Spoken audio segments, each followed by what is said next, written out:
Hi everyone, we hope you're doing well. We're hanging in there though honestly, we haven't been getting much sleep lately.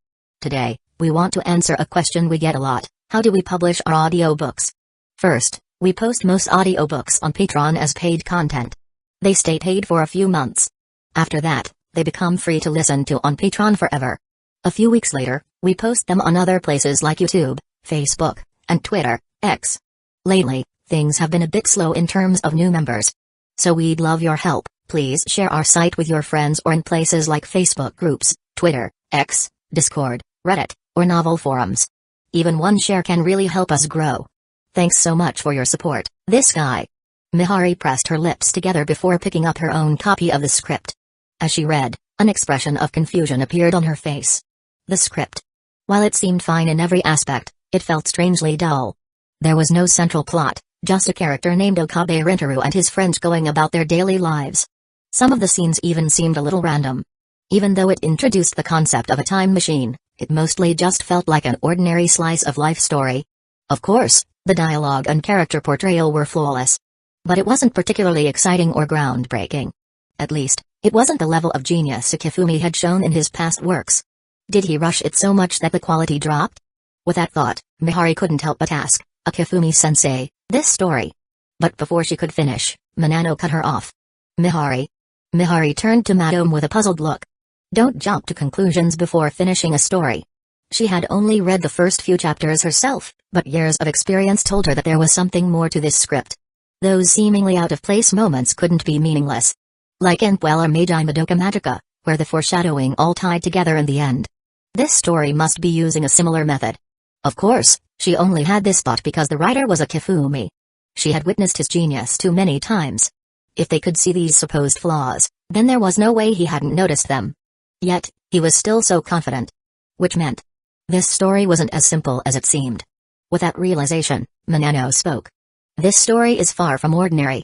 Even if she didn't yet understand why, she had no hesitation in making that claim. Did she figure it out already? Noticing that she had only reached chapter 4, Akifumi glanced at Minano in surprise. No wonder she became an editor-in-chief at this age. She's sharp. He said nothing more and returned to his game. Mihari, feeling guilty, nodded. Sorry, Chief Minano-san. I'm not the one who needs the apology. Just keep reading. Mihari nodded and continued. Though the story remained seemingly uneventful, she held back her complaints, keeping Madame's words in mind. Then, she reached episode 12. The setting, Future Gadget Lab. Characters, Okabe Rintaru, Makai Skurasu, Shiname Yuri, Amon Sazua. Time. Dialogue. Mihari's eyes widened in shock, her mouth agape. What? Is this? Did she miss something? Why did things suddenly take this turn? Confusion, disbelief, frustration. Minano, reading at the same pace, froze as well. She quickly skimmed the remaining chapters in one go. Then, she looked up, her expression complicated. Akifumi-sensei, what's the title of this work? Akifumi grinned. Stein's Gate. Chapter 148, Stein's Gate? Minano nodded thoughtfully, recalling a famous line from the story, this is the choice of Stein's Gate. But why was it called that? Perhaps sensing her curiosity, Akifumi explained, Stein's meaning Stone of Fate is derived from the famous physicist Albert Einstein's name. The story's logic is heavily based on Einstein's theory of relativity. Doesn't the title fit perfectly? It absolutely does. Minano smiled, feeling a wave of admiration. If someone were to watch only the first 12 episodes, they might find them slow, even a bit boring. But once the latter half unfolds, everything clicks into place. Every moment leads to an inevitable, jaw-dropping revelation. Everything is intricately connected, like an Ouroboros the snake devouring its own tail, forming a seamless, harmonious, and perfect loop. No logical inconsistencies, no forced plot twists, everything unfolds naturally. Even the final resolution feels like the only possible outcome. Minano was certain she could never come up with such a flawless conclusion, no matter how hard she tried. Even as an experienced editor who had read countless stories, she couldn't possibly conceive such an intricate plot. As expected of you, Akifumi-sensei. The impact of this story rivals the first time I saw the ending of Madoka Magica. Akifumi chuckled and shook his head. Hearing that from you, Minano-san, is the highest praise I could ask for. But, did you really come up with this story just recently? Minano asked curiously. Akifumi smirked. Of course not. I've had this idea for a long time. I once wondered what would the world be like if a time machine truly existed. That thought became the foundation of the story. I jotted down the initial concepts and an outline back then. I was so passionate about it that I even studied a bunch of scientific literature on the subject. When you mentioned needing a new project last time, it reminded me of this story, so I decided to bring it out. Manano gave a wry smile. If I remember correctly, Akifumi-sensei. You're still just a second-year high school student, right? A high schooler, casually reading scientific papers for fun, analyzing them, and applying them to a work of fiction. Just thinking about it made her realize the stark difference between people's capabilities. At that moment, Mihari, who had just put down the script, overheard their conversation. With a puzzled expression, she blurted out, "Wait, isn't Akifumi-sensei supposed to be bad at studying?" "Bad at studying? Me? Since when did I ever say that?" Akifumi's head was full of question marks. "Well, you never said it outright." Mihari scratched her head, looking a bit embarrassed. "But you spend so much time drawing manga, there's no way you have time to study, right?" Her implication was clear. If he was this dedicated to manga, surely, he had no time for academics. Akifumi rolled his eyes dramatically. "Have you ever considered that I already finished learning all the high school material?" "Huh?" Mihari was stunned. Manano chuckled. "Oh, Mihari, didn't you know? Fans have already exposed the truth. Even I know that Akifumi-sensei has been ranked first in his grade since middle school." Mihari gaped. "He's been first place the whole time?" "Of course. And that's not even the most impressive part. Word has it that, with his skills, he could easily pass the entrance exam for the University of Tokyo's Science Division 2? Science Division 2? Was this guy even human?" Mihari stared at Akifumi like she was looking at some kind of alien life form. "Is that for real?" Akifumi smirked. "Of course not." Phew. Mihari let out a sigh of relief. She knew it. If he were really that much of a genius, why waste time drawing manga? If he studied politics, wouldn't he have a much brighter future?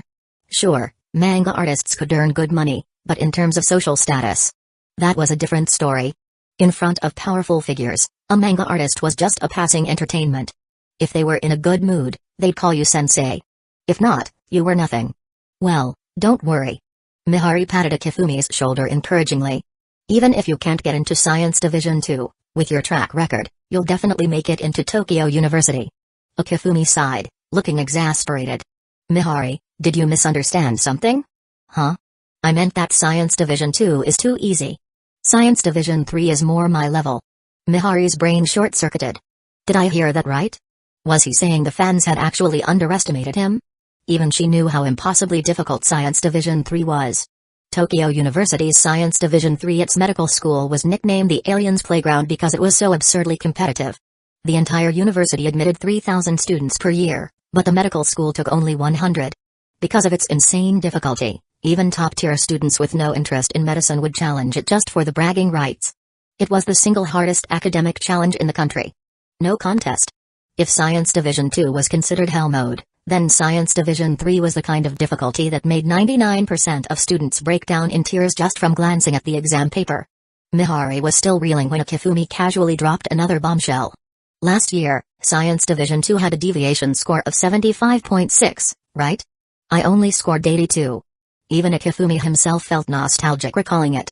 Looking back, he had no idea what had possessed him to take Tokyo University's self-study entrance exam in high school. Maybe his school's exams were just too easy? Then why didn't you just go for Science Division 3? Mihari exclaimed. Wouldn't it be a waste not to try the highest difficulty? Let's not talk about this anymore. Mihari suddenly felt the crushing weight of her own mediocrity. The struggles of an average student, could a genius like him even comprehend them? Her eyes welled up with tears. Even Minano twitched slightly at this revelation. This kid passed the Science Division 2 exam while still in his first year of high school?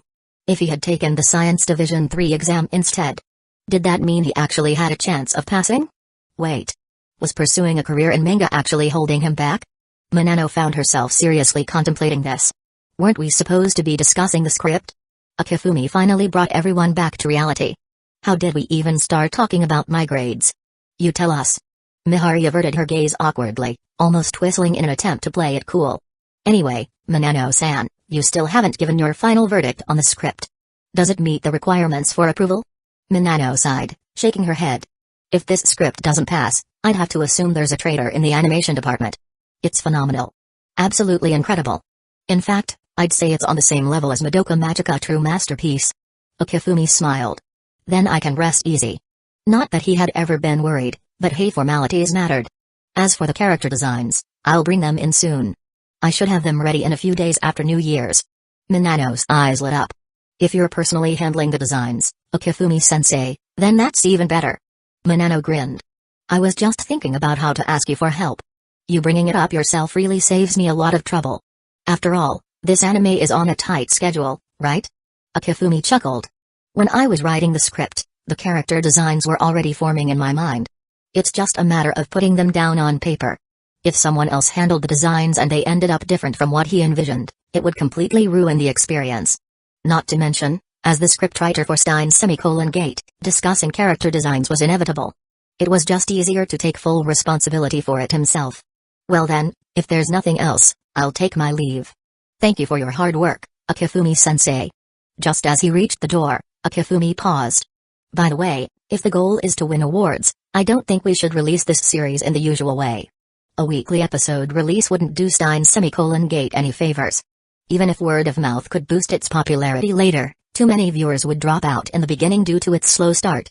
And if it took too long to gain traction, it might even affect its chances at awards. Hearing this, Minano froze for a moment before musing. Okifumi-sensei, are you suggesting? How about releasing the first 12 episodes all at once? That way, even if some viewers find the beginning slow, the binge-watch factor will draw in more people. And those who finish all 12 episodes will likely go online to discuss it, sharing their excitement. With that kind of buzz, the viewers who initially dropped it might be curious enough to come back. As Okifumi explained, Minano's eyes grew brighter, and she nodded firmly. Got it. I'll bring up your suggestion to the team. Since this is my first project as a screenwriter, I really want it to start strong. Okifumi smiled. I'll leave it in your hands then. Don't worry, Okifumi-sensei. Waving goodbye, Okifumi left. Time flew by. Holidays always seem to pass faster than regular days. Before he knew it, it was the last day of the year. Ariri's father had left in a hurry, as usual. And, as expected, the girl had come over to draw and mooch some food. However, today, she left earlier than usual, around 5 p.m. If I don't go home now, Mom will be all alone. She explained. That would be way too sad. Even with Ariri gone, there were still 4 people left in the house. You hesitated before speaking. I'm sorry to intrude on such an important day. You don't have any relatives in Tokyo, right? Maharu said with a gentle smile. Celebrating the new year together makes it more fun. Want some Baumkuchen? Mashiro held out a piece of her precious cake to her, her eyes sparkling. Thank you, Mashiro. As Yor unwrapped it and took a huge bite, Mashiro remained frozen in place, still holding out her hand. It was as if she'd turned to stone. Clearly, in her mind, Yor was supposed to politely decline, and she would have just been making a token offer. Then, the cake would have ended up back in her own stomach. But reality had betrayed her expectations. Okifumi chuckled and ruffled the girl's hair. Mashiro, who had been staring blankly at the spot where her cake used to be, suddenly looked up at him with tearful eyes, pitifully. All right, here's another one. The moment she received the replacement cake, her expression brightened as if a storm had passed. You guys go ahead and enjoy yourselves. I need to do some work. Okay. Back in his room, Okifumi booted up his computer and logged into SNS. He began drafting a post, a New Year's gift for his fans. After setting it to be published at a scheduled time, he left the room. The hours passed quickly. At exactly 8 p.m., fans who had sworn they wouldn't care couldn't help but unlock their phones and check SNS. They found the Warrior of Love and Hope in their following list, clicked, and checked for the latest post. How has everyone's holiday been? Having fun? Only 4 hours left until the new year. Are there any regrets from this past year? Well, regrets are inevitable. But as long as we work hard in the new year, we can always improve ourselves. I firmly believe that. So, I wish you all a wonderful new year, filled with happiness and no regrets. That's it for my message. Now, here's a special gift I've prepared for you. Hope it makes you smile. Link, click to view, image, click to enlarge, but instead of clicking the link, fans first tapped on the image. Their eyes widened in delight. The illustration was predominantly red and white, divided into 3 sections. At the top, the characters from Anohana stood in a circle, dressed in festive red outfits, peering down into a well. Below them, Minma, in a red dress, beamed up at them with a joyful, celebratory expression. In the middle section, The four magical girls from Madoka Magica stood together, all except Madoka dressed in elegant white kimono, hands clasped in prayer, eyes closed. Above them, Madoka's signature ribbon glowed with a radiant light. At the bottom, Willem and Kthli from World End wore traditional red attire, standing hand in hand with other fairies, gazing at the sky. The entire background was enveloped by Madoka's ethereal silhouette. Fans flooded the comments. "This is amazing. I'm tearing up seeing such a heartwarming scene. Sensei, you didn't have to include a link. This illustration alone is the perfect New Year's gift. This artwork fulfills all my dreams for these 3 series. Sadly, dreams are all they'll ever be. The new outfits are adorable.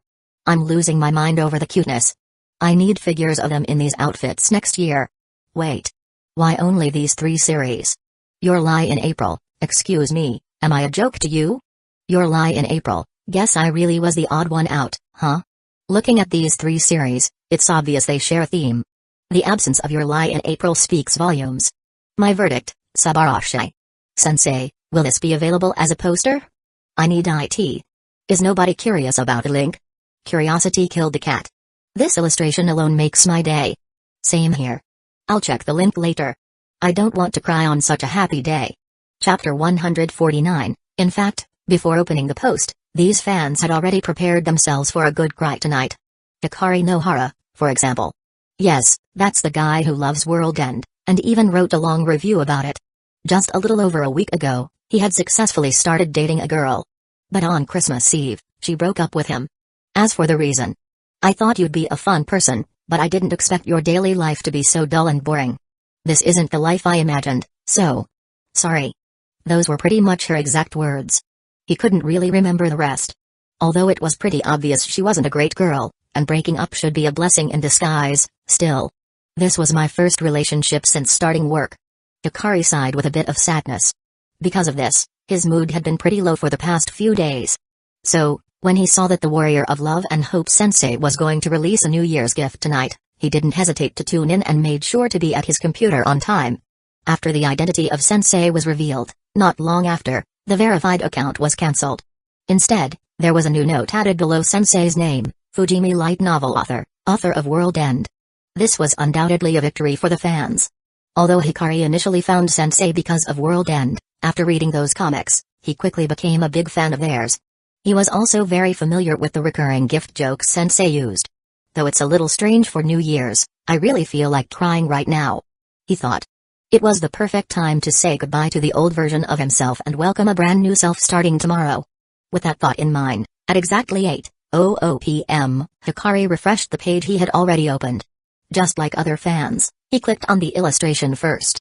Looking at the masterpiece before his eyes, he couldn't help but sigh. Of course it's a great piece, it's Sensei, after all. The quality of this artwork was as high as always. What amazed him the most was that, unlike usual, there was no sadness. This entire piece radiated joy. Even the little pain in his heart seemed to be healing just by looking at it. Well, almost healing. That faint, lingering pain could only truly heal by confronting deeper suffering. Only then would the pain in his heart be eased. I really wish I could get this piece once it's available. I'd love to buy a print and keep it. He murmured, feeling moved. He saved the image to his desktop. Without hesitation, he clicked on the link. Hikari stared at the screen in surprise. It wasn't a song or a video, it was a document. You could click to choose whether to download it. Sensei really knows how to keep us on our toes, he said, shaking his head. Without hesitation, he chose to download it. The file wasn't large, just over 100 megabytes. With the current internet speed, it downloaded almost instantly. After extracting the file, there were 3 documents inside. The 3 files were titled, Madoka Magica, Anohana, and World End. Wow, Sensei really went all out this time. Hikari couldn't help but feel impressed. Over 100 megabytes wasn't too big, but if they were songs, you could probably fit about 10 of them, even with high quality. Of course, if they were videos, 100 megabytes would seem a bit small. Then again, with videos, it wouldn't be split into 3 parts. Hikari mused as he clicked on the World End file. After all, that was the work that had rekindled his passion for this kind of content. For him, it was incredibly meaningful. Although he liked the other 2 works too, they would have to wait. World End held a special place in his heart. It's just images? Hikari was even more surprised. After all, hadn't Sensei already posted the gift art in the dynamic updates? Why were there 6 more pictures now? Confused, He decided to stop overthinking and just looked at them. The content of the 6 pictures wasn't long, and Hikari finished viewing them in just 2 minutes. But after finishing, he couldn't help but rewind and watch them again. This time, he spent at least 2 minutes on each picture, and it took him 15 minutes to go through them all. A smile, like that of a proud aunt, spread across his face. "This is so sweet," he thought. These 6 images told a short story. It wasn't set in the apocalypse or 500 years ago, but in a distant future where technology was advanced. The beasts had disappeared from the world, and various races lived harmoniously with humans. The story was about a girl, who looked just like Thley, starting her job. She met a man who looked like William, and they became lovers, eventually embarking on the journey toward marriage. There was no major plot twist, just a simple, peaceful story about daily life, full of sweet moments that made the heart flutter. Even though it didn't explicitly say these two were Thley and William, Hikari couldn't help but feel incredibly satisfied. Wow, Sensei's New Year's gift is amazing, Hikari thought. He hadn't expected such a sweet gift to heal his broken heart. The sadness from being dumped now seemed so trivial in comparison. Just watching the two of them find happiness together made him feel so content. Is this Sensei's magic? He thought. Eagerly, he clicked on the files for Madoka Magica and Inohana. The 2 stories inside were just as sweet. Oh no, I want to fall in love again, he thought. Even though he had just been dumped, here he was, longing for a relationship like the one in the stories. I really want a relationship like that, he sighed. I'm so envious, so envious. Wait, he suddenly thought. I bet those silly kids don't know, right? Everyone thought Sensei's New Year's gift would be full of slashing comments, so they were too scared to look. But who would have thought that this time, Sensei would give such a heartfelt gift? I need to tell them quickly. With that in mind, Hikari wrote a comment at the end of the post. Guys, Sensei's New Year's gift is amazing. My heart feels like it's melting from all the sweetness. Less than 10 seconds after posting, Hikari was surprised to see several replies. Excitedly, he clicked to check. But his smile quickly faded. Ah, right, you're totally right. Come on, man, it's okay to joke around with your buddies, but don't fool yourself. As we all know, the old thief has no heart. Do you really think there won't be any knives this time? Next time, at least come up with a more believable lie, like saying it's a preview for Sensei's new work. Maybe some naive folks will believe it. Clearly, everyone thought Hikari was joking. But thinking about it, it made sense. If he hadn't seen it himself and didn't know the outcome, he would have probably slapped anyone who told him Sensei's gift wasn't a knife but was sweet. Well, whether you believe it or not, Hikari thought, shaking his head. He didn't bother checking the other comments. He clicked on the link again to open one of the 3 short stories downloaded from Sensei's gift. Damn it, why is it so short? If only it were a bit longer. He would pay for it if needed, just to get more of it. It's such a small amount of content, did the mangaka think he wouldn't appreciate it? Damn it. In fact, it wasn't just Hikari Nohara who clicked on the link. After all, Akifumi had millions of fans. Even if just 1% of them clicked, that was over 10,000 people. Without exception, all of them had the same reaction after reading. They couldn't help but start thinking about wanting to fall in love. Soon enough, just like Hikari, they all rushed to the comments section, excitedly declaring how amazing Sensei's New Year gift was. It was so sweet it was almost overwhelming. These fans, just like Hikari, were met with the same fate. However, as more and more people started commenting, things took an unexpected turn. Although most people still believed that this was just a ruse to trick them into getting hurt again, they couldn't help but admit that the gift was better than expected. After all, they had done similar things in the past, like when Madoka Magica was first released as an anime, or when they tricked their friends into getting hooked on World, and fans who had read the story simply found something special and wanted to share it with others. If people believed it, they considered themselves lucky. If they didn't, well, that was their choice. By this point, the comments section was filled with fans happily discussing their surprise. I didn't expect such a wonderful gift from Sensei on the last day of the year. I feel so happy. At first, I thought it would be a knife, but I can't believe Sensei actually gave us a sweet gift this time. Honestly, I opened it expecting to get hurt, but then now I can't stop smiling. That sweet feeling just won't go away. Ugh, this dusty heart of mine that's been locked away for almost 30 years is finally stirred up. On one hand, Sensei is sending us pain, on the other, they're tricking us into falling in love. Such a villain. Who wants to have a sweet love like that? My teeth are practically rotting from all the sweetness. I hope Sensei ends every story like this in the future. I love it so much. I bet Sensei sci-fi comics would be amazing. Why would sci-fi comics be great? Isn't that kind of unrealistic love exactly the point of the genre?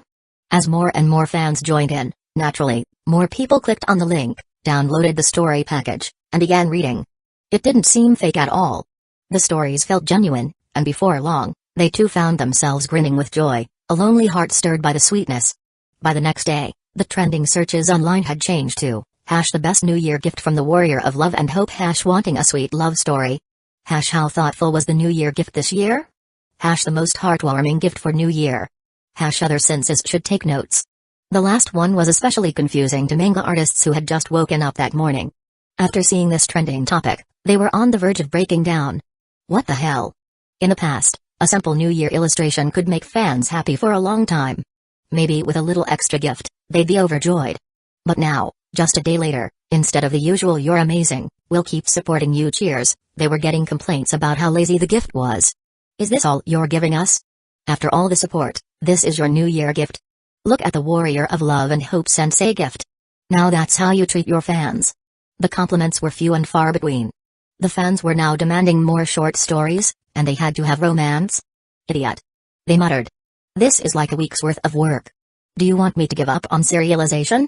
Naturally, the blame fell squarely on the shoulders of the warrior of love and hope Kifumi.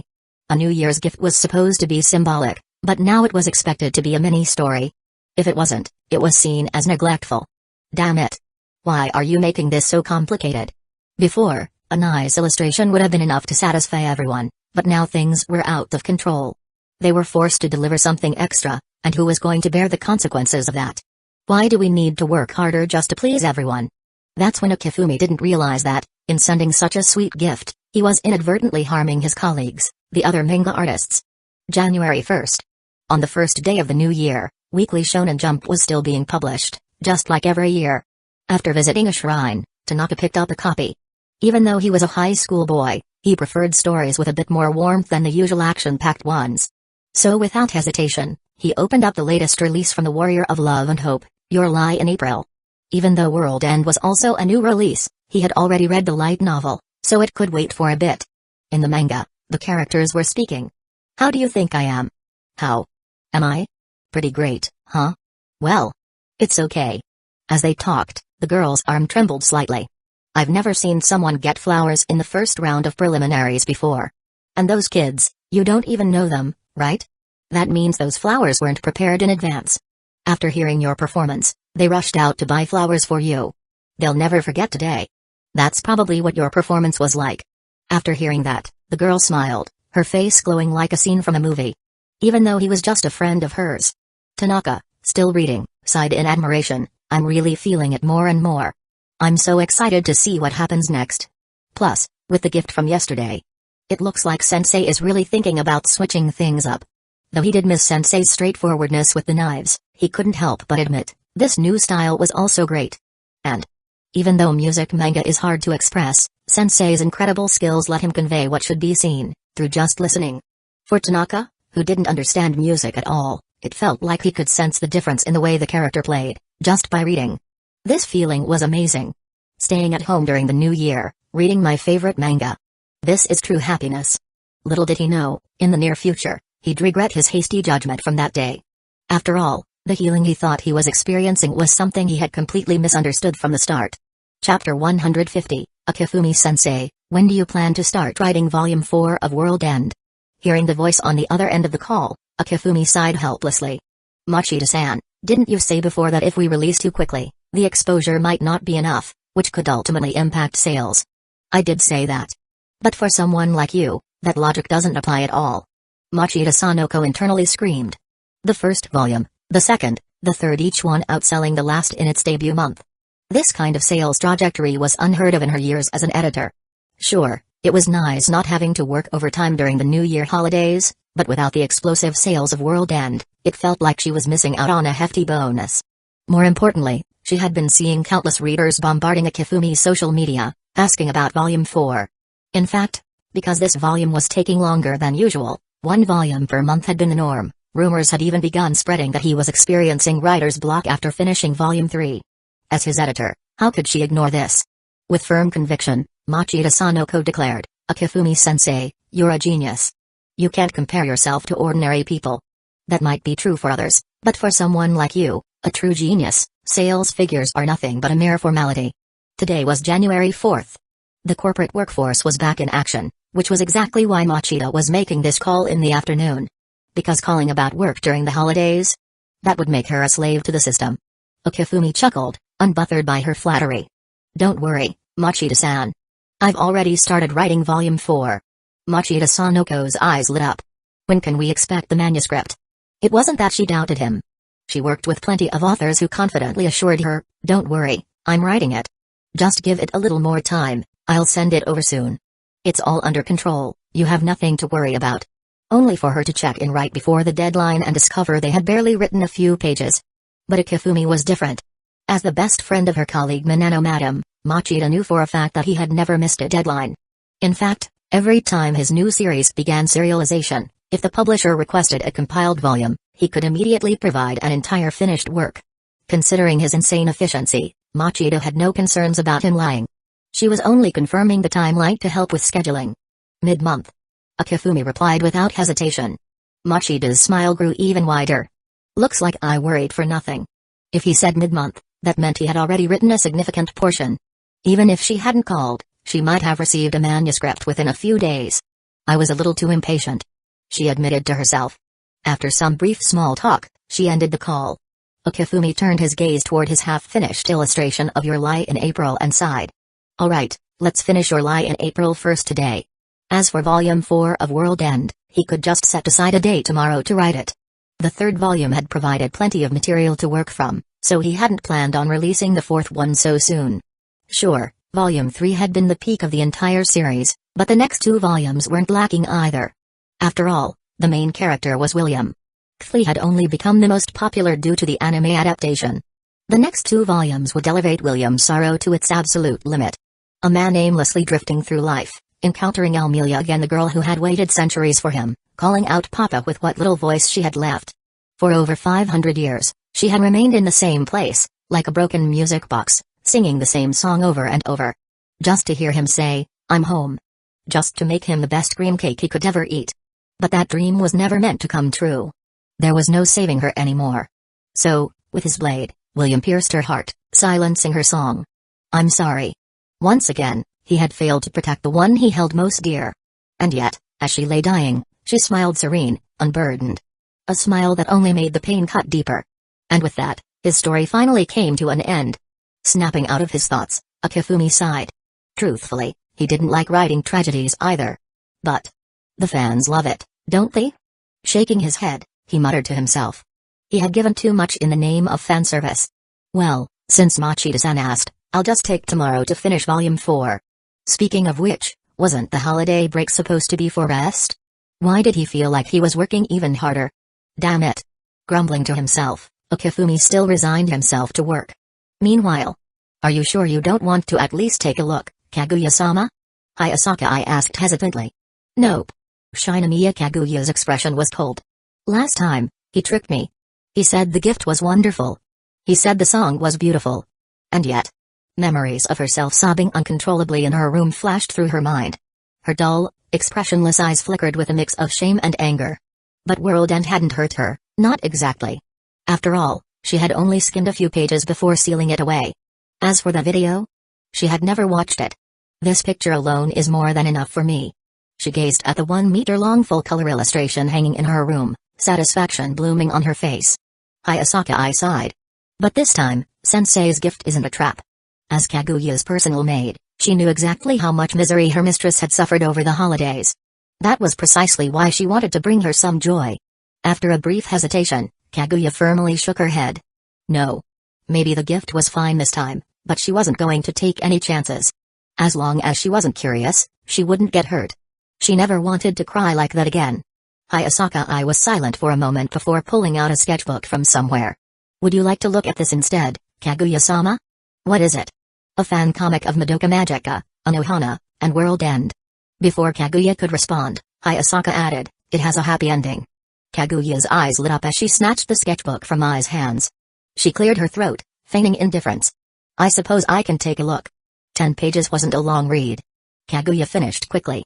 Halfway through, a ridiculous, giddy grin spread across her face. from the once cold and distant Kaguya. She had now evolved into a silly beauty. Seeing this, Hayasaka let out a quiet sigh of relief. Deep down, she couldn't help but feel happy seeing Kaguya smiling. However, that smile didn't last long. A few minutes after finishing the book, Kaguya's expression turned cold again. Her voice, when she spoke, was even icier than before. Hayasaka, don't show me something like this again. I'm a little tired. You should go rest too. What's with her now? Though full of questions, Hayasaka simply nodded. Understood, Kaguya-sama. Once she was alone in the room, the cold mask on Kaguya's face melted away. Her ruby-like eyes reflected loneliness and melancholy. Love like this. It doesn't exist in reality. January 5th, the second day back at work. Shueisha Publishing. Chief Editor, can I skip this afternoon's regular meeting? Torishimakazu sighed, looking exasperated. If you were asking how to skip it, I might have given you an answer. But since you've put it like this, do I even have a choice? Minano Madome smiled. Thank you for your understanding, Chief Editor. You're going to deal with the animation team? Torishima asked, curious. Minano corrected him. Not deal with, I'm recommending a great story to them. Torishima chuckled. Fine, whatever you say. By the way, can I take a look at Professor Nangong's script? I'm a fan of his and really looking forward to his new work. Normally, that would be a given. Minano's smile faded slightly. But no. Seriously? You little. Torishima's mustache twitched as he glared at her. He had actually been looking forward to it. Waving her away, he huffed, get out of here. Just looking at you annoys me. Minano gave him a polite nod. Then I'll be taking my leave, Chief Editor. Shaft Studios. Like Shueisha and Fujimi Publishing, Shaft was part of the same corporate group. A couple of years ago, they'd even acquired White Fox, a move that showed their ambition. But the reality was, they hadn't produced a hit in years. They were teetering on the edge of losing their animation production rights. Right now, their top priority was ensuring they had a project that could make it into the top 3 of the year-end rankings. If they failed, just the thought of that possibility made the executives' faces darken. A shiver ran down their spines. While the ordinary employees might not feel the heat as much, for the higher-ups, failure meant serious consequences. 5:00 p.m. Marukawa Masato rubbed his temples. Has our esteemed guest arrived yet? Not yet, sir. Given Shaft's current predicament, the corporate group had assigned a specialist to assist them. Or at least, that was the official line. In reality, they just didn't trust Shaft to handle things on their own. Marukawa understood this perfectly, but he wasn't offended. If this specialist could truly solve their crisis, he'd be grateful. His only concern was, what if they have no clue what they're doing? Suppressing his worries, Marukawa sighed. Forget it. Let's head to the conference room. Friday meetings were a routine at every company. As he entered the room, he spotted someone unexpected, a girl in a white outfit, her appearance youthful to the point of resembling a child. It was Minano. Hey there, little one, are you lost? Marukawa asked, half joking. Minano's expression remained cool, colder than usual. Mr. Marukawa, I'm the specialist assigned by headquarters. You should have received prior notice. Marukawa blinked before quickly shifting into a welcoming smile. Ah, of course. Welcome. And how should I address you? Minano madam. Just call me Minano. It's time for the meeting. Shall we go in? Yes. Marukawa frowned slightly. Why would the group send such a young girl? Sure, judging by appearances alone wasn't fair. But Minano's youthful look made it easy to misjudge her. Inside the conference room, several senior executives were already seated. Without delay, everyone took their places. Marukawa introduced her. This is Miss Minano. I'm sure you all understand the company's current situation. Headquarters has assigned a specialist to assist us. Minano stood and gave the room a brief nod. Then she spoke. Before we begin, let me say a few words. All of you have more experience in animation than I do, so I won't interfere with your daily work. But I ask that you remain fully aware of the crisis this company is facing. If the worst happens, it will be a disaster for all of us. She paused, scanning the room. Several executives wore grim expressions, brows furrowed. Seeing this, Minano continued. I am here today to present a proposal. With that, she took out a stack of scripts. An office assistant immediately stepped forward, collecting the copies and distributing them. Please review these first. If you find them unsatisfactory, we can proceed with further discussions. If you think they have potential, I need to know how long production would take. Having said her piece, Minano took her seat. Several executives looked displeased. Their expressions were tight, their brows furrowed in irritation. Some shifted uncomfortably, clearly holding back complaints. Minano noticed but remained silent. Sometimes, you had to assert yourself. Especially as an outsider, she needed to show strength. Otherwise, these people would walk all over her. Despite their initial resistance, the executives didn't voice their objections aloud. After all, Marukawa, the president, had said nothing. With no other choice, they turned their attention to the scripts.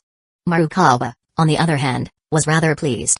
There's a saying, better a formidable opponent than an incompetent ally. If an outsider barged in and tried to take over without understanding the industry, it would be a disaster. But Minano had made it clear she wouldn't interfere with operations. That alone put Marukawa at ease. Then she pulled out a script and that excited him. A great production starts with a great script. The reason Shaft had struggled for years was simple: they lacked good stories. If this script is as good as I hope, then our crisis is over. With that thought, Marukawa eagerly flipped it open. Seeing him focus, the other executives suppressed their discontent and followed suit. Silence filled the room. But not for long. Barely 10 minutes later, it was broken. Minano, are you sure this is the right script? Chapter 151, the man who had just stood up spoke with a cold expression. Everyone present in this meeting had earned their seat through skill and influence. But after reading the opening of the script, he couldn't help but feel utterly bored. Of course, that wasn't the main reason for his dissatisfaction with Minano Madam. The man speaking was Misaki Yoshikama.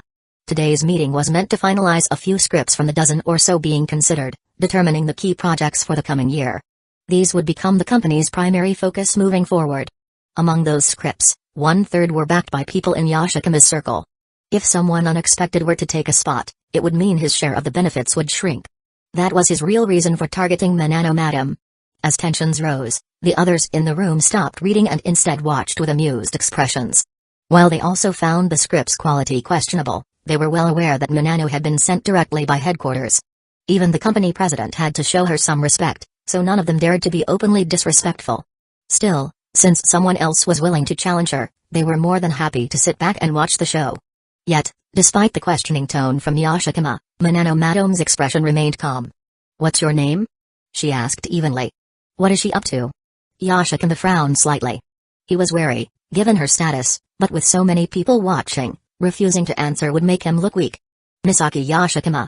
Minano nodded, then said flatly, "You don't even have the patience to finish reading a single work. I think it's necessary for upper management to reconsider whether you're suited for your current position."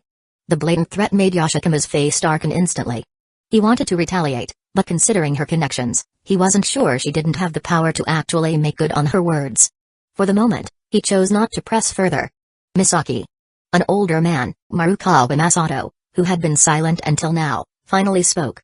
"Since Minano-san has enough confidence to bring this work to us, why don't we finish reading it before making a judgment?"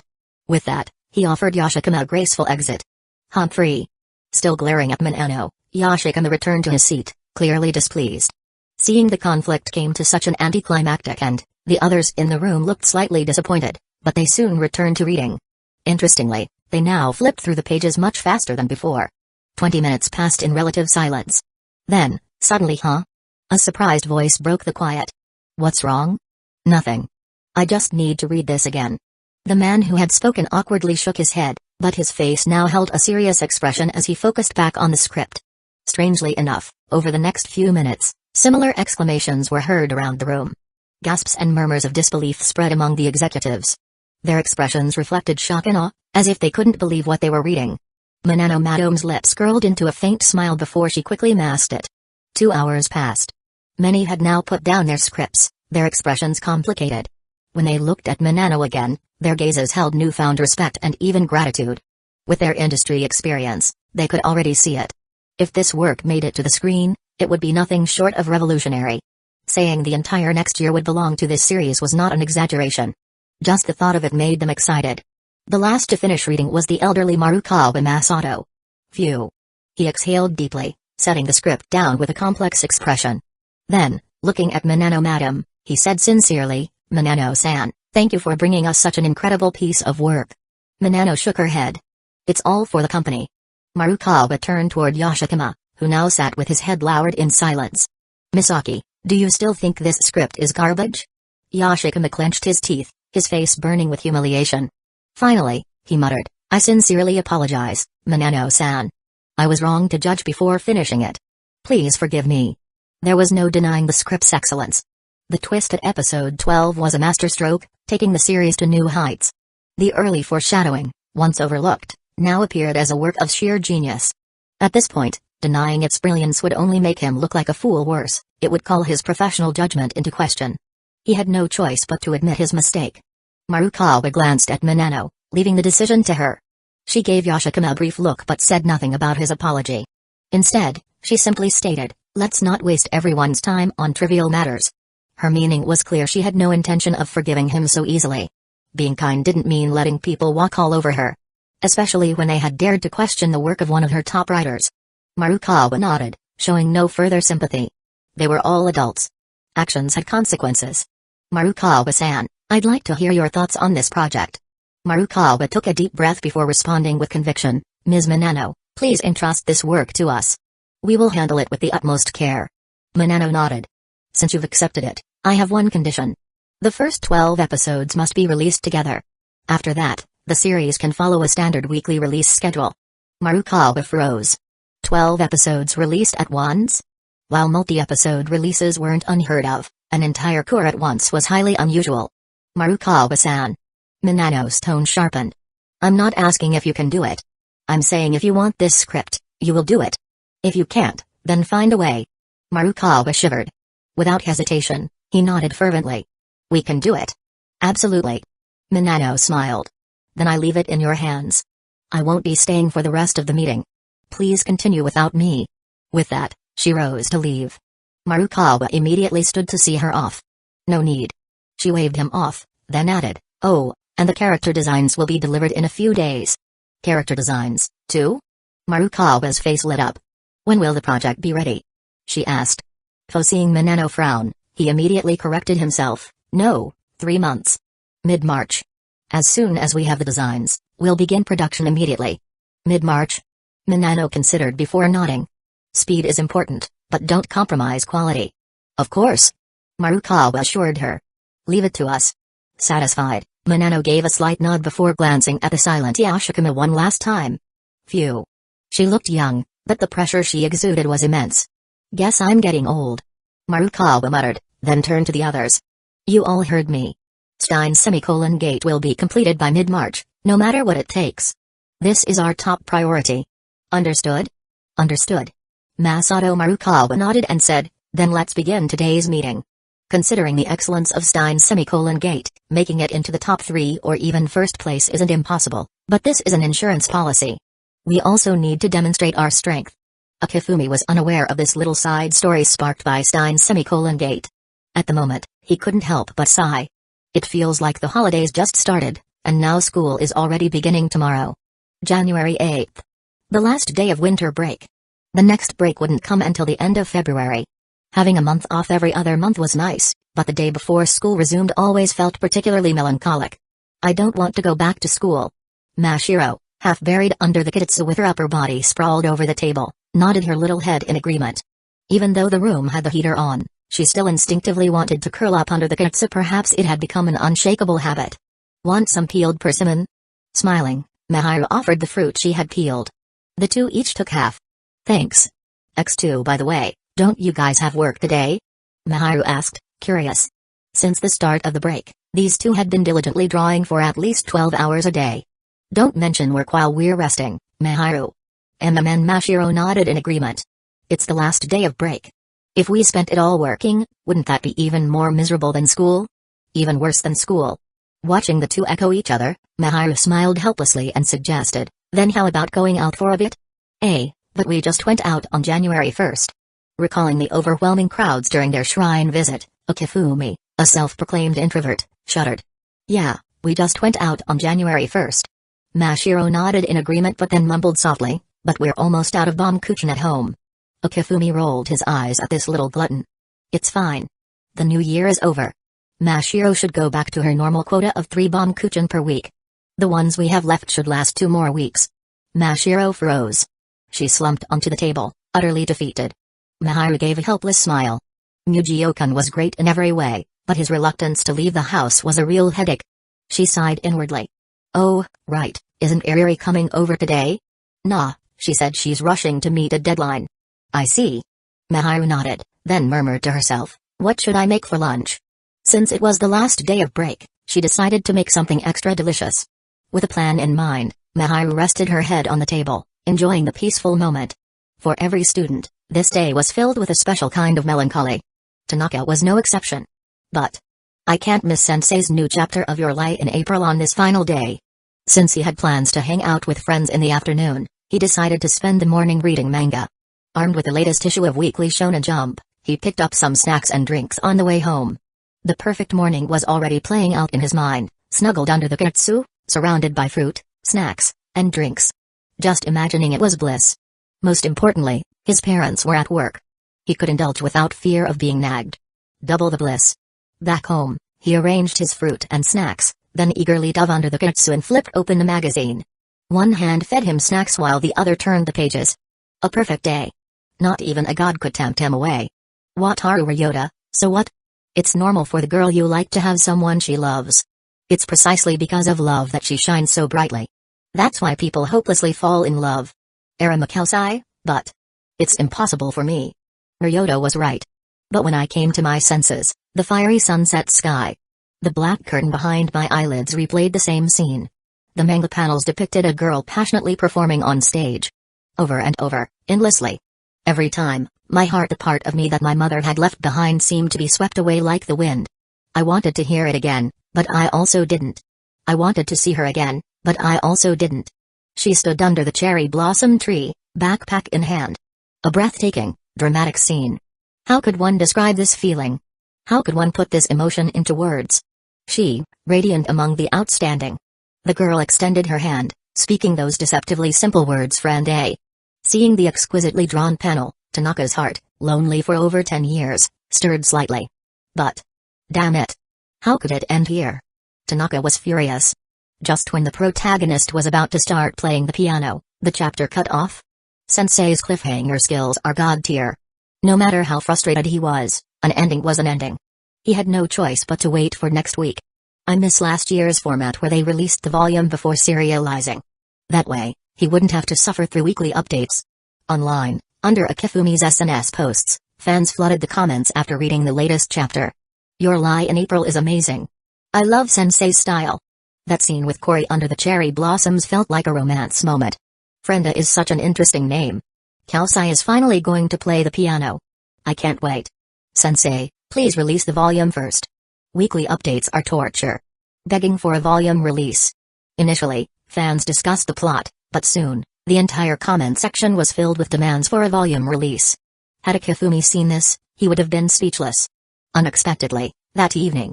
You're suggesting we release the volume first? Hearing the proposal over the phone, Akifumi was surprised. He had considered it before but put it off due to his busy schedule and the new project.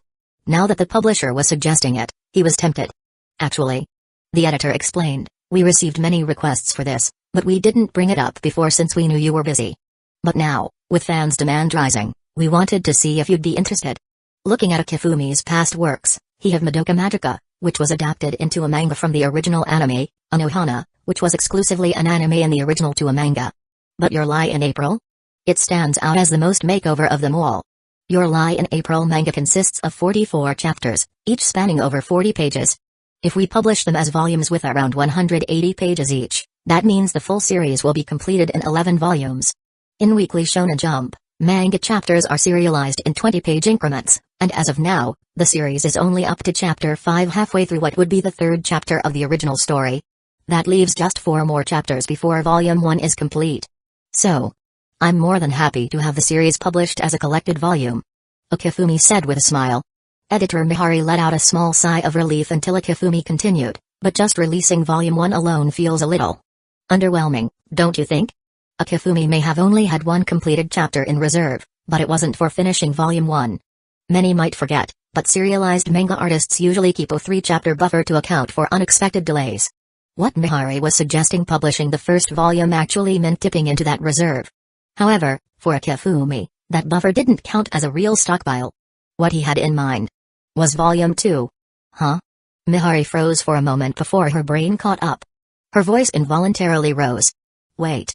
Are you saying? Well, we've done this before, haven't we? A simultaneous 2-volume release. Again? Mihari let out a resigned chuckle. The last time he pulled this stunt was with Anohana, wasn't it? But back then, Volume 1 had already finished serialization in the magazine, so they were only rushing to put together Volume 2. This time, they were aiming for a 2-volume release from the start. This was nuts.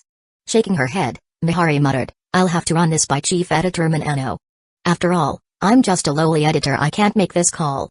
Of course, given how much Minano doted on Akifumi, she'd probably approve it without a second thought. Still, procedures were procedures. "I'll leave it in your hands, Editor-san." Chapter 152, After hanging up the call, Akifumi exhaled. The pressure is really on now. If Mihari hadn't brought up the collected volume, he might have forgotten his initial plan when starting Your Lie in April. Since it's Your Lie in April, wouldn't it be fitting to finish in April? Though the main storyline never explicitly mentioned the time of year, the cherry blossoms in the background suggested that Terama Kausai and Mizuno Okori's fateful reunion took place in April. And at the very end, "Spring is coming soon, but you won't be here."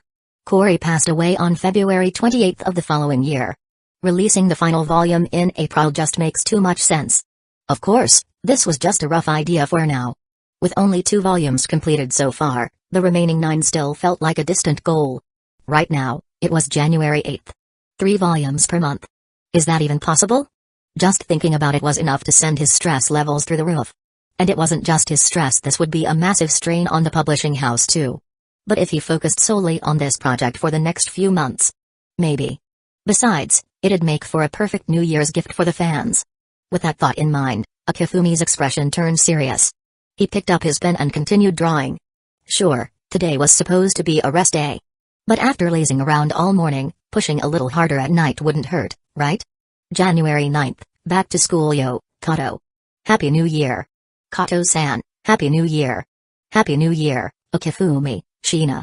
Since it was the first day back, even Kato seemed visibly unmotivated. "I don't want to be here," she muttered, her face blank. Akifumi raised an eyebrow, hesitating for a moment before quipping, "Kato, are you sick?" "No, I was just saying what I thought you might say." Beside them, Mihari giggled, covering her mouth. "Would I really say something like that?" Thinking it over. "Yeah, maybe." Narrowing his eyes, he shot Miharu a glare when that promised revenge later tonight. She caught his meaning immediately, her delicate face tinged with a soft pink. "Sorry, but for once, I genuinely don't feel that way." Kato looked surprised. She could tell he wasn't lying, which only made his words more unexpected. After all, it just didn't seem like something Akifumi would say. "I absolutely love school." Declaring this, Akifumi wiped his desk and chair with a wet tissue before flopping down onto the cool surface. Though the winter chill made it a bit icy, the sensation was actually just right. Noticing Kato's confusion, Miharu chuckled. Mujio-kun spent most of his holiday drawing. School is actually a break for him. Kato's expression shifted to one of realization. "I see. So that's why." "Nonsense. I just have an insatiable thirst for knowledge." Akifumi yawned, closing his eyes. Last night, caught up in the momentum, he had stayed up until 3 a.m.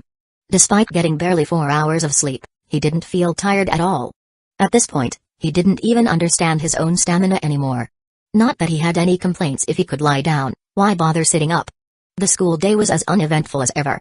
Fully recharged, Akifumi wasted no time diving back into his work once he got home.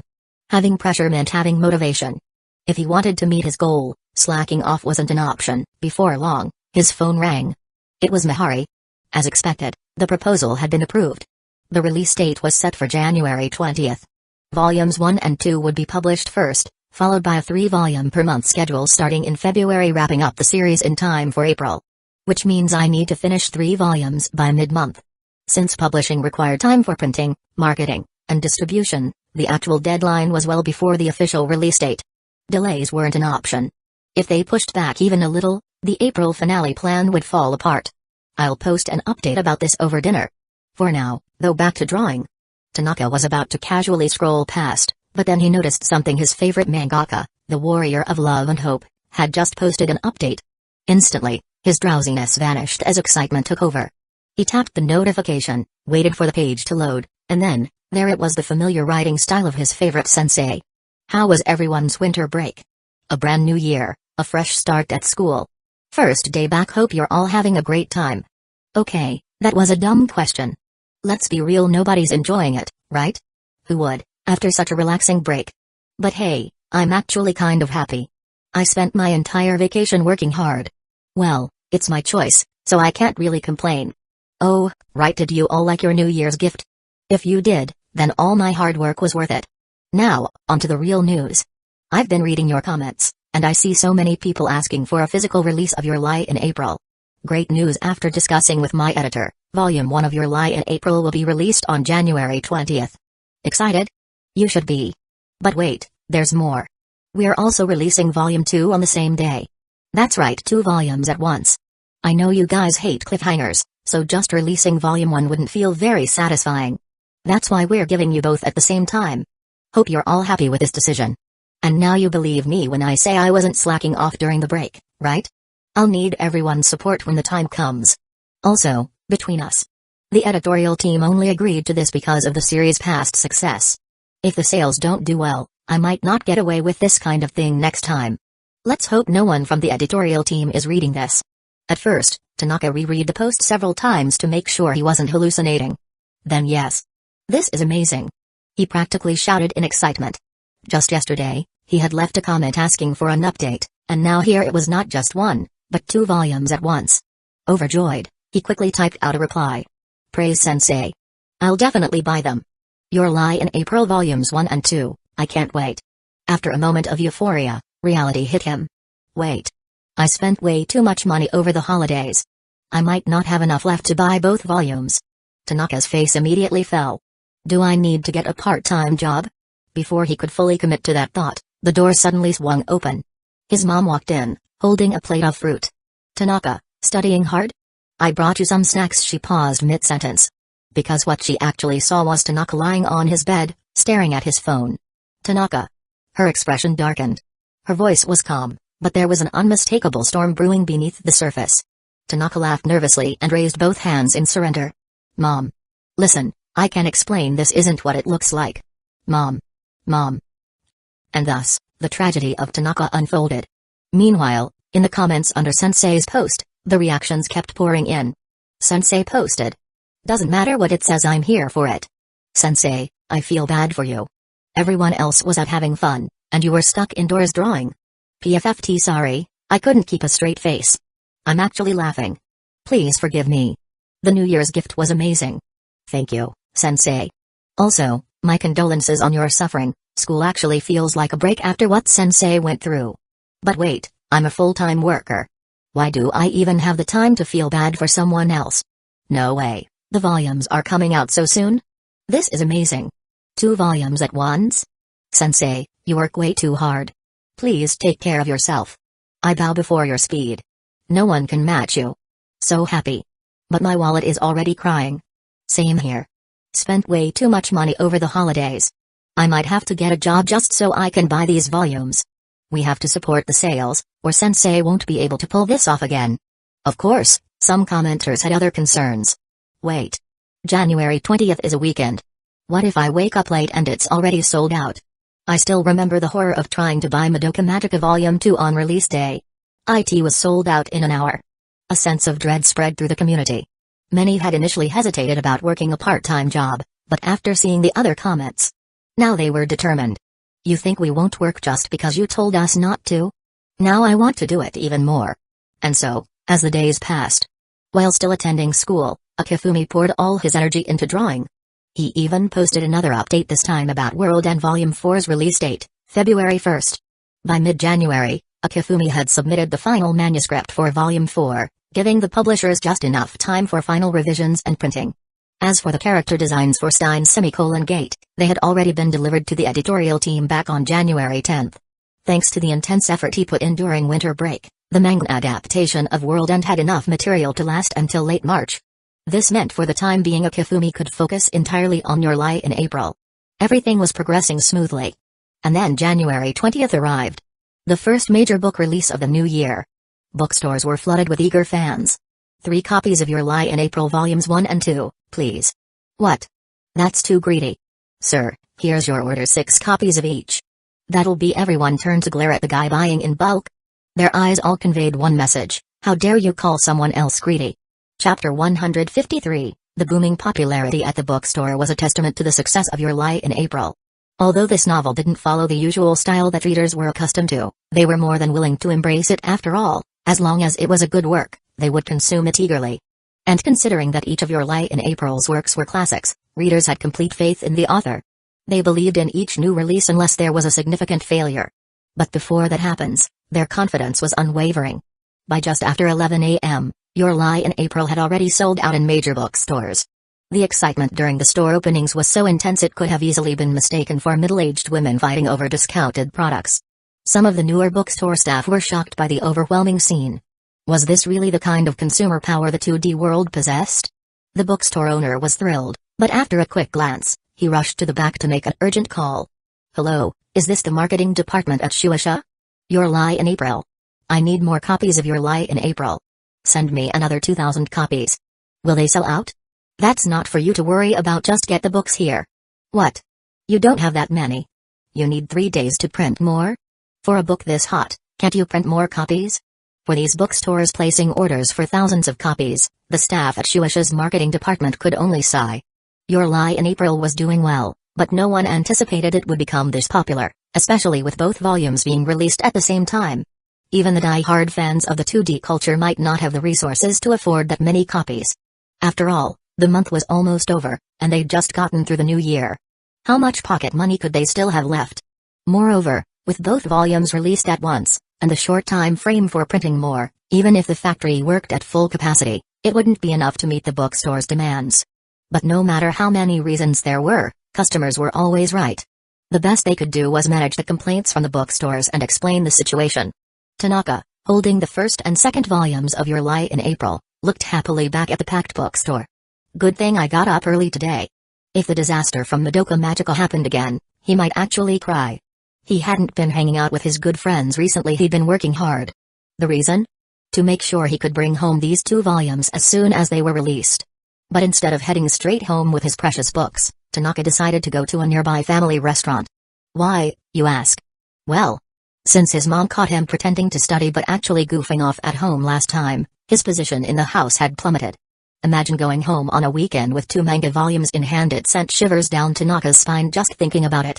The family restaurant, on the other hand, was peaceful. No one would disturb him here. He even chose a location far from home on purpose, a place where no one would recognize him. As he thought back to the silly things he did last summer in this same restaurant, Tanaka couldn't help but feel his face turn red. With a tiny bit of freedom in his hands, Tanaka ordered a random set meal, poured himself a drink, and opened the first volume of Your Lie in April. Since he knew the single-volume release was coming on January 20th, he hadn't bought that week's weekly Shonen Jump or even visited his friend's house to read it. He was saving it all for this moment. As he eagerly flipped through the pages, he came to the familiar short content from earlier. Tanaka read with rapt attention. "Era Makausai, because I can no longer hear the sound of the piano." It's so cliché, right? At first, I could hear it, but from the middle of the piece, the more I focused and immersed myself in playing, the more I felt the notes float away like petals in the spring breeze. They drifted, fading, disappearing. I couldn't hear the piano I was playing. Despite being able to hear his fingers strike the keys and the sound of the key sinking, he couldn't hear the music he was creating. With Era Makausai's melancholic monologue, the upbeat mood seemed to vanish into thin air. But then, the girl interrupted this sorrow with her anger. "Meizuno Kore, stop being so dramatic. It's too gloomy. Even if you can't play, you should play anyway. Didn't Beethoven do that? If you can't use your hands, use your feet. If your fingers aren't enough, use your nose. No matter how sad or miserable you feel, no matter how deep the low points go, you can't stop playing. That's how people like us survive." With Meizuno's almost unreasonable words, the sadness that had been building up in Tanaka was wiped away. It was about falling in love with food, the small moments of daily life, the violin, music itself. Maybe that feeling was longing, wasn't it? It had to be. You stand in a field of pure color. You stand in that irreplaceable, pure color. As Era Makausai's monologue continued, the sweetness of love began to spread through Tanaka's mind. That's nice. Such a sweet love. Tanaka thought with an ant-like smile on his face. And it was this moment that got Teramo back to playing the piano. Good thing I didn't read Weekly Shonen Jump this week. Otherwise, he would have had to wait 5 agonizing days, and waiting for 5 days during such a crucial moment would be worse than death. Eagerly, Tanaka flipped to the next page. Even as he yearned for Meizuno, the wounds Arima had carried for years weren't something that could be easily healed. Although he wanted her help, he was still running away from it, running away from his fears. Until Aramakausai, I can't play the piano anymore. Mizuno Kori, so what? You're not incapable, you just don't want to play. Mizuno didn't give him a chance to find excuses. She chose to tear open the bloody truth before him. Mizuno Kori, can't hear the piano? Isn't that just an excuse you've been using to keep running away? They stared at each other in silence. Arama's thoughts seemed to return to that day, the day he couldn't hear the music anymore. I'm scared. Arama lowered his head, tears filling his eyes. That was a memory that belonged solely to the boy on the other side. At competitions, sound was everything. All that mattered was him and the piano. That day, everything ceased to exist. He couldn't hear anything, everything felt dark and lonely, as if he were drowning in a deep sea, alone. So dark. So dark. Did you breathe a sigh of relief? A sudden question, from nowhere, shattered the boy's monologue. From the moment you couldn't hear the sound, you found an excuse, didn't you? You found a reason to never step on that stage again. Because you're not Beethoven. As he faced this question, his thoughts returned to that day. The murmurs and mocking laughter of the audience. The terror of suddenly losing the sound of his performance. The scene turned dark, as if it was going to consume Arama. Would he once again be alone, sinking into that dark sea? The darkness was broken by a smiling girl and the warm sunlight shining down from a clear sky. I'm still here. It was a declaration of true feelings from the girl, words she had never said to anyone else. I know you can't hear the piano, and you're not playing anymore. I know everything. But I still choose you. Maybe, as you said, the performance won't be perfect, but I will still play. As long as there's an opportunity to play, as long as there's an audience, I will give it my all. To make sure the audience never forgets me, to engrave it forever in their hearts. This is the reason for my existence. Because I am a performer, just like you, so I beg of you. Please accompany me. With her head lowered, Mizuno Kori's expression was hidden by her long hair. Please, give me just a little bit of strength. Please support me, this version of me that's about to break. The next page revealed the sorrowful, tear-streaked face of the girl. Tanaka could almost imagine how she must have tried to suppress her tears, doing her best not to cry too much, hiding her sadness behind an almost forced smile. Maybe the lively Kori Mizuno isn't as cheerful as she appears. That thought naturally popped into his head when he saw the scene unfold. However, he didn't have time to dwell on why she was crying. In the next frame, in the shadowy close-up, Aramakausai stood up. His trembling hands balled into a firm fist. I'll do it. I'll accompany you. Just don't blame me if I mess up. In the face of his blunt answer, the reason for Kori's sadness seemed to lose its significance. Tanaka couldn't help but feel happy for the pair of unlikely partners who had finally come together. The city I live in began to feel more vibrant and colorful. With this monologue, Volume 1 came to a close. Oh. Is Arama finally going to play? This former prodigy. Tanaka was doing his best to suppress the excitement building up inside. If it was anything like the last time, and things went wrong again, just imagining the stares of those around him would make him cry. Even though it was supposed to be a slice of life story, for some reason, it suddenly felt so intense. He was eager for what would come next. Just as I though this is really good. The decision to release both volumes simultaneously was brilliant. If it had ended there, the wait for the next chapters would have been unbearably painful. With those chaotic thoughts, Tanaka eagerly flipped open Volume 2. We'll make fools of ourselves together. With the cheerful words from Kori, the story of Volume 2 slowly unfolded before him. Aramakausai hesitated at first, as his mother's teachings weighed on him. But the moment he stepped onto the stage, the scene became tense and intense, yet he stayed steady, playing in sync with the music. However, as the image of his mother in a wheelchair appeared in his mind, the notes he could see in his sight began to fade. Despite the audience's complaints and the still beautiful sound of the violin, the sound of the piano was nowhere to be heard. Arama's playing became hesitant and chaotic, as if he were once again drowning in the darkness of the sea. The performance stopped. Because Arama knew that if he kept playing in this state, he would affect Kori's performance as well. That would leave an indelible stain on her music career. So, he stopped. Then Kori, playing the violin, also stopped. But let's try again. It wasn't a stop, it was a reset. The performance for this competition had ended when it was interrupted, but the competition was never her true goal.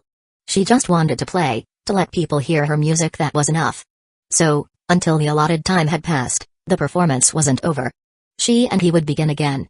Lift your head, look at me. Her words echoed in his mind as he saw her slender, yet steadfast silhouette. That posture gave Arama the courage to continue, the belief that he could carry on. Despite not being able to hear the notes, not being able to hear the piano, He focused on playing with his entire body, imagining the music in his head. He had to give everything his mother had left him. The audience and judges were left stunned, mesmerized by the storm that was created by their collaboration. The music was beautifully haunting. Though Arima couldn't hear the sounds, he no longer felt alone, drowning in the dark. Corey's playing was powerful, like the heartbeat of the music, constantly driving Arima forward. His response was a fierce match to her intensity. The performance was so captivating that, even when the time was up, the judges couldn't help but want more, urging, "Wait, just a little longer." As the performance ended, the room erupted in applause, the loudest praise for the two performers. That was amazing. So awesome. This part of the story felt exhilarating and fulfilling for Tanaka. All the anticipation up until this point had been met with a satisfying resolution. Truly, what a master. Tanaka couldn't help but praise Sensei. Even though the manga didn't capture the sounds of their performance, and that could be a frustrating aspect of music-based manga, the mangaka had somehow made Tanaka forget about it. Not being able to hear wasn't a problem. He could feel the beauty of their music, feel the impact their performance had on the audience. It was as if, for that moment, he was right there in the auditorium, hearing two brilliant musicians pour their hearts out through their music. Even though they didn't pass the evaluation in the end, at least their performance was a success. But how could she suddenly faint and end up in the hospital? Tanaka felt puzzled as he turned to the next page. He felt a bit relieved when Corey's low blood sugar was mentioned. But on the last page of this chapter, seeing her in a hospital room, alone, staring out the window, and hearing her mutter those words, "Really? I fainted again." The unsettling feeling from her simple words overshadowed Arima's self-questioning about whether he could give up the piano. When Corey left the hospital and appeared before Arima again, she proposed an idea. "Go participate in the piano competition," she said, using the excuse that she had ruined her performance. However, Arima responded with a firm rejection. "I've cast aside the important music scores. I've already lost the right to perform." In response, Corey smiled and said, "That's what many performers go through. They always say they don't want to play the piano, that if you want to play, you should play it yourself. Even so, they always pick up their scores again, face them head on. And that's how the most beautiful lie is born. We're only 14. Let's make the decision and throw ourselves into it." Without any hesitation, she jumped off the bridge, diving into the river below. Damn it. She just got out of the hospital and is already doing something so reckless. Don't do this. Tanaka's heart ached with concern. Chapter 154, It wasn't just Tanaka who thought the girl was being reckless. Arima Kausai had similar complaints. But the things you say and do, everything shines so brightly. For me, it's so blinding, I have to close my eyes. But it also makes me want to reach for it. How could I forget? The moment when applause thunders, when the atmosphere is electrified, and your music fills everyone's heart, how could I possibly forget that? The boy climbs over the guardrail, mimicking the girl's posture, and jumps into the stream below. Their joyful laughter fills the air. How could I ever forget? Because, like you, I'm a performer too. With the sound of their laughter, the second volume of the story comes to a close. Phew. Tanaka lets out a satisfied sigh. Though he feels some regret that there's no continuation, the story reaching its first peak and concluding here wasn't so bad. After all, the first major climax has already been resolved. If he hadn't seen the duet today, then that would have been the real disappointment. The next part of the story will probably have Arima start participating in piano competitions, right? The former genius boy reappears in front of the audience and the judges. I wonder what kind of story will unfold next. Tanaka can't help but feel excited about what's to come. But honestly, it still bothers me. That scene in the hospital, with the word again. Is this really a healing manga? While it seems like it from what he's seen, thinking back to the mangaka's previous works, Tanaka shivers, his face stiffening with an awkward smile. Shouldn't be, right? I guess I should ask others online for their thoughts. With that, Tanaka pulls out his phone and opens his chat. Inside, there's a small group dedicated to discussing the works of the Warriors of Love and Hope series. Hey, has anyone seen volumes 1 and 2 of Your Lie in April? As soon as Tanaka asks, the previously quiet group suddenly comes alive. Why are these people so crazy? I was just a bit late, and didn't manage to grab a copy. Same here. I have no idea when another copies will be available, it's killing me. You're asking about it, did you already read it? How's the rest of the story? Absolutely amazing. Tanaka answers without hesitation, though he can't help but feel a little disappointed. Seriously, no one got it? How are they supposed to discuss the plot if no one's seen it yet? Forget it. Tanaka is about to put his phone away when he notices a message. Did you finish reading it? I know you're in Tokyo, right? Can you sell it to me? I'll pay the full price. Wait. Is this really happening? Tanaka's a bit tempted. But after thinking it through, he realizes he's been working recently and isn't exactly short on money. Your Lie in April is a piece worth keeping, it doesn't need to be sold. Just as he's about to decline, another message pops up. Wait, I'll pay a premium 1,500 yen, how's that? So shameless. I was the one who offered first. The highest bidder wins, huh? Everyone wants to read it so badly. Alright then, I'll offer 2,000 yen. Can this really escalate? You said, highest bidder wins. Then I'll offer 3,000 yen. Tanaka blinks. This is really happening? So, I spent money on it, and now I can make a profit by selling it? I've already finished reading it, so I could always buy it again later when they reprint it. With that thought, Tanaka quickly agrees. Alright. Your Lie in April is really good. Ayuri exclaims in admiration. Yeah, it's amazing. Mashiro nods in agreement, her eyes shining. Mugi, what do you think if I start learning the violin? Mugi can't hold back a roll of her eyes, responding helplessly, then, Mashiro, will you still draw?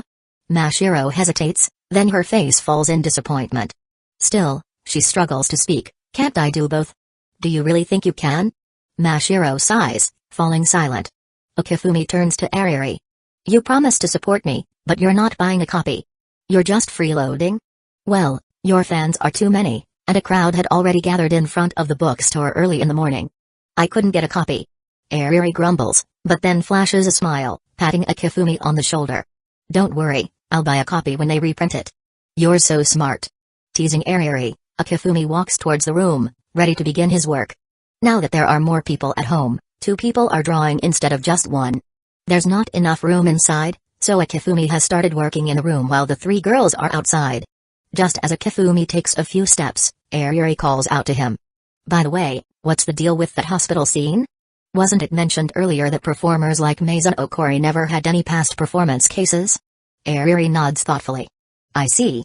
So, she's never performed because of her health problems, huh? Well, that explains the earlier setup. Exactly. Okifumi nods in satisfaction. Ayuri, you're getting smarter. Of course. Ayuri proudly raises her chin. After all, she's drawn quite a bit herself, so she can see through the basic plotline easily. Okifumi smiles but doesn't say anything else, walking into the room. Just then, the quiet Mashiro speaks up. By the way, everyone's discussing that scene. Let me see. Ayuri, curious, leans over to look at Mashiro's phone screen, where the latest comments on Okifumi's SNS account are displayed. Your Lie in April volumes 1 and 2 are amazing. Especially the way the climax was portrayed, it was perfection. I agree. Even someone like me, who isn't too into music, got goosebumps when I saw that part. The mangaka's ability to convey emotion is incredible. I'd call that climax an absolute masterpiece. But why did Cory suddenly collapse? When I saw the hospital scene, I thought the mangaka was about to hit us with a plot twist. Same here, could this be the PTSD from Warriors of Love and Hope? Given the mangaka's past works, I'm pretty sure there's more plot twists coming. Wait, really? Don't scare me. Ahem, just joking. Some difficulties in a healing manga are pretty normal, right? Though, the mangaka never claimed Your Lie in April is a healing manga, right? Eh? You're doubting that, even though it's so obvious? No, I'm fine with others thinking that, but the mangaka's style has been clear from the start. If it wasn't for the word again in that hospital scene, I'd be fine with this.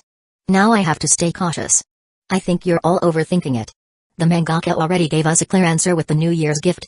Isn't it normal for a healing story to have some setbacks along the way? I think it's pretty typical. Well, until the outcome is clear, I think all guesses are valid. After all, it's up to the mangaka how they choose to write the story. I don't care whether it's a healing story or a depressing one, as long as the manga is good, I'll keep reading it. Exactly. I'm definitely sticking with Your Lie in April for the long haul.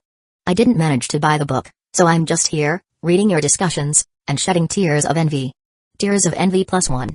In disbelief, Ayuri couldn't help but exclaim, your works are always like this. As soon as they're released, there's so much discussion about them. The envy of those who couldn't get the book was clearly written on Ayuri's face. I believe you'll be able to do the same, Ayuri. Mashiro said with a small smile, offering some encouragement. Ayuri blushed, the normally proud girl feeling a rare moment of shyness. She scratched her cheek, then shyly said, well, who knows about the future? But, honestly, catching up to this person seemed impossible. Thinking about it, Ayuri couldn't help but sigh inwardly, her thoughts scattering. When did it become such an effort just to watch Mugi's back? The girl's eyes seemed filled with confusion. Just a day after the release, the first and second volumes of Your Lie in April had been getting rave reviews. The pacing of a healing story is crucial, and the slow, steady storytelling style had made the readers feel completely at ease. And even though it was a healing story, it wasn't without its intense moments. The scene of the two playing together on stage was truly shocking. Just through the visuals, they could feel the kind of beauty and impact that was supposed to be conveyed through music. All of this made the fans praise the work non-stop. Okifumi looked at the incoming call from Mihari and couldn't help but sigh. He picked up the phone and said first, "Is this about Your Lie in April sales again?" Mihari was momentarily stunned. Her excitement got caught in her throat, almost causing her to choke on it. Then, with a hint of grievance, she said, "Next time, can you let me speak first?" "Well, after all these times, I thought you'd be used to it by now," Okifumi said nonchalantly. Mihari, unwilling to back down, replied, "Such good news, no matter how many times it happens, it still excites me. Or maybe, you'd rather hear bad news than good news?" She teased. "That's not it," Okifumi said with a slight pause. "But if there's a sudden drop in sales one day, I might get a bit emotional." "TSK," Mihari muttered. Was he implying his works would never fail? But, on second thought, from the very beginning of his career, every one of his works had been a huge success. It had been almost half a year, and Madoka Magica's 2 volumes had already reached nearly 1 million copies sold. For a single short story, that was an impressive number. Just thinking about it made Mihari dizzy, as if she were seeing a pile of small bills flying around in front of her. She cleared her throat. "You've made me all worked up now." Okifumi chuckled. "So, what were the first day sales of Your Lie in April?" Volume 1, 28,000 copies, Volume 2, 33,000. Mihari replied. She paused before adding, "Although it's still quite a bit lower than Madoka Magica, the main reason is that our production capacity couldn't keep up. Also, releasing it on January 20th wasn't the best timing." Okifumi shook his head with a smile. "No need to explain. I'm very satisfied with these numbers." Having been in the industry for almost a year now, Okifumi had gained more understanding of the business. For any new release, breaking 10,000 copies in the first day was already a hit. For his works, it was always several tens of thousands right from the start. What was there to be dissatisfied about? Moreover, he often chose to release his works at the end of the month, while others usually went for the beginning. Even so, his first day sales were sometimes even higher than those of books released 10 or 20 days earlier. With this comparison, the difference was clear. At this point, Okifumi's name alone could guarantee sales. On the other end, Mihari continued, "Besides informing you about the sales, I also wanted to ask when the 3rd volume of Your Lie in April will be released." "Eh?" Okifumi was surprised. "That's not usually your style. We've been working together long enough that we know your habits by now," Mihari said with a tired tone. "As long as the first few volumes are released, the rest will follow soon enough, right? Rather than wait for you to bring it up, we figured we should be proactive." Okifumi chuckled. "Atosuna-san. Do you remember the title of this manga?" Although confused, Mihari replied, "It's Your Lie in April." Okifumi smiled slightly as he reminded the editor to always remember the title. Even when she was still a rookie, she never made such mistakes, and now, with the experience she had gained, it was second nature. "So, if I were to finish this work in April, that would make for a great symbolic ending, wouldn't it?" Mihari froze, her smile freezing as she heard this. Finish Your Lie in April? But the manga was barely even starting its serialization. Why would he be talking about finishing it already? But finishing it on April is Your Lie in April? It had a very fitting ring to it. It almost felt perfect. But let me ask, how many volumes are you planning to release to finish Your Lie in April? Mihari had already seen volumes 1 and 2 before they were published, and from her professional perspective, there was no sign that the story was wrapping up anytime soon. This was clearly a long series. "I'm thinking around 9 to 13 volumes," Okifumi said, purposely vague. Mihari paused before she couldn't help but analyze further. Even with the minimum of 9 volumes, that means there are 7 left to be released. And it's only 3 months until April. So, you're planning to release 2 to 3 volumes a month? She was able to stay calm and analyze this because of Okifumi's past speed in creating works. It seemed possible. If it were anyone else, she would have dismissed it as crazy. Okifumi responded calmly, "I don't think releasing 2 to 3 volumes is feasible. Let's go with 3 volumes per month." 3 volumes a month? Hey. I must still be half asleep today. Mihari muttered. Otherwise, how could I be hearing such crazy things? Chapter 155, 3 volumes next month? Considering each volume has 180 pages, that adds up to 540 pages per month. Normally, with the help of assistants, the maximum one could manage in a month is around 120 to 140 pages, with extra pages saved for later. If you slack off a bit, it could drop to just 60 or 80 pages. In other words, a whole month's worth of work would equal the workload of 6 months for most others. This isn't just about competing, this is about crushing other manga artists underfoot. Mihari swallowed nervously and asked, her voice trembling a bit, Akifumi-sensei, are you serious? You really need to think this through. You've got your Lie in April and World End in the works, not to mention Steins Gate as the scriptwriter and everything else you've got on your plate. And don't forget school. If she weren't so rude, she probably would have just asked outright, are you even human anymore? Though they were speaking over the phone, Akifumi could easily imagine the expression on Mihari's face.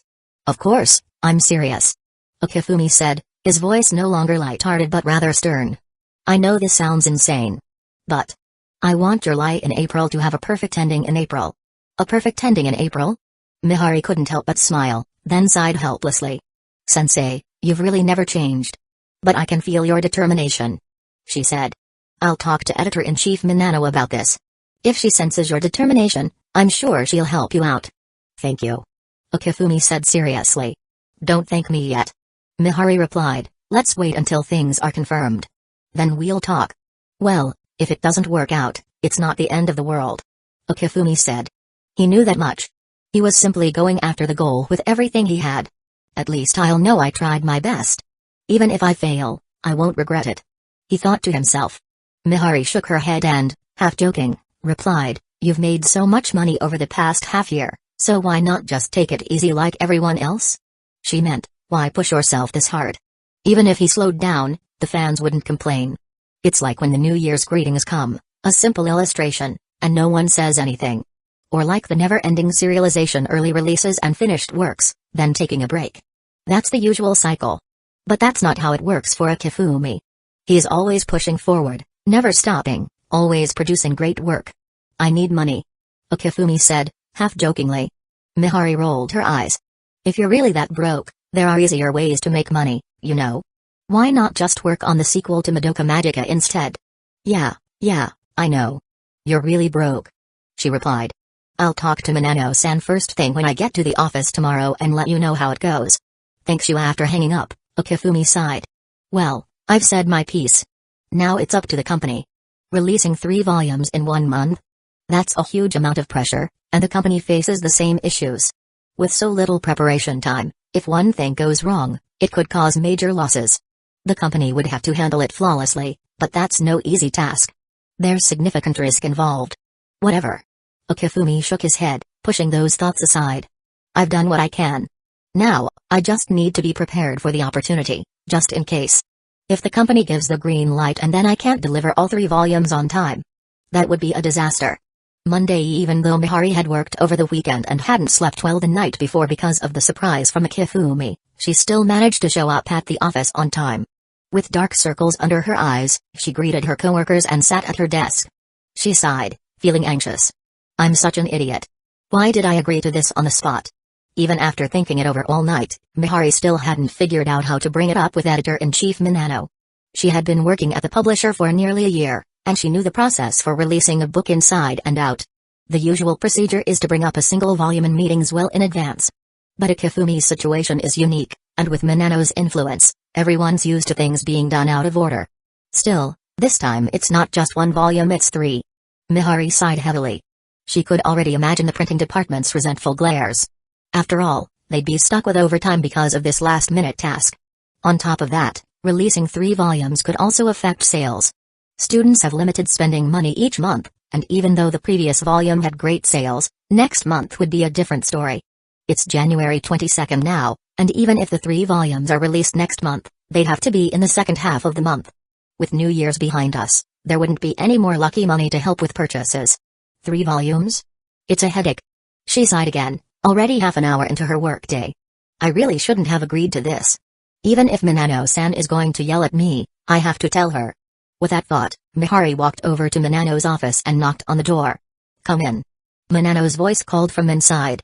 Mihari walked in, and Minano, sipping her coffee, glanced up briefly before focusing back on her documents. Is there something you need? Well, last night, I talked to Akifumi-san about your lie in April's first day sales. She started. Akifumi-san probably doesn't care much about the sales. Minano said without looking up. For him, it's more about the honor than the money. As expected, Minano knew exactly what was going on.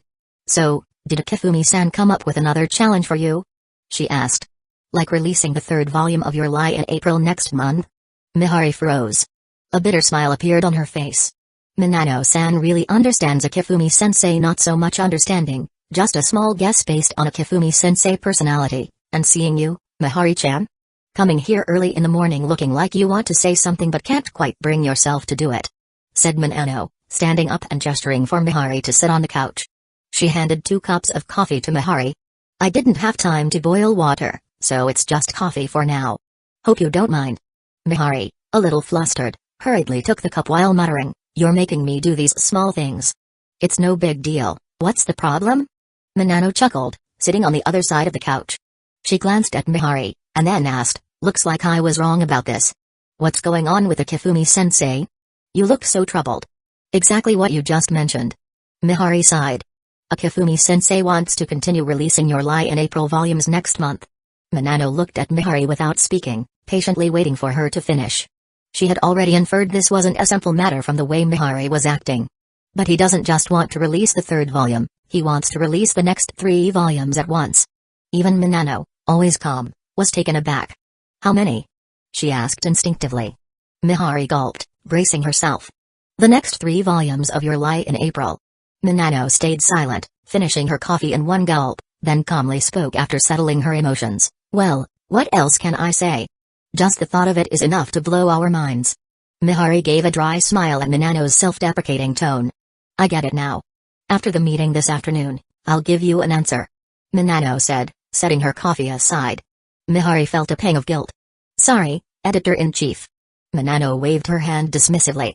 No need to apologize. Everyone has their own way of thinking, we have no right to interfere. Besides, our job is to serve the authors, right? She added with a smile.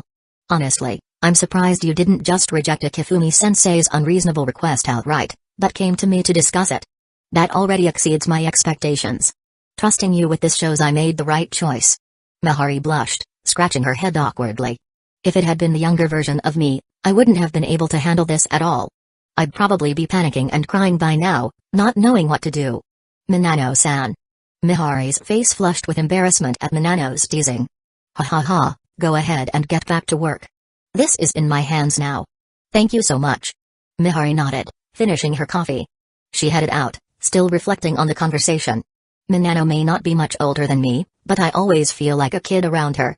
When Minano was alone in the office, she couldn't help but sigh. Akifumi-sensei really knows how to give me tough problems. This afternoon's meeting's going to be a busy one. Later that night, seeing the incoming call with the familiar name, Akifumi's face revealed surprise. After a brief pause, he answered. Akifumi-sensei. Minano's voice came through the phone. It seemed there was a response. Feeling a rush of nervousness, Akifumi remained calm in his voice. Sorry for troubling you, Editor-in-Chief. Well, our job is to serve you, so it's not really trouble. Minano chuckled. Just wish you'd let me know earlier next time. That way, I wouldn't have to be so passive. Thinking back on today's meeting, Minano felt a bit drained. After all, this whole thing was her fault in the first place. But the result turned out okay in the end. She smiled. I'm sorry again. Akifumi apologized sincerely. Minano reassured him, you don't need to apologize. This is just part of the job. But I have to ask before we continue. Are you absolutely sure you can deliver 3 volumes every month? Without hesitation, Akifumi answered, I'm sure. What about the release schedule? I was thinking the middle to the end of each month. Akifumi replied. Having worked hard for days, he already had enough for 2 volumes, and the third was almost halfway done. There were no issues finishing it in the remaining time. If you're releasing 3 volumes this fast, you'll need to submit them by the end of this month. Minano mused, impressed by how much content Akifumi had prepared. Did you draw all of this in advance? Akifumi chuckled, I've been drawing a lot in my spare time. You never know when it'll come in handy. Minano smiled. Akifumi-san. We're planning an online interview about your lie in April this Friday. Do you have time? An online interview? Akifumi was taken aback by the sudden suggestion but agreed right away. Of course. He trusted Minano's judgment. There was always a good reason behind her decisions. Minano nodded. Now, about your proposal from last night. It was approved in today's meeting. Akifumi wasn't surprised. If it hadn't passed, they would have just told him directly. But it wasn't easy. I had to work hard to get everyone on board. If you don't meet the 3-volume deadline, I'll resign myself. Akifumi was genuinely moved. Thank you, Minano-san. But don't worry, I won't jeopardize my career. Minano laughed off his concern. No need to be so tense. I wasn't saying that to pressure you. I just want you to know we're in this together. From now on, you can fully trust me. Minano continued, switching back to a serious tone. I want to give you a heads up. The interview this Friday will announce that the decision to wrap your life in April was something we all agreed on from the start. It's a bold move by Shueisha. Please cooperate with the publicity. Akifumi immediately understood the reasoning behind it. He smiled. Don't worry, I won't let you down.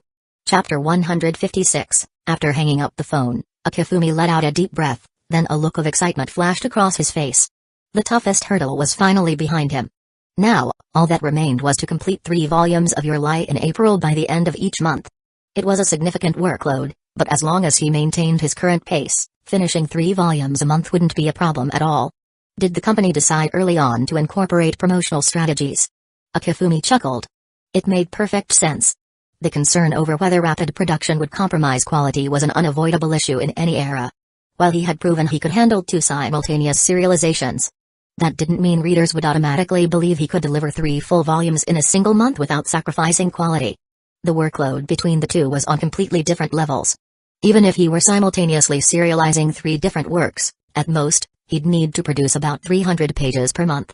But publishing 3 entire volumes? That meant doubling that workload. And that wasn't even considering the fact that he still had other ongoing projects on the side. That was why this approach made sense. It added credibility to the whole endeavor. Ending Your Lie in April was part of the plan from the very beginning. By framing it this way, external speculation and doubts could be minimized. After all, this phrasing implied that Akifumi had already prepared a large number of drafts ahead of time, ensuring that the story would conclude as planned. Sure, the reasoning might seem a bit forced, but most people wouldn't overanalyze the logic behind it. The only real risk was if Your Lie in April failed to conclude by April. In that case, the problem wouldn't just be for Akifumi or Minano-san, it would be a major issue for the entire publishing house. Come to think of it, this setup is quite fitting for Your Lie in April. Both the story and this publishing strategy revolved around carefully crafted, well-intentioned deceptions. One started in April and ended in late February, the other began with the mid-February book release and would conclude in late April. One was a true lie. The other would become reality once April ended. I didn't expect such an interesting contrast to emerge from all this. Akifumi shook his head with a smile before his curiosity took over. Speaking of which, who exactly is editor Minano? He highly doubted that an ordinary editor could pull off something like this. Sure, chief editors held high-ranking positions within a publishing house. But Shueisha was just one subsidiary within a larger media conglomerate. Decisions like increasing royalties required approval beyond even the chief editor. That meant this was a matter that couldn't have been decided just by a few chief editors sitting in the room. But either way, having someone influential backing you feels pretty good. Akifumi grinned. Did it really matter who Minano was or how he secured these opportunities for him? Not at all. What mattered was that, now that this precedent was set, it would likely be much easier to pull off similar strategies in the future. And that knowledge alone was enough. With his mind cleared, he focused on his top priority, drawing. As for the online interview on Friday, he could just wing it when the time came. Akifumi, what does drawing manga feel like? Akifumi blinked in surprise, then looked at Kato with curiosity. Are you interested in drawing manga? Just a little. Kato nodded, then clarified, I don't intend to draw myself. I'm just curious about what it feels like to be a creator. What it feels like. Akifumi pondered for a moment before answering. Before I even start, just picking up the pen feels exhausting. I don't want to draw at all. But once I start, I have to constantly think about how to bring the world in my head to life in a way that captures the reader's interest. When they become moved by the story's emotions, feel inspired by the hope within it, my creative passion burns even stronger. When I receive recognition and praise from fans, I feel genuinely happy and touched. And of course, on a more practical level, I don't have to worry about money anymore. Even if one day I stop drawing, I can still live comfortably off my past works and enjoy a fulfilling retirement. That's pretty much what it feels like. Kato nodded in understanding, then let out a sigh. That last part sounds wonderful, but I'm guessing most people never even make it past the first 2 steps. Well, manga is a long-term career. If someone can't overcome their own laziness and stick with it, success is impossible. Even if they persist, success isn't guaranteed, right? Kato's tone carried an unexpected note of melancholy. Not everyone has the same level of talent as you, Akifumi. Realizing how her words might be misinterpreted, she quickly added, I'm not saying you don't work hard. I genuinely respect how much effort you put in while others are just playing around. But for most ordinary people, no matter how hard they try, they probably won't achieve even 1/10 of your success. Effort was crucial. But talent also set an upper limit on what effort could achieve. That was what Kato wanted to express. I think you're absolutely right. For teenagers still sheltered in their academic lives, the future seemed too distant to worry about. If he hadn't regained his past life memories, Akifumi would likely still be the same as before, spending his days studying and indulging in anime and manga. The future felt too far away. Even if mentors and seniors offered guidance, most students would brush it off as irrelevant. Only a few thought seriously about it and put in real effort. And those few were already ahead of the rest. Akifumi smiled. I've always loved ACG, anime, comics, games, so I figured I'd give it a try. Turns out, I had some unexpected talent in this area. So why not take advantage of being young and try different things? You might discover a hidden talent you never knew you had. And even if you don't, knowing what you enjoy gives you a head start over others. Kato fell silent, lost in thought. A moment later, she let out a small sigh and gave a rare, wry smile. You've seen right through me, haven't you, Akifumi? He chuckled. Well, the semester is ending soon. And you suddenly brought up this topic, doesn't that mean you're feeling a little lost about the future? Yeah. Kato admitted with a hint of helplessness. Someone as unremarkable as me. I feel like things will only get harder once I enter society. It's a bit overwhelming. Unremarkable? Why did people around him, people who were clearly talented, insist on seeing themselves as ordinary? Whether it was Miharu or Kato, they all underestimated themselves. Akifumi sighed. If nothing else, just a little styling and you'd be incredibly eye-catching, Kato. You think so? Trust me on this. But Kato refused to continue the topic, shifting her gaze toward the blackboard in the distance. With a serious expression, she said, Akifumi's suggestion just now was really useful. This spring festival, I should take some time to seriously consider what I want to do in the future. Though her tone was calm, there was an unmistakable determination in her voice. After school, Miharu, Akifumi, and Mashiro walked home together. Out of nowhere, Miharu spoke up. You know, maybe I should try to find out if I have any talents in a particular area. Akifumi raised an eyebrow in surprise, then chuckled. Wow, Miharu, I thought you were busy chatting with others after class. Were you secretly eavesdropping on my conversation with Kato? Miharu's face flushed red. Of course, she paid attention when the boy she liked was chatting with another girl, especially someone as stunning as Kato. She knew that someone as exceptional as Akifumi wouldn't be hers alone forever. But until that future arrived, wasn't it okay to be a little greedy and want to keep his affection all to herself for now? Ignoring Akifumi's teasing, she earnestly asked, Akifumi, what do you think I'm talented at? Akifumi thought seriously for a moment before replying, cooking? Taking care of people? Keeping the house tidy? Miharu sighed in exasperation. I was foolish to expect a serious answer from you, Akifumi. Akifumi pouted. Hey. But you really are good at those things, right, Mashiro? Mashiro, lost in thoughts about her manga storyline, hadn't really been listening but instinctively nodded. Feeling validated, Akifumi continued confidently, take cooking, for example. It's because of Miharu's delicious meals that we smile so happily every day. And keeping the house clean, if you weren't here, wouldn't Mashiro and I be in big trouble? Don't underestimate these skills. There's a huge difference between just doing something and doing it well. In my opinion, you excel at all of this. Is that so? Miharu scratched her cheek, a bit shy, and turned her head away. Deep down, she made a silent decision. Then, I'll do my best to support everyone from behind the scenes. Thinking back, she truly did enjoy the process of taking care of others. Oh, right. Miharu suddenly asked with curiosity. Didn't you mention that you had an online interview tonight, Akifumi? Yeah. That's right. In the blink of an eye, it was already Friday.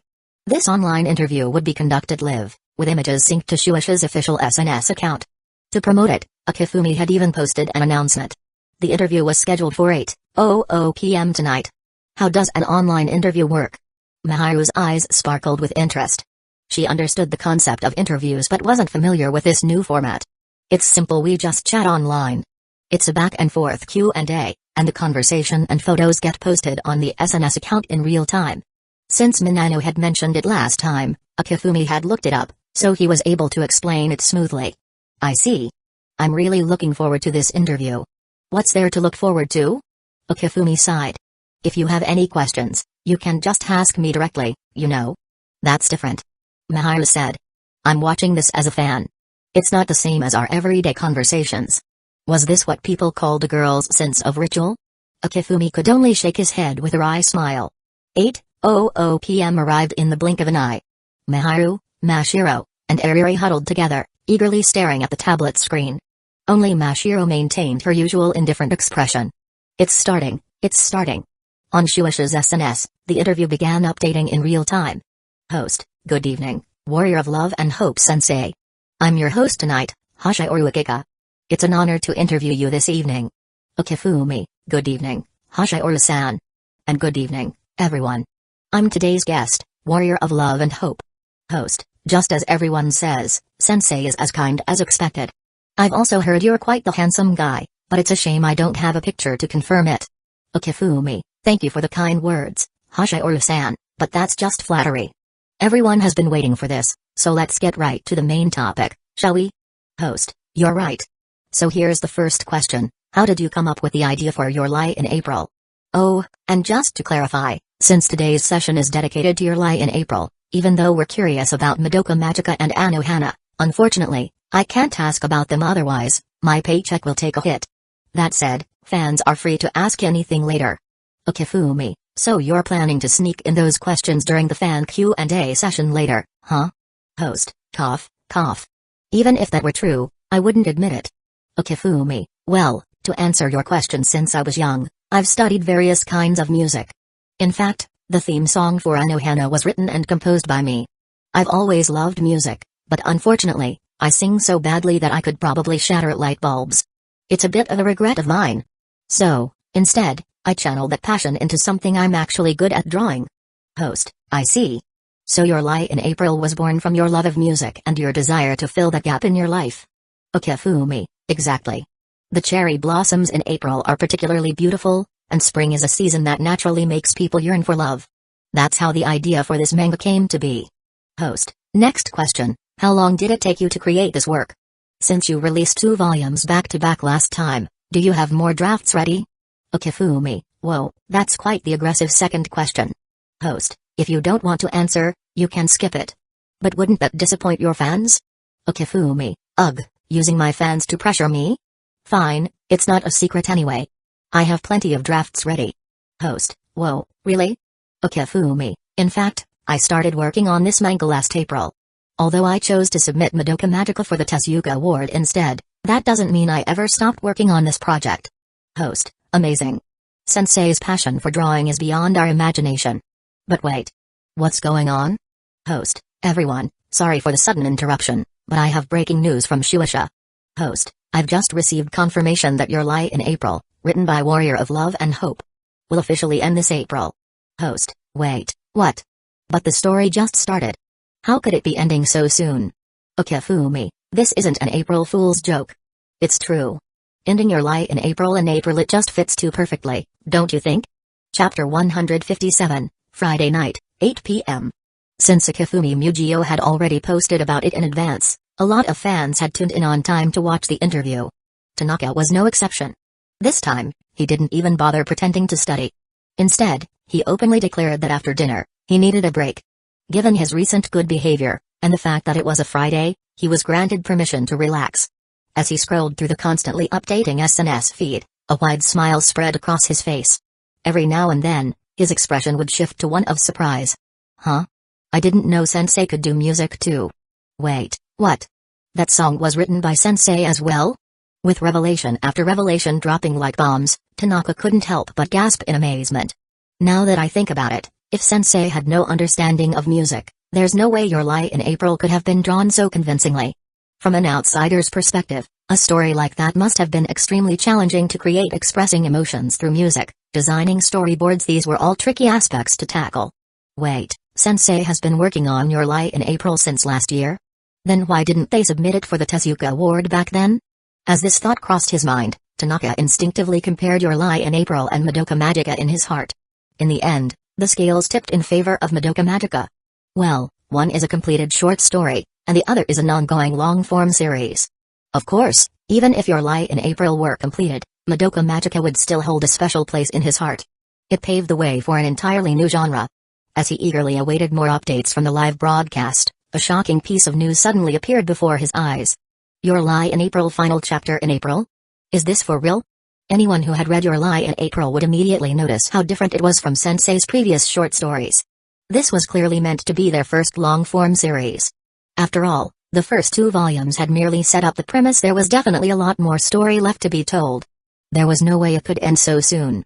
Hoping for a denial, Tanaka instead saw an official confirmation. It's really happening? Tanaka stared at the screen in shock. Countless thoughts raced through his mind, leading him to one inevitable conclusion. So your lie in April was actually a short story all along? Will it have a tragic ending? Kausai had already left the hospital, hadn't he? If the story took a dark turn and killed off Kori using this as a setup, wouldn't that be completely logical? Will Kausai not participate in the piano competition? If that were the case, then this story... Tanaka forced himself to push away those grim thoughts, but fortunately, a new update on SNS quickly distracted him. Host, so that means there isn't much content left in your lie in April, right? Sensei, of course not. I originally planned for the story to be at least 7 to 10 volumes long. Wait, what? So it really is a long series? Tanaka was completely confused. Then how are they supposed to wrap it up in April? At that moment, fans across the country collectively voiced the same concern in their hearts. The host, understanding the audience's curiosity, asked the question directly. Host, if there are still so many volumes planned, how do you plan to finish it by April? Sensei, isn't it simple? We just release more volumes per month. Host, you mean? Sensei, after discussions with the publisher, we agreed to release around 3 volumes per month. Oh, and by the way, make sure to save up for your lie in April. 3 volumes per month? Tanaka's jaw dropped.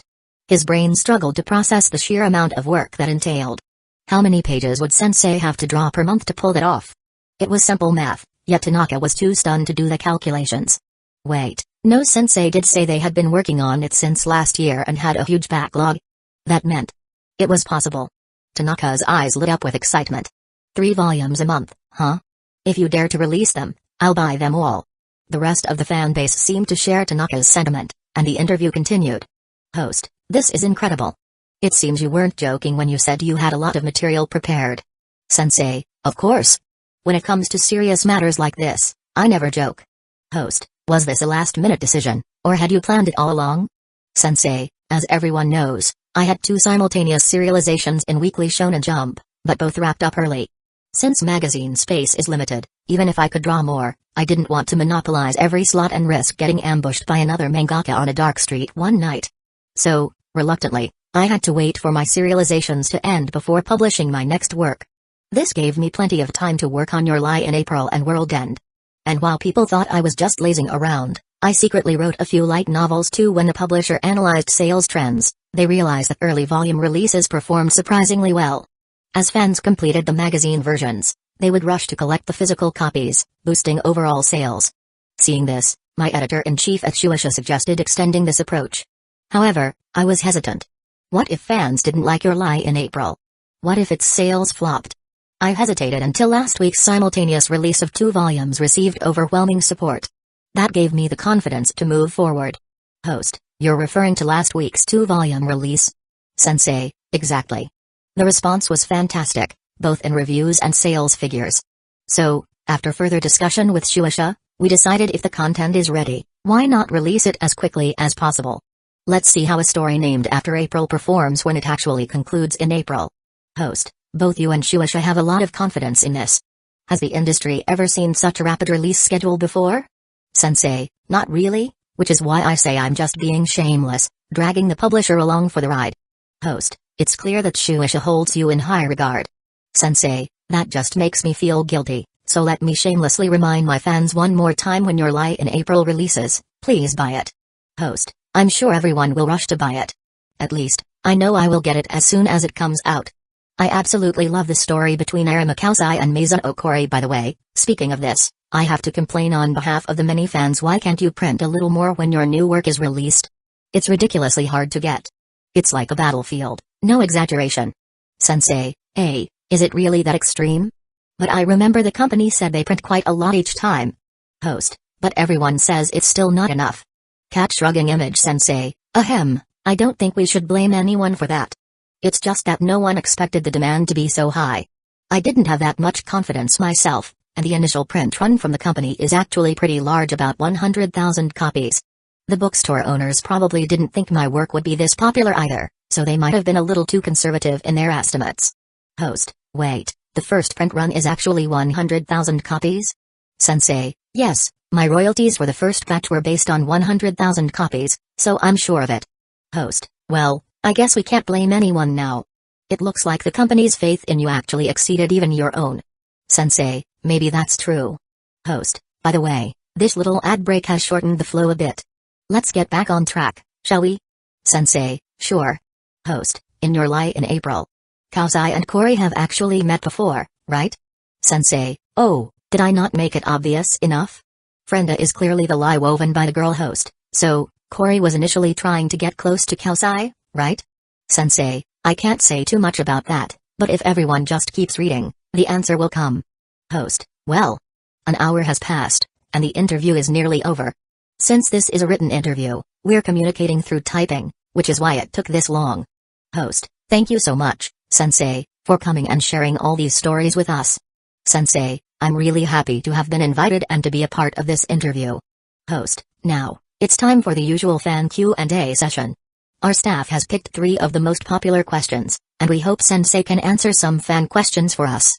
Sensei, alright, go ahead. Host, here's the first fan question. Sensei, I really love your lie in April. But my favorite work is still Madoka Magica. Will there be a sequel to Madoka Magica? Sensei, are you all just going to give me a question like this right off the bat? You're being too polite about this. Didn't the last chapter of Madoka Magica already give you the answer? If you're asking about the next arc, it's called the Beast arc, and I'm not sure when it will be published yet. Oh, wait, did I say too much? You just wanted to know if there's a sequel, right? Well, the answer is yes. At that moment, all the fans watching the live stream had only one word in their minds: idiot. Host, you really pranked us like this, Sensei. You're such a trickster. Can I change the next question to something else? Sensei, wouldn't that break the rules? Is that allowed? Host, of course not. Okay, the second question then. Let's see. Seriously? Sensei, I have a bad feeling about this. Host, Sensei, do you have a girlfriend?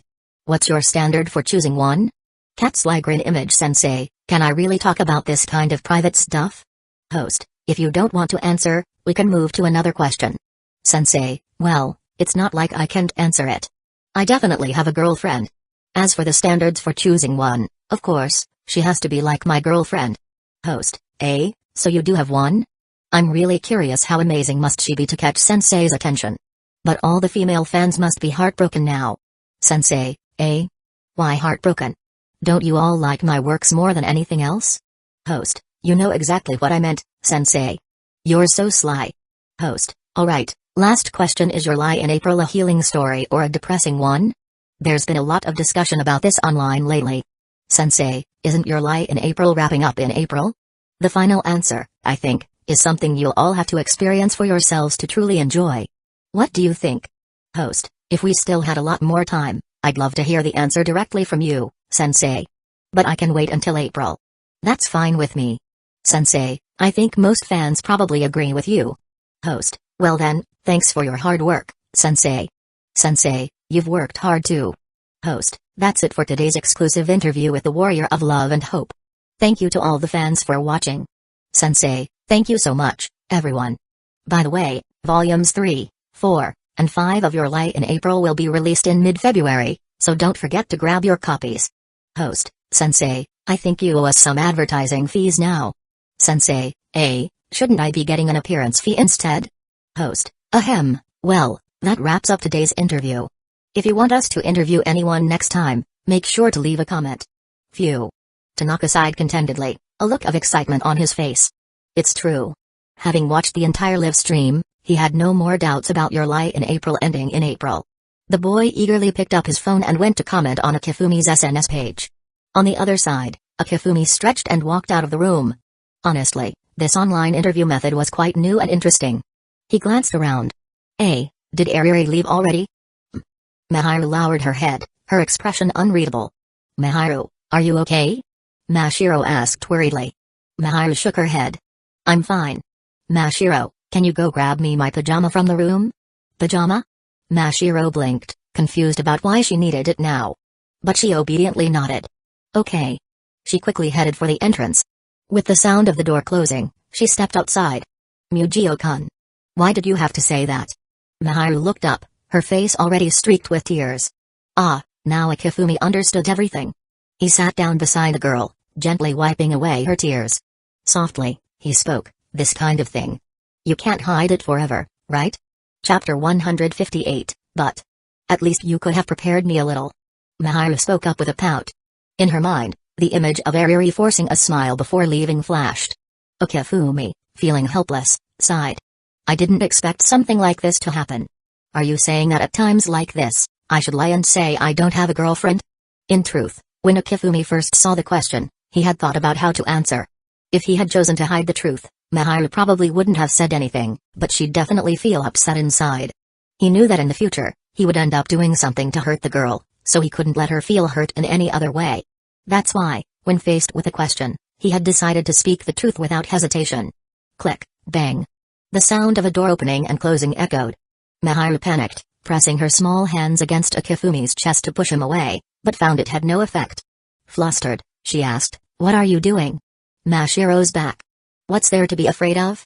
Akifumi chuckled, certain that Mashiro's personality would prevent her from saying anything even if she saw them. Mugi-I-ho. Miharu raised her voice slightly, her face filled with worry and unease. What's there to be afraid of? Though Akifumi felt a little helpless, he still followed Miharu's wishes and moved back a little. Miharu quickly grabbed some tissues, wiped away the remaining tears on her face, and put on a casual expression, trying to act like nothing had happened. Just then, Mashiro arrived, a little late. Miharu, is this it? Thank you. Miharu smiled, then noticed that Mashiro was holding a set of sleepwear. A bit confused, she asked, what's this for? Mashiro blinked. Aren't we staying at Mugi's place tonight? The implication was clear. If you're bringing sleepwear, doesn't that mean I'm staying over too? So, I brought my own. After spending so much time together, Miharu understood Mashiro's meaning and couldn't help but laugh. She had asked Mashiro to get the pajamas as an excuse to send her away, but she never expected Mashiro wanted to sleep here too. Though she often stayed here. As she thought about it, Miharu's pale cheeks flushed with a bright red hue. Akifumi, the observer, could easily figure out the misunderstanding. Looks like there's no chance tonight. Although a bit disappointed, Akifumi smiled and tried to smooth things over. Staying here tomorrow during the break would be nice too. Yeah. Mashiro nodded happily, then turned to Akifumi. Mugi, what's a girlfriend? Cough cough. Akifumi nearly choked on the water he had just taken a sip of. His face turned a bit awkward. Why is Mashiro asking this all of a sudden? Because it's something everyone cares about, but I don't really get what it means. Akifumi let out a small sigh of relief, thinking Mashiro hadn't noticed anything. He then thought for a moment before explaining, a girlfriend is a female friend you're really close to. Oh, I see. Mashiro nodded, then blinked her eyes. So, am I Mugi's girlfriend? Akifumi suddenly realized what it meant to shoot yourself in the foot. He gave Miharu a pleading look for help. Miharu snorted, probably remembering how she had been teased earlier, and turned her head, as if saying, you're on your own with this one. I really need to teach you a lesson sometime. She thought to herself, feeling that Mashiro had become bolder lately. With Mashiro's innocent gaze staring at him, Akifumi steeled himself and nodded, clearing his throat. Well. You can say that, Mashiro pouted, looking pleased. Then, I'm also Mugi's girlfriend. He felt a bit guilty for deceiving such an innocent child. However, Mashiro just happily returned to her seat, completely focused on her drawing. Miharu leaned in closer to Akifumi and whispered, Mugio-kun, what about Ariri? Don't worry, I'll find a chance to explain things to her. Though she usually acted a bit clueless, Ariri could be sharp at the right moments. She might have already figured it out, though. Maybe she was just pretending not to know or intentionally ignoring it? Akifumi pondered. Sorry. Miharu suddenly lowered her head, looking guilty. Okifumi smiled softly. I'm the one who should be sorry, actually. By the way, tonight. Miharu's face turned red, and she shook her head firmly. No way. Definitely not.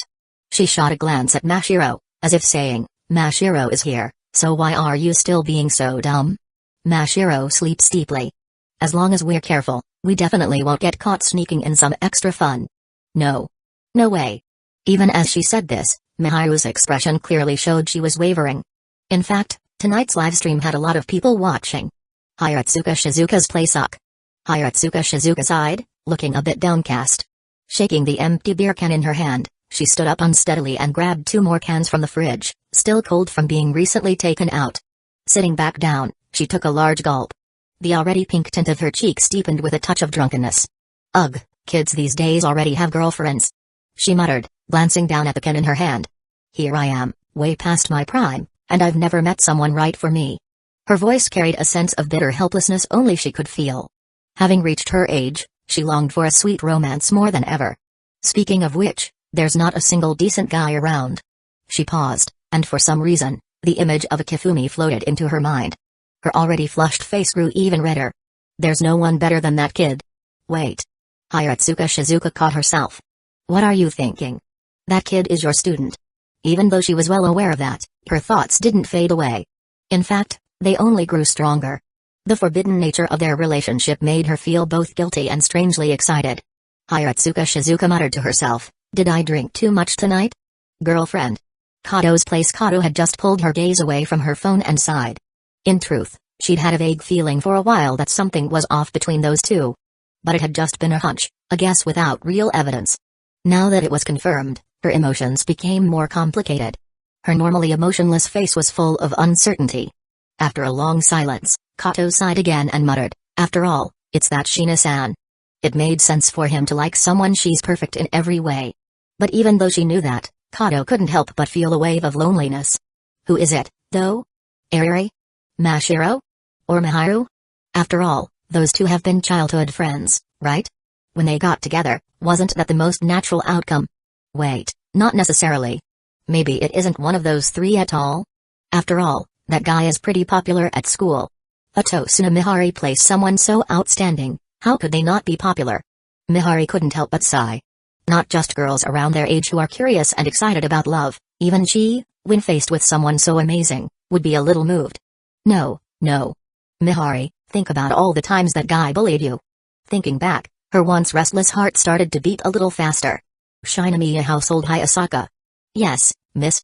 Shinomiya Kaguya gazed out the window at the moon, her voice tinged with a hint of sadness. Do you think that guy suddenly drawing your lie in April, this healing manga, might be because of love? Huh? Healing? Suddenly drawing your lie in April? Wasn't there a huge debate online about what genre that work even falls into? How can you be so sure it's healing and not depressing? Besides, in the interview earlier, didn't they mention that he started preparing that work last year? How is this related to now? Though she silently complained, Hayasaka calmly responded, I guess so. Love, huh? Shinomiya Kaguya sighed deeply, her gaze lingering on the moon, growing even more melancholic. Upon seeing Kaguya's wistful expression, all the resentment that had built up inside seemed to fade away, and a look of sympathy appeared in her eyes. Kasumijoka Utaha plays boyfriend. Kasumijoka Utaha narrowed her eyes, recalling the scene after school when she accidentally saw the 2 girls standing next to Okifumi. Is it one of them? Come to think of it. That girl is his childhood friend, right? The thought crossed her mind, but then she shook her head. Well, that seems unlikely.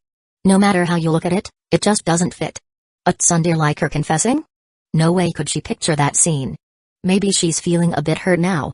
Based on their relationship, she should have been the first, but now she's lagging behind the others. Maybe I should find a time to comfort that girl? After all, she's still one of my fans. Even though I don't know why, there's something about her that rubs me the wrong way, but she's still my fan. Even Kasumijoka Utaha, despite her usual attitude, occasionally shows some kindness. Love. Kasumijoka Utaha suddenly sighed. Though her debut work was a romance-themed one, she had never been in a relationship herself. Would trying it out with someone give me more creative experience? The memory of a conversation with her editor popped into her mind. I'm almost 30 and still no one wants me. And yet, they made such a suggestion. She shook her head. But I wonder what it would feel like. Would it be like Aramakosai in Your Lie in April, where dull world suddenly shines because of one person? Or would it be like Tsubaki, who, unaware of her own feelings, gets frustrated when she sees her crush laughing and talking with someone else? Kasumidoka Utaha couldn't help but sigh again. This topic is really complicated. That night, for many girls who had interacted with Akifumi for various reasons, it was anything but peaceful. And for one particular girl, especially so. But her feelings were something no outsider could ever fully understand. The inevitable moment of heartbreak and tears from sudden longing was, of course, an essential part of it. With the interview over, Akifumi's SNS posts were flooded with comments. Whoa. This interview is packed with info. Praise to sensei. By the way, is it really okay to release 3 volumes a month? Isn't that a bit too much? No publisher has ever done this, right? It feels a little reckless. What's so reckless about it? I'm super happy. Exactly. Just thinking about the ending being closer, I'm so happy. Your Lie in April ending in April, isn't that great? I'm definitely supporting sensei when it comes out. If anyone's worried, maybe just hold off and wait a bit. Right, if you're worried, it's a good idea to just wait a little while and be patient. I'm not worried about the quality dropping, just wondering if releasing so many volumes at once might affect final sales. Not everyone has that much pocket money. Sorry, for those of us with jobs, 3 manga volumes is less than half a day's salary. Stupid adults. I'm so jealous. Jealous +1, but I'll hold on and support sensei's work next month. Yeah, it's just skipping out on a little fun. If it gets tough, I'll just work part-time. But I will see Your Lie in April the moment it's out. By the way, am I the only one interested in the sequel to Madoka Magica? No way. Your Lie in April is food, but Madoka Magica is soul food. Sensei's so mean, teasing us with curiosity but not revealing anything. But if sensei said so, could it be that the April release will be the start of it? That'll have to wait for the magazine serialization to end. I think this is Shueisha testing the waters, and if it works, next time we might not need serialization and could get direct releases. Really? That sounds too bold. But if it's sensei's new work, no matter what it is, I'll buy a copy to support. I think I'll support it too. Maybe once Your Lie in April ends, we'll see new work released soon after. Who knows what Madoka Magica will be about? Ah, I'm so excited. Feels like sensei has so many projects lined up, and even if it's not Madoka Magica next, it'll still be something great. Hey, no one curious about sensei's gossip? I'm curious too. What kind of beautiful girl could be sensei's girlfriend? Curious +1. Under the post, more and more comments poured in. Though some voiced doubts about the 3-volume release being too rushed, and whether this was planned from the start. Those discussions quickly got drowned out by the buzz about Madoka Magica's sequel and sensei's personal gossip. In the blink of an eye, 3 days had passed. At school, after classes. In a certain empty multifunctional classroom. Finally planning to stop avoiding me? Akifumi grinned at the awkwardly fidgeting Eri. Whatever the problem is, let's talk it out, okay? Chapter 159, Eri wanted to refuse Akifumi's request to talk, but thinking about what he had just done made her furious all over again. Do you even realize the consequences of what you just did? She snapped. The memory of him suddenly picking her up in a princess carry in front of so many people flooded back, making her both embarrassed and inexplicably giddy. The consequences? Akifumi smirked mischievously. Probably that people will think the mysterious girlfriend I mentioned during the live stream was you.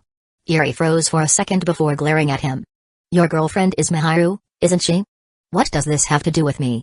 Oh? So you knew about that? His teasing tone made her fume even more. Her golden twin tails trembled slightly, as if they had a life of their own, itching to strike. Of course, I knew. I'm not blind. She grumbled internally. Right before Christmas, his and Miharu's interactions were already unusual. Miharu would steal glances at him and smile sweetly. Even someone with zero dating experience could tell what was going on. Eri had refused to acknowledge it back then, clinging to the small hope that she was wrong, lying to herself over and over. But that night, her carefully crafted delusions shattered completely. Thinking back on it, all the suppressed emotions, frustration, sadness, and resentment began bubbling up again. Before she knew it, tears slipped from the corners of her eyes. You never had any intention of being with me, so why do you keep messing with my feelings? Her tears, like broken pearls, slid down her soft cheeks. Akifumi felt a twinge of guilt watching her cry. But then ph. Her eyes widened in shock as her lips were suddenly sealed by his. Reflexively, she tried to push him away, but their strength was completely mismatched. In desperation, she bit down slightly. Even then, Akifumi didn't flinch. Slowly, Yuri's tense body began to relax. A moment later, "Are you calm now?" he asked with a smirk. Yuri, her face flushed and body weak, slumped into the chair. She shot him a furious glare. "I was calm to begin with." "Right. That's why you were crying non-stop," he countered with a raised eyebrow. "I was calm," she insisted, voice firm but cheeks still red. All right. My bad for misjudging the situation." He chuckled, deciding not to provoke her further. He knew better than to ruffle an already agitated cat. Seeing him admit defeat, Yuri temporarily forgot about what had just happened. She puffed out her chest, feeling victorious, and huffed, "You always do this." "Do what?" "Act without thinking about the consequences. Like just now," she accused. "How do you expect Miharu to feel about this misunderstanding? Even after everything, she's still worried about someone else." Okifumi sighed, shaking his head with a small smile. "Miharu won't mind. Of course she'll wait." "What?" Yuri blinked in confusion. "What do you mean she won't mind? You really think Miharu hasn't noticed that you like me?" Yuri's face turned crimson. Like a cat whose tail had just been stepped on, she jumped up in outrage. "Huh? Who likes you?" Click. "Huh?" Her flustered expression froze. "Did you just take a picture?" Okifumi grinned, tucking his phone away. "That classic tsundere reaction? Definitely worth saving." "Who's at tsundere?" she shouted. "I'm not at tsundere. No way." Ignoring her denial, Okifumi smoothly transitioned back to their previous conversation. "If you don't like me, then why are you so upset?" I'm not upset." Yuri averted her gaze, looking suspiciously guilty. "Then what were the tears for?" "Got dust in my eye. Even in 5,000 years, this girl's stubbornness won't change." Okifumi shook his head, choosing not to argue. Instead, he asked, "Do you know why you lost so badly?" "What do you mean lost so badly?" she shot back. Ignoring her outburst, he continued, "Right before Christmas, Miharu confessed to me." "What?" Yuri's eyes widened in shock. Then, a complicated expression crossed her face. Until now, she had assumed Okifumi had confessed first, which made the whole situation more painful. Knowing the truth relieved her slightly, but at the same time, a new wave of betrayal hit her, betrayal from a close friend. Unaware of her inner turmoil, Okifumi continued, "Honestly, who could say no to a confession from someone like Miharu?" Yuri had to admit, he had a point. If she were a guy and a perfect girl like Miharu confessed to her, she wouldn't just accept, she'd celebrate for days. Still, logic was one thing. Emotion was another. "Why are you telling me all this?" she asked, her voice subdued.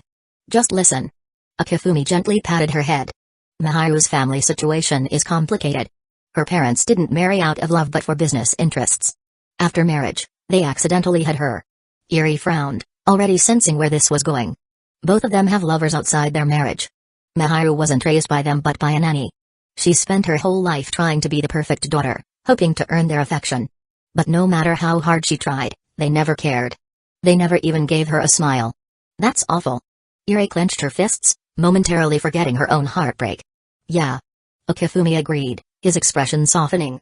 "The first time I met Miharu, it was pouring rain. She had just left her father's house after cooking a meal for him, hoping it would make him acknowledge her. Instead, he dismissed her without a second thought." Yuri stayed silent, listening intently. "I found her sitting on a swing in the park, staring blankly ahead as the rain drenched her. I took her home that night. Maybe that's when she started to feel attached to me. The night she confessed to me was the same night her family called her only to say more hurtful things. That's when she finally broke down." Hearing this, Yuri bit her lip, feeling a strange mix of emotions. She still felt betrayed by Miharu, but now she also felt a deep sorrow for her. Yuri fell silent. Logically, she felt she should be angry at Miharu for doing something like this. Emotionally, however, she couldn't help but sympathize with her. A tangled web of emotions swirled in her chest, leaving her unsure of what kind of expression she should wear. Actually, when Miharu confessed back then, she wasn't expecting a response. "Huh?" Yuri froze, her mind momentarily going blank. If she didn't expect anything in return, then why confess at all? According to Miharu, she simply wanted to express her feelings. Okifumi explained with a gentle smile. "Ever since she started helping me cook, and after getting to know you, such a precious friend. All of this made her feel a warmth she had never experienced before. She cherishes this bond dearly, yet at the same time, she couldn't suppress her feelings for me. And Miharu knew that you had feelings for me too." Yuri remained silent. "She likes me, but she also deeply values her relationship with you," Okifumi continued.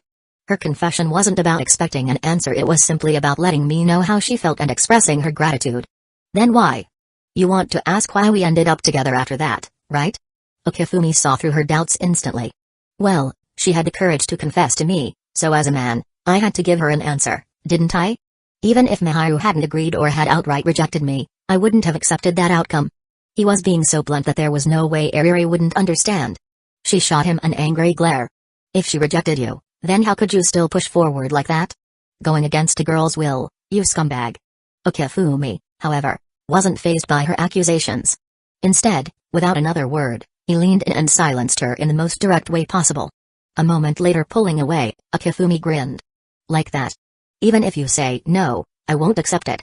That's too much. Hearing her protest, Okifumi rolled his eyes. Come on, she wasn't even resisting as hard as she had at the beginning. And now she had the audacity to call him the bad guy? Of course, Okifumi knew better than to say that out loud. Miharu reacted the same way at first. He added casually. Ariri was silent for a moment before finally asking, then, what do you plan to do now?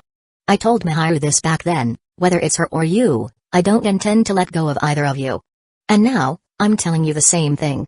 Ariri didn't seem particularly shocked by his words. It seemed she had already anticipated them before he even spoke. With her silence, the atmosphere in the room grew heavy. A few minutes passed. You scumbag. With righteous indignation, Ariri shot him one final glare before declaring, I will never agree to this. Then, she spun on her heel and stormed out of the multi-purpose classroom, her footsteps echoing loudly in the hallway. Okifumi watched her go, sighing in amusement. Is this the final act of a true tsundere's pride? From what he knew of Ariri, if she truly wasn't moved, she wouldn't have said anything and just run away in silence. Give it a few days, she'll come running back on her own. Chapter 160, Back home, Mashiro was absorbed in her sketching, the soft scratching of her pencil against paper filling the quiet of her room. Meanwhile, Miharu and Okifumi sat on the couch in the living room, the air between them thick with unspoken tension. So, how did it go? Miharu's voice trembled slightly, her words laced with nervousness and guilt. Her hands fidgeted in her lap, betraying the weight of responsibility she still carried. Okifumi leaned back, a small, reassuring smile playing on his lips. More or less settled. Miharu exhaled deeply, her shoulders relaxing as a faint smile crept onto her face. Thank goodness. She murmured, her voice barely above a whisper. But curiosity soon flickered in her eyes, and she tilted her head slightly. What exactly did you say to convince her? Okifumi's grin widened, his tone teasing. Obviously, I used my mouth to persuade her. Miharu blinked, her cheeks flushing as she realized his implication. I meant, what did you say? She pressed, her voice tinged with exasperation. Seeing her flustered reaction, Okifumi chuckled softly before relenting. First, I carried her off princess style in front of her friends and brought her to an empty classroom. He paused, his expression turning thoughtful.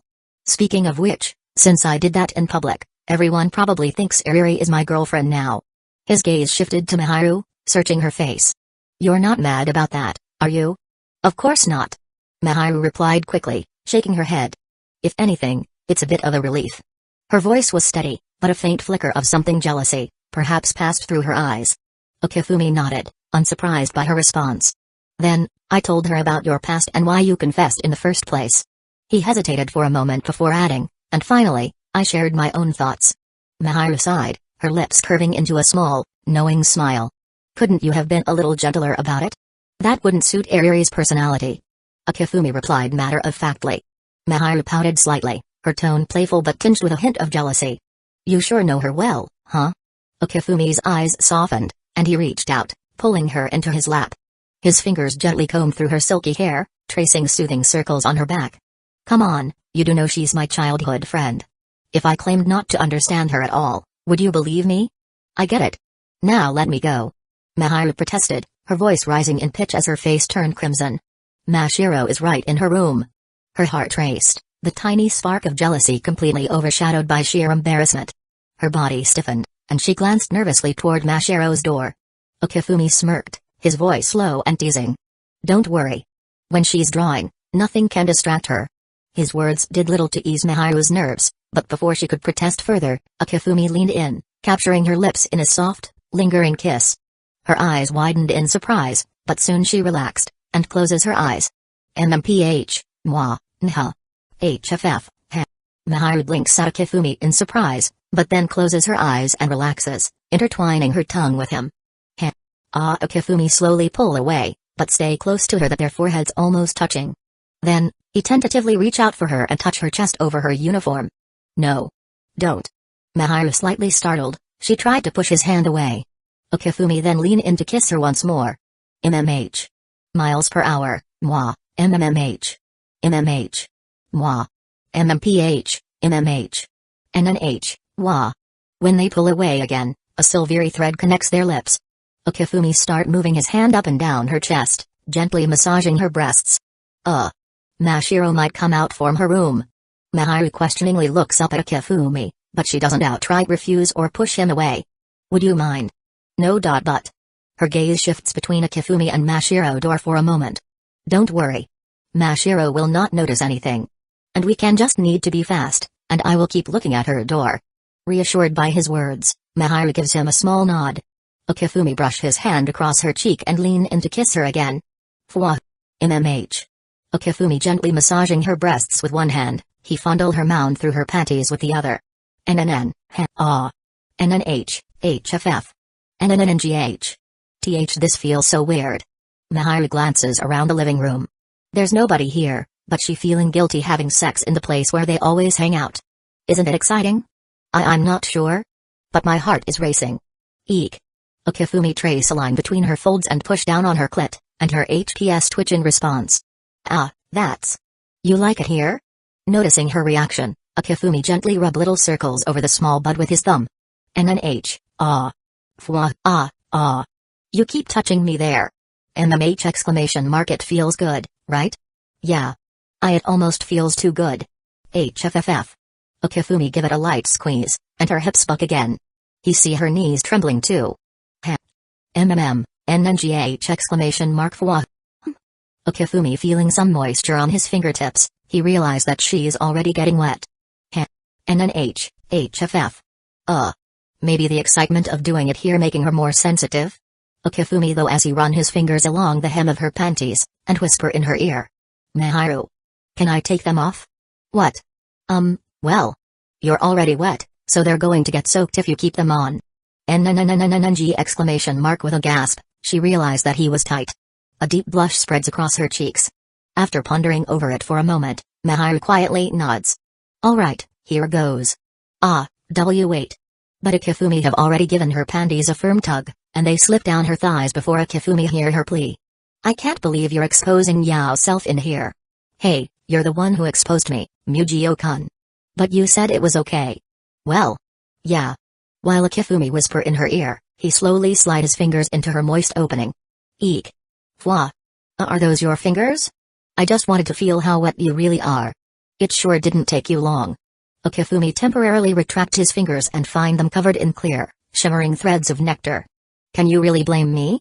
Does it excite you, doing this in the living room while Mashiro is here? MMH. I know it's naughty, but still. So you like naughty things, huh? Akifumi whispered to her ears.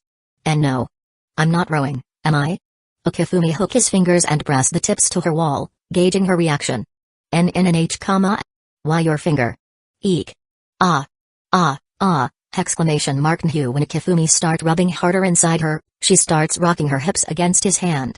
Maharu getting wetter by the moment, and her love juices drip down over his hand and arm. Maharu closes her eyes as she savors the sensation.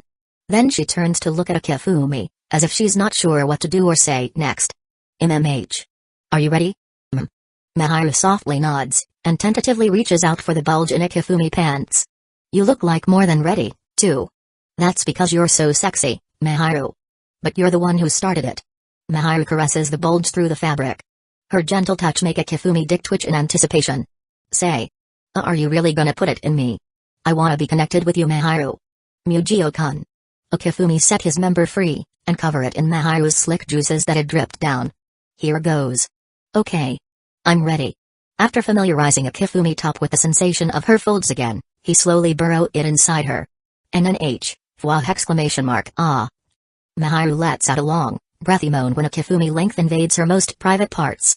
It slides in smoothly to the base, because she's already incredibly wet inside.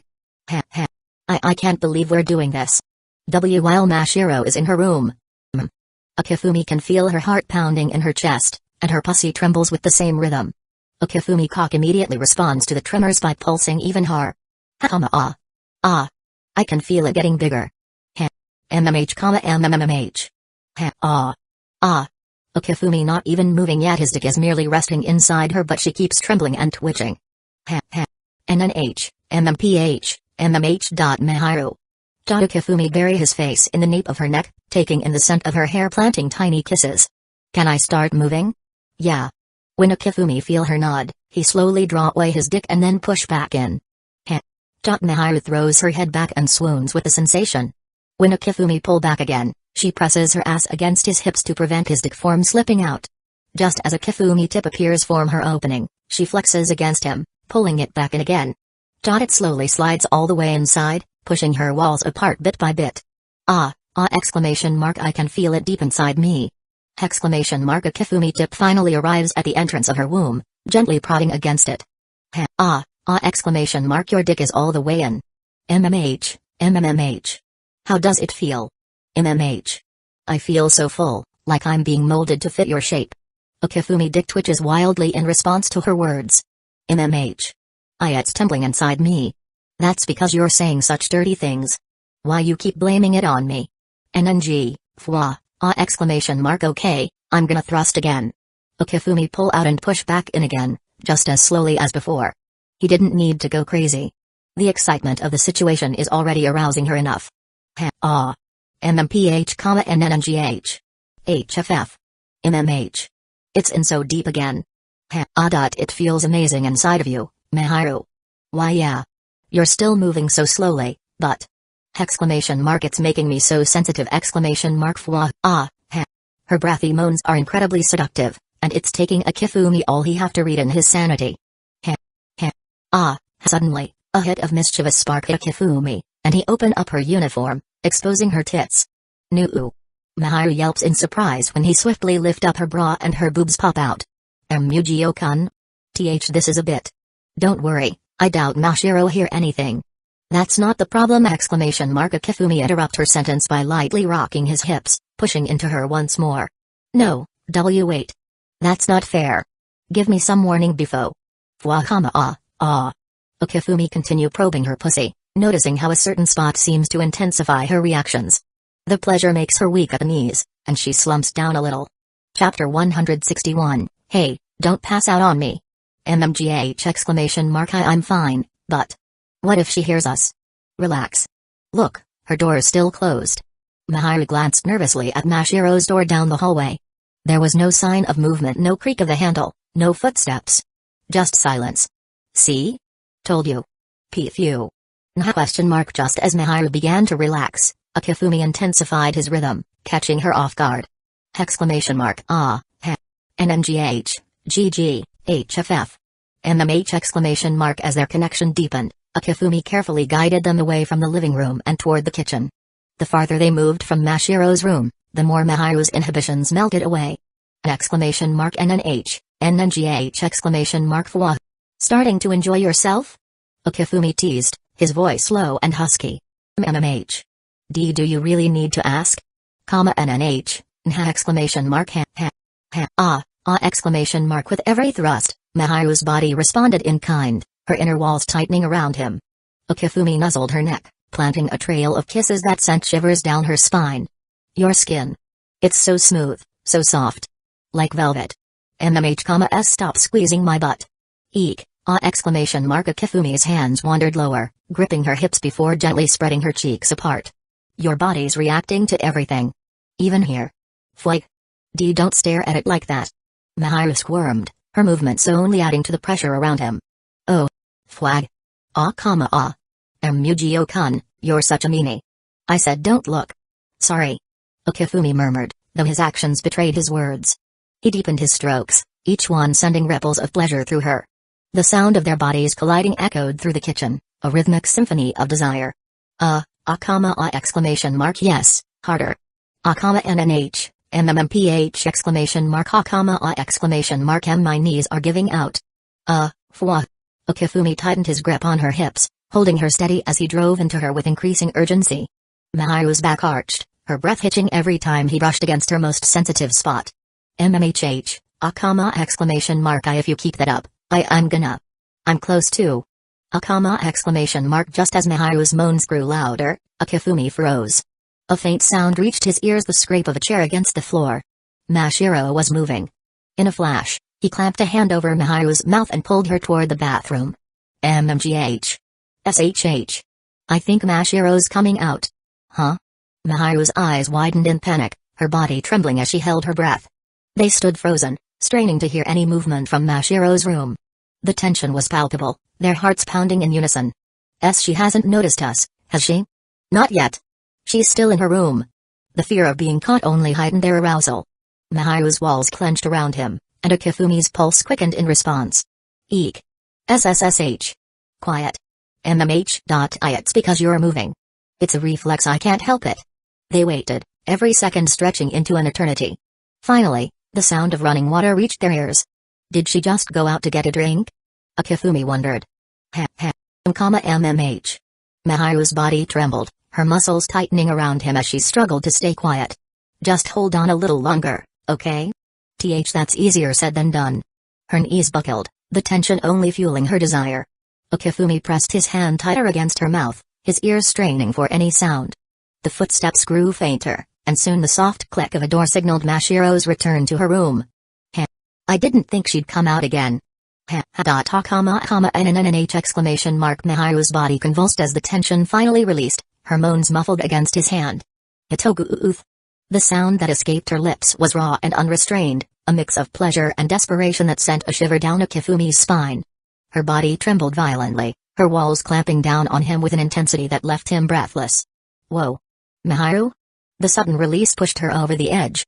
Her nectar spilled out, pooling on the bathroom floor. Whoa. She's soaked. I had no idea she was this turned on. But they weren't out of the woods yet.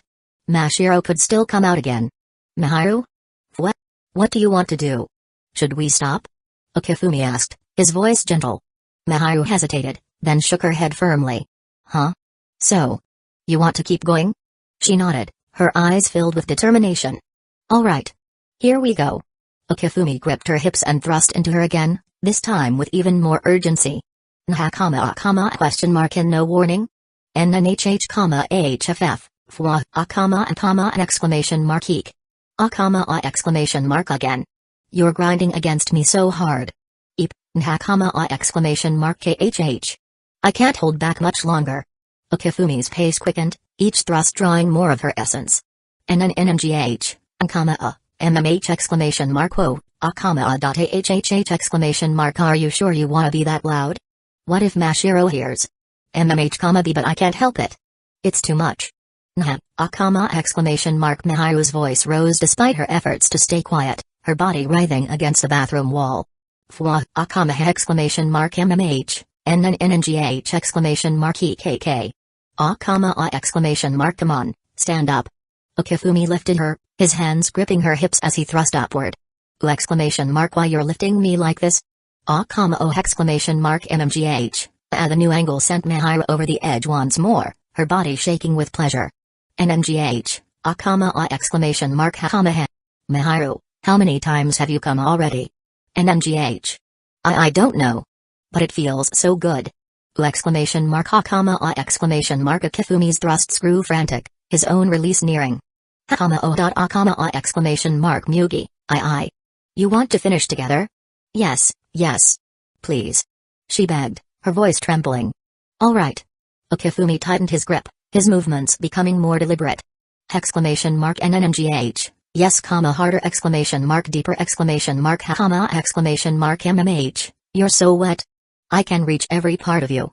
Why yeah. I can feel you. So deep inside me. Exclamation mark exclamation mark I can't stop shaking. MMH exclamation mark Mahiru's body clenched around him, her walls pulsing with every thrust. MMH, exclamation mark I can feel you growing inside me. Exclamation mark NNNHGH, exclamation mark why you're stretching me so much. Oh exclamation mark AHHH exclamation mark I'm close, Mahiru. MMH exclamation mark me too. Let's finish together. Exclamation mark with one final thrust, Akifumi reached his peak, his release flooding her. Maharu's body convulsed, her cries of ecstasy muffled against his shoulder. NNNNHH, ah, exclamation mark ah, HFFF. MMM. They collapsed against each other, their bodies slick with sweat. Maharu's legs wobbled, but Akifumi held her steady. That was amazing. Yeah. Akifumi's voice was hoarse, his own legs barely supporting him. As they caught their breath, Maharu turned to him, her cheeks flushed. See, can you kiss me? I've been facing away the whole time. Of course. Akifumi pulled her into a deep, lingering kiss, their bodies still intertwined. Later, at the dinner table, Mashiro glanced between Akifumi and Maharu, who was blushing furiously. Maharu, do you have a fever? She asked, her brow furrowed in concern. Guilt washed over them both. Akifumi quickly looked away, while Maharu forced a smile. Maybe it's just a little hot in the kitchen. Wasn't it still winter? Before Mashiro could voice her doubts, Akifumi jumped in. Cooking is hard work, and the windows were closed. It probably got stuffy. Oh. Mashiro nodded, satisfied, and returned to her meal. Both of them exhaled in relief. Maharu shot Akifumi a fiery glare, her cheeks still red. Chapter 162, February 16th. Another holiday's coming up. Akifumi's tone was filled with emotion. It had only been a little over a month since the last long holiday, and now another one was coming up after just over a month of classes. The idea of having another extended break felt pretty nice. Even though the main activity during the break would be drawing, more time for painting meant being able to finish tasks ahead of schedule, which in turn would increase free time. More importantly, it meant no need to wake up early and go to school. Just this one thing made him genuinely happy. After all, it was still February, and the cold weather hadn't passed yet. Staying warm in bed was truly one of life's greatest pleasures. Akifumi, you're surprisingly looking forward to this holiday. Kato remarked from the side. Akifumi smiled. Who doesn't like a break? Of course, if the holiday stretched on for too long, he'd start to miss school. But that was something that happened only after a holiday had gone on for a while. Before the holiday started, everyone was filled with excitement. Kato, you don't like it, do you? Akifumi asked, thinking it over. Kato, after some consideration, replied seriously, a holiday is relaxing, but I also end up helping my mom with a lot of chores. Well, overall, I still like it. Of course. In this world, who could dislike a holiday? Akifumi smiled brightly. By the way, your new work is being released tomorrow, right? Huh, Kato's buying it? Akifumi was a bit surprised. This wasn't part of the original story. Normally, Kato wouldn't be interested in this sort of thing. So, is it because of me? The thought crossed his mind, and the answer came immediately from Kato. Well, you're my only friend who's drawing comics, so of course, I'd be curious. Actually, I've seen your previous works. Kato added. What do you think? Akifumi asked, wondering how Kato would react. Very sad. Kato replied after thinking for a moment. I've always wondered why your works mostly carry this tone. Why is that? Why? Akifumi asked. It was simple because those were the only things he could create. But of course, that was something he couldn't share openly. After thinking for a moment, Akifumi came up with a reason. Only things with a sense of regret stay in people's memories. Besides sadness, love and hope also exist in the works, don't they? That's true. Kato agreed, then shook his head. But I'm not a creator, so I guess that kind of talk is a bit presumptuous. Still, it's a wonderful work. Kato concluded. Do you think you'll be able to get a copy of your Lie in April tomorrow? Akifumi asked. Akifumi waved his hand reassuringly. Don't worry if you can't get it. The publisher always sends me some extra copies. Want to just come over to my place to get one? Kato thought for a moment and nodded. If I can't get one tomorrow, I might take you up on that offer. You're always so polite, even though you keep saying we're friends. Friends? Kato shook his head silently in his heart. As the bell rang signaling the end of school, the three of them couldn't help but reflect on the day. There were laughs from those celebrating the arrival of the holiday, and sighs from those who failed their final exams, facing extra study sessions during the break. Only after retaking exams would their holidays truly begin. Walking home, Akifumi sighed, I'm glad Mashiro passed. Just 2 days before the exam, Akifumi remembered that Mashiro had failed in the original storyline, so he took some time to create a practice test for her. As expected, Mashiro returned the favor with a string of zeros on the test. Although her memory was impressive, if Mashiro didn't actively try to remember something, it wouldn't take long before she forgot it. It was one of her defining traits. Looking at Akifumi, Mashiro tilted her head, confused. What happens if you fail the exam? You have to go to school every day. He replied. Oh. Mashiro nodded, her expression emotionless, showing she didn't think much of it. From then on, you'll have to go to school alone every day, Mashiro. Akifumi continued. I'll be at home working on my drawings, while you'll be studying at school. I'll be at home enjoying cake with Miharu, Ariri, and your san, while you'll be starving at school. That's definitely not happening. Mashiro interrupted loudly, her face turning pale. Her wide-eyed reaction showed how relieved she was to have passed. The sight made both of them laugh. And with that, spring break was finally here. By next year, the three of them would be high school seniors. A day might seem short, but in the blink of an eye, it had passed. Recently, there was some exciting news in the life of Hikari Nohara. He was in love. This time, the object of his affection was different from the last. She was a fellow fan of anime, just like him. They met in a chat group for people who shared similar interests. They hit it off immediately and quickly became a couple after meeting last month. Her appearance wasn't anything special, she was quite average looking. Her figure wasn't remarkable, but not bad either. Her personality was generally quiet, but when talking about topics she loved, her eyes would light up. The most important thing was, they were both fans of Love and Hope's Warriors. It was because of this shared interest that they got together. If he hadn't walked into that bookstore and bought World End, his life wouldn't have changed, and he wouldn't be here now. He was very grateful to the genius manga artist, still a high school student, who had unknowingly brought about this change in his life. Even though it was Saturday and he was exhausted from a full week of work, Hikari Nohara woke up early with anticipation. Today was the release of Your Lie in April Volume 3. And it was a simultaneous release of 3 volumes. He knew the bookstore would be chaos. Sighing, he muttered, why couldn't they just release it on a weekday? Of course, he understood. The primary consumers of manga and light novels were students. If it were released after the spring break, it might face a battle against the exam enemy, even if Love and Hope's Warriors had many fans. After all, aside from the students themselves, there were also the parents to consider. When he arrived at the bookstore, there were already dozens of people in line. Even though he had expected it, Hikari Nohara couldn't help but exclaim, is this really the power of the mangaka's fan base? This is insane. He'd arrived by 8:10, and the bookstore wouldn't open until 8:50. Anyone who didn't know would think this was the release of a limited edition. He murmured, amazed. He quickly joined the end of the line. There were dozens of people ahead of him, but he was sure he'd get a copy. By the way, is it because Your Lie in April is that amazing, or is it just because I want to support the mangaka? In truth, Hikari Nohara's feelings about Your Lie in April were more neutral. Compared to healing, he found himself drawn more to the melancholic sense of loss that comes from something being imperfect or broken.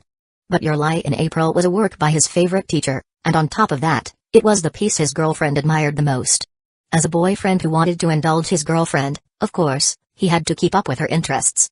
What was even more important was that during their conversations, if she brought up a question about Your Lie in April and he couldn't answer, wouldn't that be a huge point deduction? That thought alone was enough to make him get serious about it. After thinking about all of this, Hikari Nohara pulled out his phone and started scrolling through videos to pass the time. Minutes passed by, and before he knew it, the bookstore opened. The crowd efficiently streamed inside. By the time Hikari entered, the books that had been neatly stacked at the beginning were now noticeably fewer. Without hesitation, Hikari grabbed 2 sets of volumes 3, 4, and 5 of Your Lie in April and headed to the counter to check out, his face showing a contented smile. I wonder if she's bought it already, he muttered. They lived a little far from each other, a little over an hour's drive. Yesterday, while chatting online, Hikari had mentioned picking up the books for her. But she had rejected his offer, saying that as a fan of the teacher, she felt it would be disrespectful if she couldn't buy it on her own right away. Despite this, Hikari, who usually only bought 1 volume, couldn't help but buy an extra set. If she didn't get it by some chance, I'll surprise her with it. She'll be so happy. Just thinking about it made him smile. Can't wait to get home and read it, he thought to himself, eager to have more topics to talk about. When Hikari returned home, he sighed, I guess she got it already. He didn't overthink it and casually ate a rice ball and a piece of bread he picked up from a convenience store on the way home. He then took volume 3 out and started reading it seriously. In the last chapter, with the encouragement of Kori Maizano, Kozairama finally decided to pick up the piano again. However, for him, who could no longer hear the sounds, this was undoubtedly a difficult task. The audio recordings that Kori made for him only confirmed how challenging it would be. Even so, this time, the boy didn't look for excuses to quit. Instead, he followed Kori's advice and pushed forward, constantly imagining the music in his mind. Even as late as 3 a.m., the bright lights and the sound of piano music could still be heard coming from Kozai's room. What is imagination? Is it different from interpreting sheet music? How should I play this piece? Kozai asked himself, searching for answers. Meanwhile, unbeknownst to him, Kori, walking home with Tsubaki Soabe, was feeling an inexplicable sense of unease. In their conversation, she noticed something important. Despite having been the closest person to Kozai since childhood, she now felt like she had become the farthest from him. One stood on a dazzling stage, while the other could only stay in the audience. It was at that moment that Kori, who had once admired her senior, received a call from him, and, in a moment of frustration, she agreed to his request to date. When Hikari read this part, it felt like a sharp jab to his heart. It didn't hurt, but that prickling sensation lingered. The scene changed to the school music room, where Kozai was still seriously reading the sheet music, thinking, what is it that I want to play for, and who am I playing it for? At this moment, Kori, who had separated from Tsubaki, unexpectedly returned to the school and handed Kozai a drink. Inside the room, the girl looked at the beautiful moonlight and told the boy to call it a day, but he responded that he wanted to practice just a little longer. Do you hate me? Kori suddenly asked.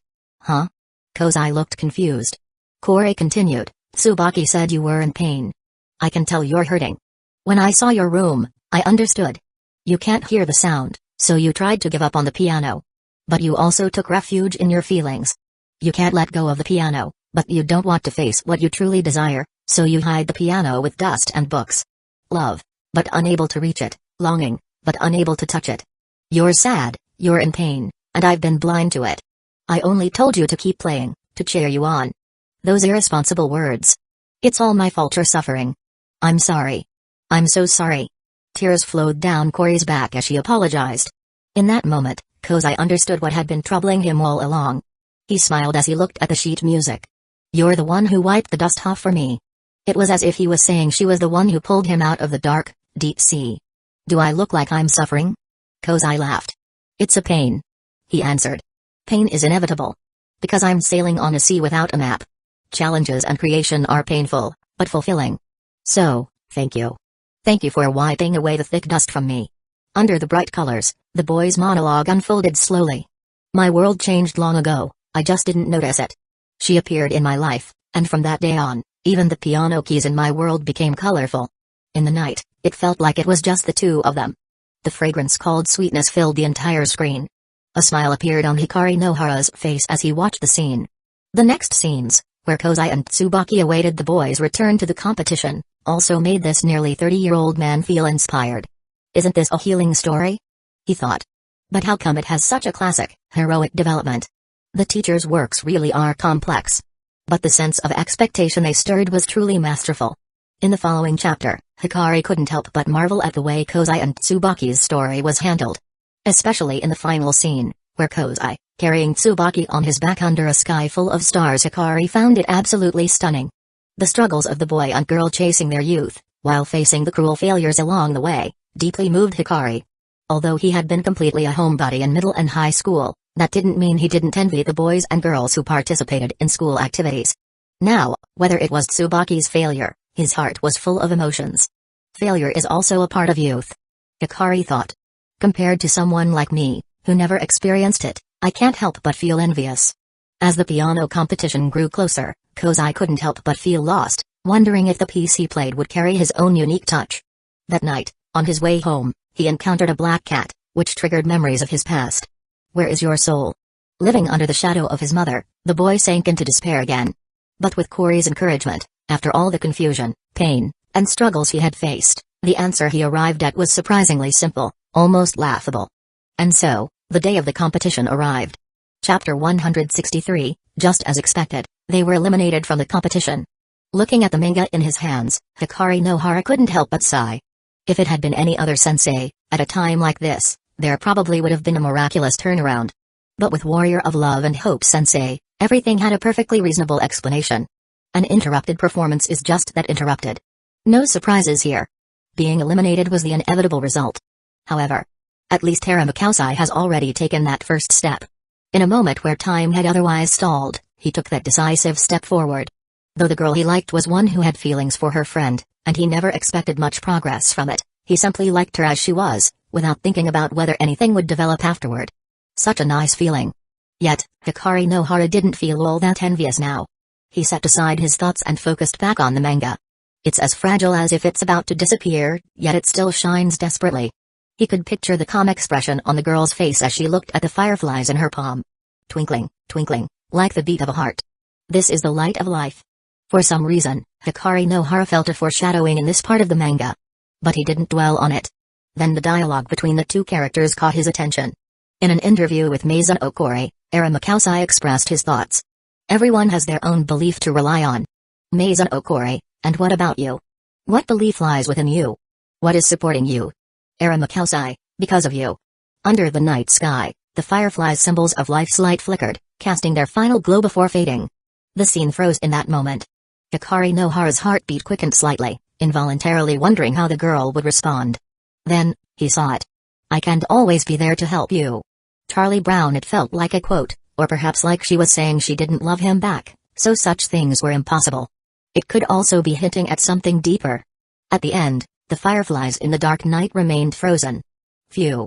Having finished reading 3 volumes in a row, Hikari Nohara let out a contented sigh, a smile on his face.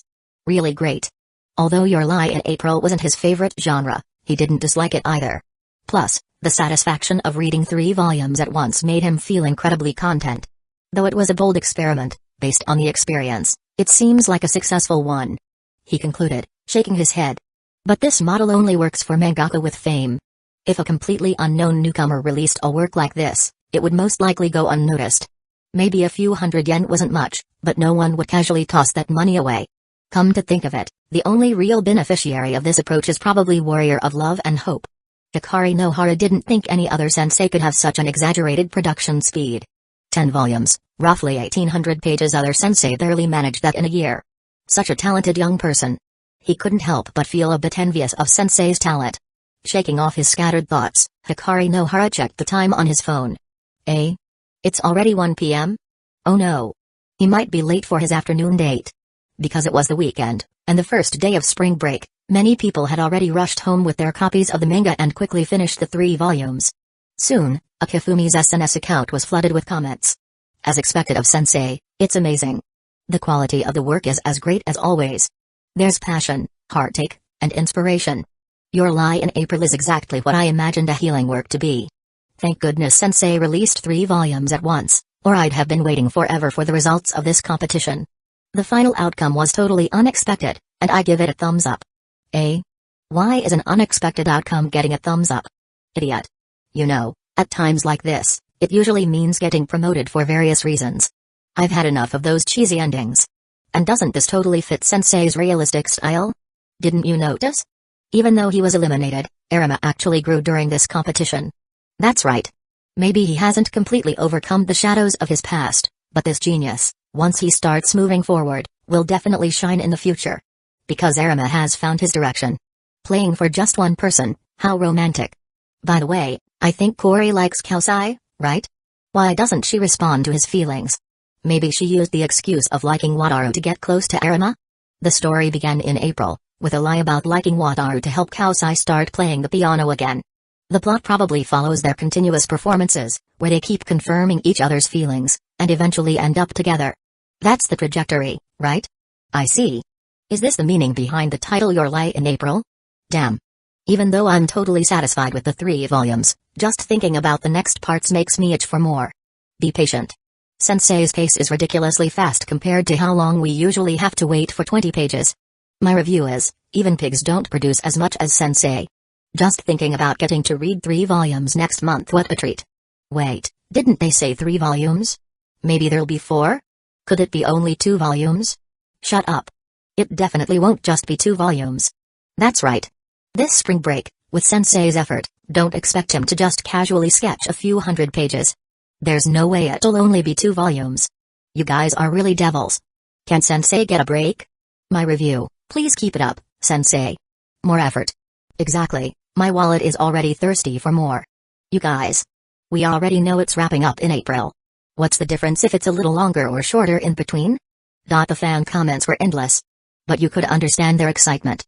After finishing 3 volumes, it was like a mini climax, and it felt completely satisfying. Compared to waiting a week just to get 20 pages, how could you not feel satisfied? And of course, the quality hadn't dropped at all. Everything was as amazing as always. With the introduction of new characters, the plot was unfolding in exciting ways, and everyone was eager to see how the story would develop next. Although they'd have to wait another month, the thought that they'd get a decent amount of new material soon made it bearable. Still, aside from all the compliments, some people were discussing the plot. For example, that line from Maison Okori about the fireflies, there seemed to be some deeper meaning in it. And that phrase, "I can't always be there to help you," also seemed like a hint at something. But these discussions were quickly interrupted by others who joked that it was just normal to speak from the heart, saying things like, "Don't worry, a romance writing sensei isn't going to stab you in the back. And this work will definitely end with a happy ending." Akifumi didn't see these comments.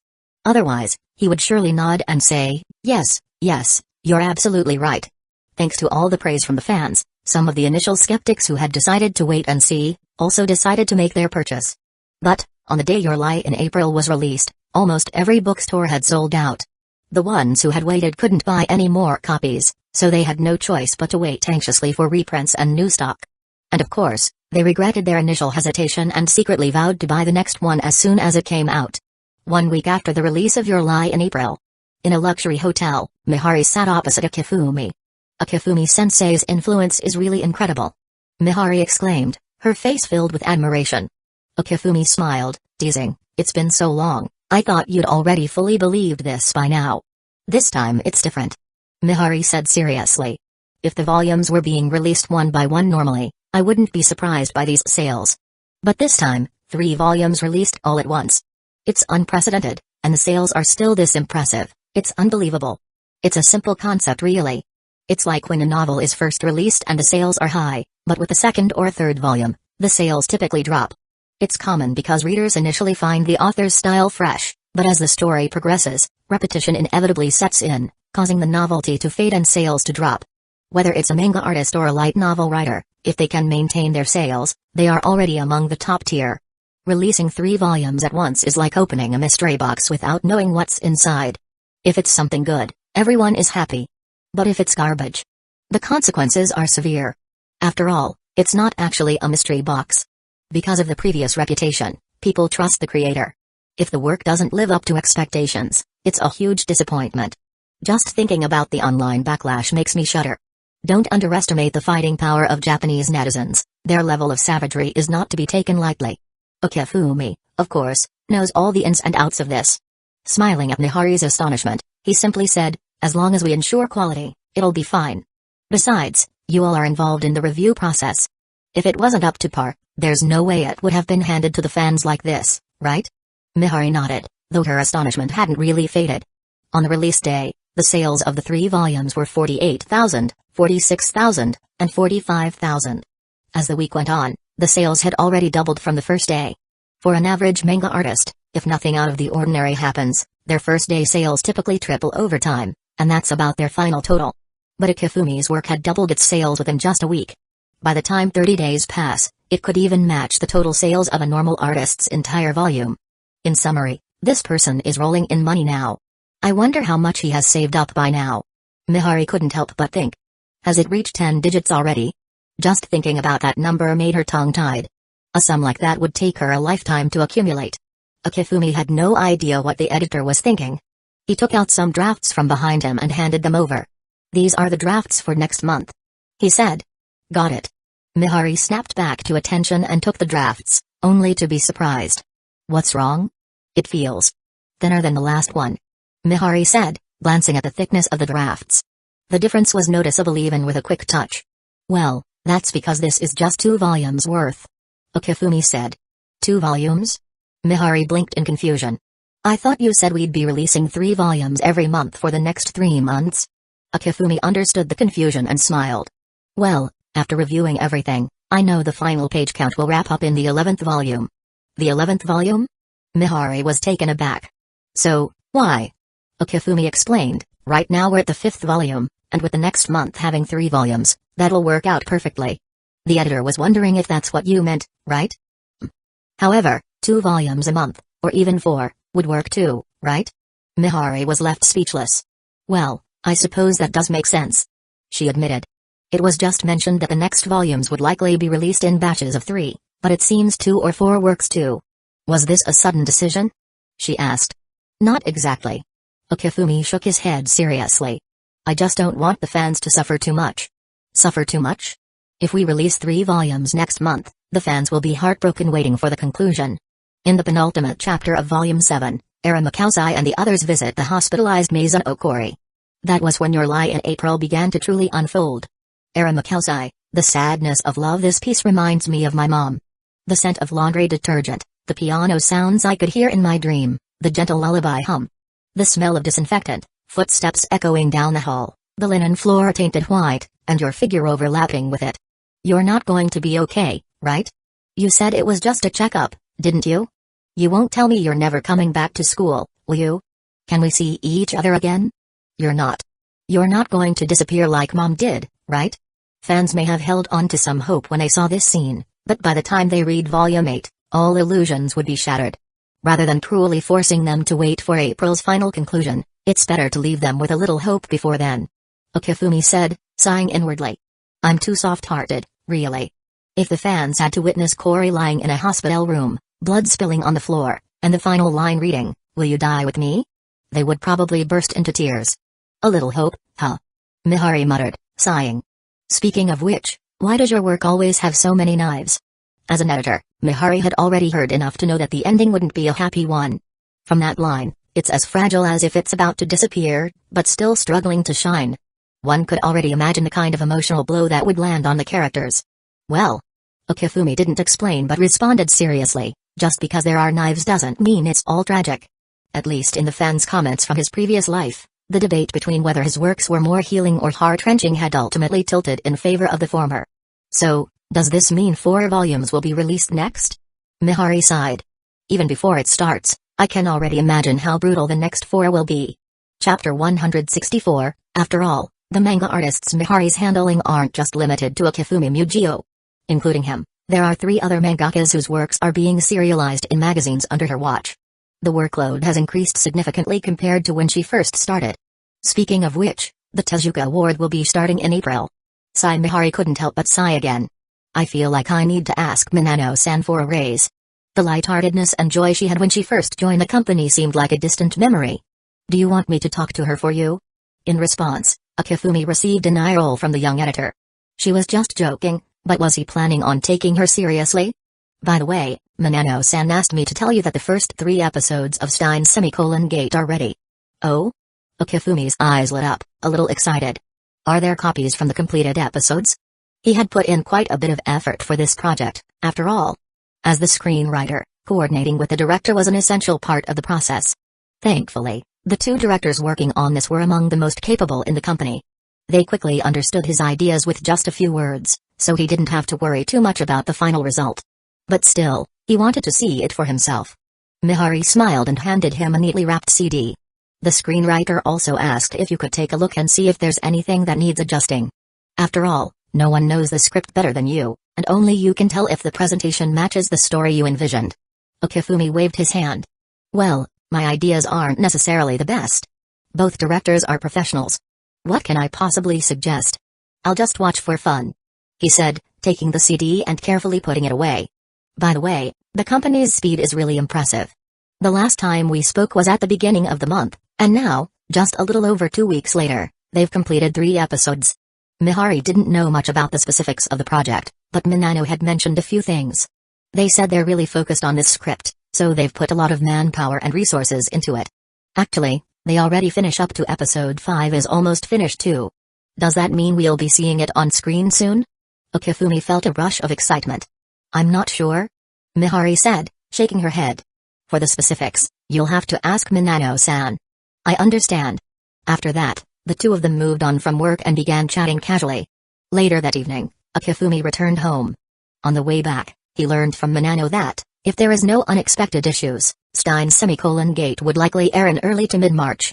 The production had been targeted for awards, which is why they didn't plan to follow the usual seasonal release schedule. In fact, even in his past life, there had been times when things didn't follow the typical release schedule, and in this world, that was even more common. What's Mujio-kun planning to do? Miharu asked curiously.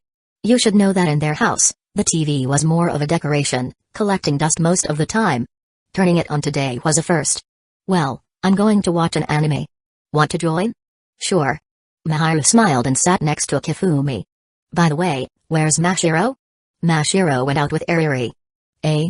Those two? Maharu tried to imagine the scene but couldn't quite picture it. They ran out to buy more art supplies. Kifumi chuckled. How much can those two carry? It's something I could easily do myself. It seemed like a small amount, but when you added it up, it turned out to be a lot, especially since 3 people were consuming the supplies. They always bought in large quantities. Maharu shrugged. Well, I said the same thing, but they know you've been busy finishing your lie in April, so they took care of the small stuff. They also knew they couldn't buy as much as you in one go, so they're just getting the essentials and ordering the rest online. Though online shopping had become quite convenient, some specialized supplies were still easier to find offline. Hearing this, Kifumi nodded, feeling a warmth in his chest. Well, let's not worry about them. Let's just watch the show. Okay. The two settled in, comfortably sitting together. They had grown accustomed to this position by now. Is this the anime you're working on, Mujio-kun? Maharu asked, looking at the screen. Yep. Kifumi nodded, focusing his gaze on the TV. Since it wasn't a completed version yet, the opening and background music weren't in place, and they jumped straight into the story. Maharu also watched carefully. The 3 episodes only lasted an hour, and before long, it was over.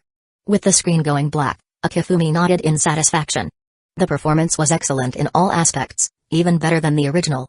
This wasn't surprising, considering how advanced the animation industry and technology were in this world. Moreover, the 2 directors working on the project were more skilled than the original ones, so the result was expected. In contrast to Kifumi's satisfaction, Maharu seemed a little confused. Noticing her expression, he asked, is something wrong? It just feels kind of strange. Though Maharu was no longer a complete beginner, Stein's semicolon gate still felt a bit difficult for her. Kifumi smiled. Well, the beginning of the story can feel a bit chaotic. Some parts are vague, but it's all setting things up for the future. I see. Maharu nodded, relieved. To be honest, I thought Mujio-kun's anime might not be that great. After all, compared to his previous works, the first 3 episodes of this one did seem to have some noticeable differences. Kifumi wasn't offended. He laughed and explained, the first 12 episodes are all about setting things up. It's only after episode 12 that the true charm of the show will shine through. I believe in you, Mujio-kun. Maharu said enthusiastically. By the way, will Ariri and Mashiro be back for lunch? Probably not. As she said this, Maharu's cheeks turned visibly red. It seemed like she had an idea of what was going on. Kifumi gave her a knowing smile. With that, the first 2 volumes of Your Lie in April were released on March 5th, and as expected, the bookshops were packed with fans lining up to buy copies. Like last time, the books sold out in just a few hours. Damn it. They're already sold out? Hey, shopkeeper, didn't you know how well Your Lie in April was doing? Why didn't you order more copies? Now we have to wait days again. The store owner could only grin awkwardly, trying to explain and calm the frustrated fans. As the series progressed, sales were becoming more and more unpredictable. They had seen many people claim they were fans, but when the release day came, only a few actually showed up to buy the books. As a long-established bookstore, they had learned their lesson and preferred to be cautious. Better to sell fewer copies and make less money than risk getting stuck with unsold stock. Those who managed to get copies of the books, however, didn't care about the shortage. They happily carried their purchases books back home. Chapter 165, What's going on with these last 2 volumes? Sensei, please don't scare me like this. I'm too scared to handle this. Please don't bring out the knife. Wasn't this supposed to be healing? Why does it feel like it's heading towards an emotional wreck instead? Calm down, calm down. Let's think this through. I can't think straight at all. What on earth is going on? I feel like I'm going to crack. I can only say, Arimi's monologue was way too terrifying. Please, for the love of everything, don't let this end like that. Those pages where Corey and Arimi's mother overlap almost made me cry. Sensei, please come out and tell us, will we be getting more knives or sugar after this? Ugh. Who said there were only 2 volumes this month? Come out here, I'm going to punch you. Ugh, it's so frustrating. Why does it have to stop right here, at such a crucial point? Weren't we promised it would end in April? Only 2 volumes this month, how is this going to wrap up next time? Seeing Corey in the hospital, and the exchange during her visit, fans were overwhelmed with a sense of dread. But the next chapter didn't focus on Corey at all, which only made their unease grow. It reached the point where even the performances, once something fans would have eagerly anticipated, now took a backseat. They loved a character so much that they laughed, cried, and celebrated her experiences. Without a doubt, Maison Okori was an incredibly successful character in Your Lie in April. That's why everyone was so unsettled by her hospitalization and Arima's ominous monologue. For those fans who initially thought this was a healing story, the situation felt more like an emotional downfall instead, and they began to analyze it with increasing detachment. It's obvious, everyone was fooled by how the story started. This is undoubtedly Sensei's usual style. The plot might change, but the knife will come, there's no doubt about it. That's right, the heart-wrenching pain is what I love about this Sensei's work. After reading the latest 2 volumes, I flipped through the previous ones and realized Sensei had already set up so many foreshadowing moments. Remember when Kori asked Arima to play for her? Her words, "Support me, the me who's about to be crushed." Could this be hinting that she's about to be defeated by her illness, and her life is coming to an end? Even when she collapsed at the competition and had to be hospitalized, the signs were clear. Her life is fragile, almost fading away, yet she's still fighting to shine. It's like a firefly's weak, fleeting life, such a foreshadowing.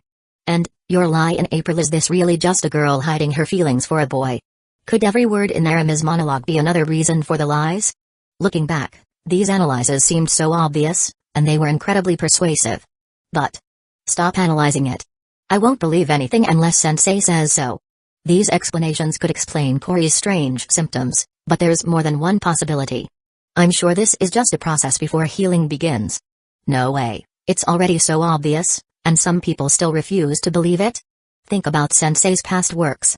Every move is justified, like the rule that if you stop playing, you get eliminated. That rule doesn't change. What do I do? I'm scared to see the ending of Volume 4. Is there really going to be a knife? No, not my Kori. You evil bastard, don't hurt Kori. Doesn't your conscience hurt? With such clear logic, many fans were beginning to lean towards the emotional wreck theory. Of course, some still firmly believed that this was just a painful process before the light at the end of the tunnel. As long as they hung on, the final ending would surely warm their hearts. Phew. The beautiful girl, like Kaguya-hime, took a few deep breaths, finally managing to calm herself. That's right. This is just part of the process before healing. The suspense is what hooks the fans, getting them to buy the next volumes. Exactly. Kaguya's determination was unshakable. He's already in a relationship, how could he do something so extreme like cutting off Kori for the readers? Right, Hayasaka. Kaguya-sama, hasn't your heart already made up its mind? Hayasaka sighed inwardly, and expressionlessly nodded. You're right. With the confirmation, Kaguya smiled brightly. Oh, and Hayasaka. Hayasaka couldn't help but shudder, as the expression on the girl's face didn't carry a trace of warmth. It was cold, like ice. What's she up to this time? Kaguya-sama, what can I do for you? You know where that guy lives, right? I already sent him a razor blade last time, of course I know where he lives. You're asking me like you don't know? Grumbling inwardly, Hayasaka still kept her smile intact. Yes. Find a few people and bring him to me. Huh? Bring him here? Has the Kaguya-sama lost her mind? Kaguya-sama. Hayasaka hesitated, unsure of how to stop this madness. But instead of guessing here, why not just ask him face to face? Kaguya muttered to herself. What do you think, Hayasaka? You're right. Hayasaka reluctantly nodded, then hesitated before asking, what if he says Your Lie in April is an emotional wreck? No, he'll say Your Lie in April is healing. The cold, icy aura of Kaguya made Hayasaka uneasy. Poor guy. She thought. Getting caught up in this whole mess. Sighing inwardly, Hayasaka nodded. Okay, lady. I'll arrange for someone to bring him over tonight. Kaguya nodded in satisfaction, then laid back on the bed, her slender, pale legs swinging joyfully. Mujio-kun, the fans are all begging you not to hurt Maison Okori. Miharu said, looking at her phone with sympathy. Akifumi couldn't help but tug at the girl's cheek. You don't want me to hurt Kori, do you? Miharu rubbed her red face and muttered, well, maybe just a little. I've said it before, right? The reason things feel perfect is because of their imperfections. Akifumi took the phone from Miharu and glanced at the comments under his account. Please don't hurt Maison Okori. Please don't hurt Maison Okori. The comments were all the same, as if the fans were writing in blood. Akifumi handed the phone back to Miharu, exhausted. If he really changed the ending of Your Lie in April, wouldn't the fans who loved the emotional wreck be upset? Besides, the climax of Your Lie in April, everyone knew it was coming, right? The intense clash of two opposing forces that would explode in the final emotional release. Without that, Your Lie in April would just be a great story, but with that moment, it would be a perfect classic. Chapter 166. Without that scene, this work would have been just excellent, but with it, Your Lie in April transcends excellence and becomes a masterpiece that rivals the classics. So, no matter what, Okifumi Mujio was never going to listen to the fans' pleas. Rather than worrying about whether there's tragedy or not, what really matters is creating something that truly resonates with them. Okifumi spoke firmly, as long as the ending makes sense and moves people, that's enough. Miharu shook her head with a helpless smile. I knew from the start that you were planning to break the fans' hearts, but watching it all unfold still made me unbearably sad. Thanks for the compliment? Wait, was I actually praising him? But thinking about it, he had a point. Even when you know a character is doomed to a tragic fate, you just can't stop watching. You get sad, you get emotional, you have to know how it all ends. If a story didn't have that kind of grip, how could it make fans love and hate it in equal measure? Cursing while watching, crying while reading, why put yourself through that pain? There's only one reason, because the work is just that damn good. Realizing this, Miharu couldn't help but sigh in frustration. Mujio-kun, you're truly something else. Okifumi raised an eyebrow and smirked. Haven't you already tested that out yourself? Miharu froze. Then, a faint blush crept onto her face. She shot him a playful glare, half annoyed, half amused. Late at night, a van pulled up beneath Okifumi's apartment. 3 figures stepped out, all dressed in black. 2 were tall and imposing, while the third, judging by her silhouette, was a woman. Move quickly. One of the tall men nodded. They slipped into the building through the blind spots of the security cameras and began to ascend the stairs. Hayasaka I glanced up at the building and let out a sigh. Poor guy. His work was too good, and now it was causing him trouble. Where was the justice in that? Then again, he probably knew what he was getting into when he decided to go this route. Mangaka's receiving threats letters filled with razor blades, dead roaches, or worse wasn't unheard of. As she mulled over these thoughts, time passed quickly. Then something felt off. Hayasaka frowned. Why is it taking so long? It had already been 5 minutes. By now, they should have been back. Thud. A deafening impact rang out. The roof of the van dented inward slightly, and a shadow slowly rose from it. A tall woman in a black gothic dress, holding a kunai in each hand, leapt down effortlessly. Her cold, emotionless eyes scanned the area. You were planning to lay a hand on the young master? The sheer killing intent in her voice sent shivers down Hayasaka's spine. Sweat dripped down her forehead. I'm going to die. I'm absolutely going to die. The fresh blood staining the kunai silently testified to the fate of the 2 men who had gone up. Maybe there's been a misunderstanding? Hayasaka's voice came out stiff. Who exactly? Is the young master you're referring to? Wait, could this really be a misunderstanding? You hesitated for a moment. These people did look suspicious, but that didn't necessarily mean they were here to harm the young master. Being a bodyguard really doesn't suit me. If this had been one of her past jobs, she could have just eliminated the target, and that would be that. Wait. Does protecting someone mean I have to kill people? Lost in thought, Yor momentarily forgot about Hayasaka standing nearby. What is with this woman? Stop staring at me like that. It's terrifying. Hayasaka trembled under Yor's piercing gaze. Sure, she could fight, but just one look was enough to tell her that she wasn't even on the same level. Just remembering how Yor had jumped down from God knows how many floors without a scratch. If it were her, she wouldn't just be injured, she'd be spending months in the hospital, if she even survived at all. You miss? At Hayasaka's timid whisper, Yor finally snapped out of her thoughts. After a moment's consideration, she asked, who was your target? Okifumi Mujio. A shadow flickered a single chop to the neck, and Hayasaka collapsed unconscious. Guess I'm not too bad at this bodyguard thing. Yor rubbed her chin in thought. She glanced at the now empty van, tossed Hayasaka inside, and then headed back upstairs. A few minutes later, she reappeared, pushing 2 large suitcases. She opened the van door, got in, and started the engine. Hayasaka slowly regained consciousness. Darkness. As her eyes adjusted to the dim moonlight filtering in from outside, she took in her surroundings. An old, abandoned warehouse. She was tied to a pillar. Not far away, the 2 men from before were also bound together. What happened? As soon as the thought crossed her mind, memories of the last thing she saw before blacking out came rushing back. I didn't even have time to react. I just got knocked out? And yet, she could still move. Her injuries weren't severe. So, their target had been correct all along? If she couldn't figure out a situation by now, she'd have to be an idiot. Wait. Isn't he just a normal manga artist? Why the hell does he have someone this terrifying protecting him? This makes no sense. Without a doubt, there was something suspicious about Akifumi. And yet, despite the immense resources of the Shinomiya family, they had never uncovered anything about him. That's actually terrifying. I'm such an idiot. Her mother would be devastated if she knew about this. And Kaguya? Would she even have the chance to give Hayasaka another order after this? Would she be sad? Why am I even thinking about her right now? If it weren't for her, I wouldn't be in this mess to begin with. Her mind spun with countless thoughts. Then footsteps. That terrifying woman appeared once again. A sharp swish cut through the air. And suddenly the ropes binding her loosened. Huh? Hayasaka stared at her in confusion. She didn't dare move. There won't be a next time. Leaving only those words behind, Yor turned and walked away without a second glance. A wave of relief washed over Hayasaka.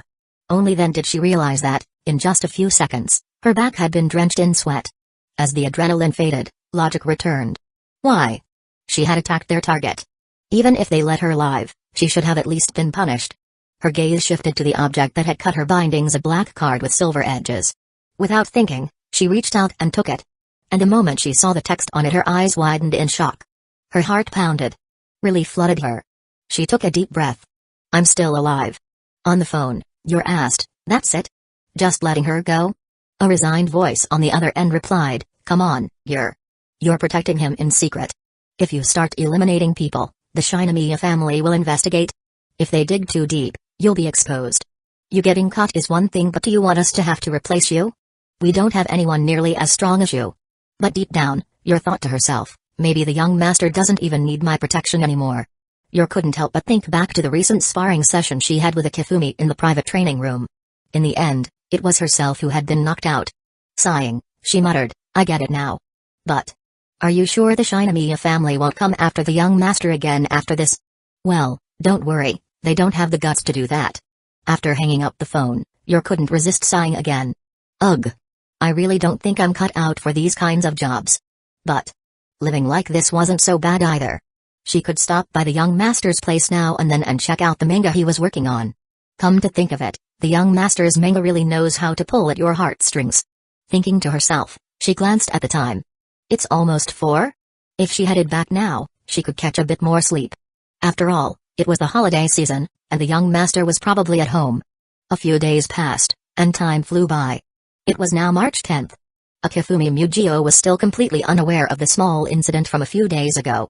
His work on Your Lie in April was nearing completion, with only the final volume left to finish. He had no plans to take a break until it was done. After breakfast, he went back to his room and started working hard on the manga. But after 2 hours, his concentration was broken by an unexpected phone call. Minano-san? Seeing the caller's name, Akifumi's face lit up with surprise. Could it be?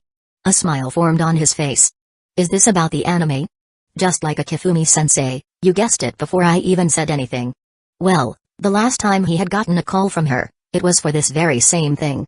And considering the timing, it was just about mid-March, so the anime will air on March 16th, at noon, with all 12 episodes being streamed at once on N and several other video platforms. After that, it will air every Saturday at 8 p.m. Saturday? That's a good day for it. Why online platforms and not TV stations? Well, no TV network would have the guts to do that. But from these little details, it's easy to see how much the company is investing in this project. I understand, I'll make sure to watch it as soon as it airs. Akifumi Mujio responded with a smile. Even though he would receive the completed episodes before the official broadcast, they would be missing the opening and ending scenes. Plus, the feeling of watching it on TV would be a lot different. By the way, despite the time crunch, this world is still a bit different from his previous one. The opening and ending are exactly the same as before. What a pleasant surprise. I hope Akifumi-sensei will be satisfied with the final product. Minano said, then continued, actually, there's one more thing I wanted to ask of you. Go ahead. Because the company's main focus has been on the quality of the work, we've been lacking a bit in the marketing department. Also, since the anime will air in mid-March, it's a bit of an awkward time. I was hoping you could help with the promotion. Of course, we won't ask for it for free, but the budget won't be too large, so we hope you can understand. Akifumi Mujio chuckled lightly. Don't worry, Editor Minano. Helping to promote my own work is just part of the job, right? Besides, you've helped me out a lot in silence with Your Lie in April. I haven't had the chance to thank you properly yet, so I'd be happy to do this little thing for you. If I'm going to be paid, I'd feel like I should send you a big gift in return. Minano smiled back, not bothering to be overly formal with him. Well, then we're in your debt. By the way, the final volume of Your Lie in April is almost finished here. Can we set a release date for the last 4 volumes? Do you have a preferred release date? As long as it's in April, that should be fine. Minano paused, as if checking a calendar, then asked, how about the 6th? It's right during the holiday. Would that be too tight of a deadline? No problem, if a Kifumi-sensei can finish it by March 15th, the 6th works perfectly. Plus, there's no other major release scheduled for late March, so this will actually help alleviate some of our pressure. Well then, looks like I really have to finish the ending by March 15th. After hanging up, Okifumi Mugio opened up his social media account. Looking at the pile of messages, he couldn't help but feel a little overwhelmed. As more and more fans analyzed the story, many had come to believe the ending would be full of shocking twists. A few others, though, still chose to trust the author and wait for the conclusion. Although those trusting fans would eventually be disappointed, Okifumi Mugio sighed. Looks like I'll need to respond to them. After a brief moment of thought, he came up with an idea. His fingers flew over the keyboard, and soon a new post appeared. Following his usual routine, he checked for any mistakes, found none, and hit send. This is the final stretch before spring break wraps up. How's everyone been spending it? I hope you're making the most of it, as we only have a little over 10 days left. Get everything done before school starts again, or you'll regret it. I've been reading through all your comments lately, though I won't give a definitive answer just yet. The excitement of a story lies in the mystery, right? If you knew the ending in advance, it wouldn't be nearly as fun. I'm sure everyone feels the same way. So, what does Your Lie in April really mean? Don't rush, wait until the end and you'll find out. Now, I know you're all eager to know when the final episodes will air. So, I've already confirmed with the editor, the anime will be airing all at once on March 16th at noon. You'll be among the first to know, just after me and the editor. Oh, and I've also seen some fans asking about why only 2 volumes are releasing this month. Actually, I've had some other work to take care of. The final volume of World End? That'll be out in May, so please be patient. And as for World End, do you think I'm the type to slack off? I barely need any time for that. It's actually the script for an anime I've been working on. It's called Steins Gate. That name sounds a bit strange, doesn't it? Haha, guess that's just my inner Chunabu acting up. This is my first time working as a scriptwriter, but I'm pretty confident about it. With the help of other talented creators, I'm sure you'll love it. The anime is all set, and the premiere is scheduled for March 16th at noon, with all 12 episodes streaming together. Chapter 167, Why are the first 12 episodes airing all at once? Well, it's a bit of a complicated situation, but let's just say this series is a bit special. The early episodes might seem slow and boring at first. Yeah, I get it, even I, as the scriptwriter, found the early parts pretty dry. But trust me, if you can stick it out until episode 12, you'll see what makes this series truly amazing. I guarantee it. It's probably because of my suggestion that they decided on this extreme approach. While the first episodes might drag a bit, I'm confident the story picks up later. If you've got some free time during the holidays, I'd recommend giving it a watch. The 2 directors have done an excellent job with every little detail of this series, and I think you'll appreciate it. Overall, I'm sure this series won't disappoint you. That's all the latest info I have for you today. Hope you're satisfied. And as always, thanks so much for your support.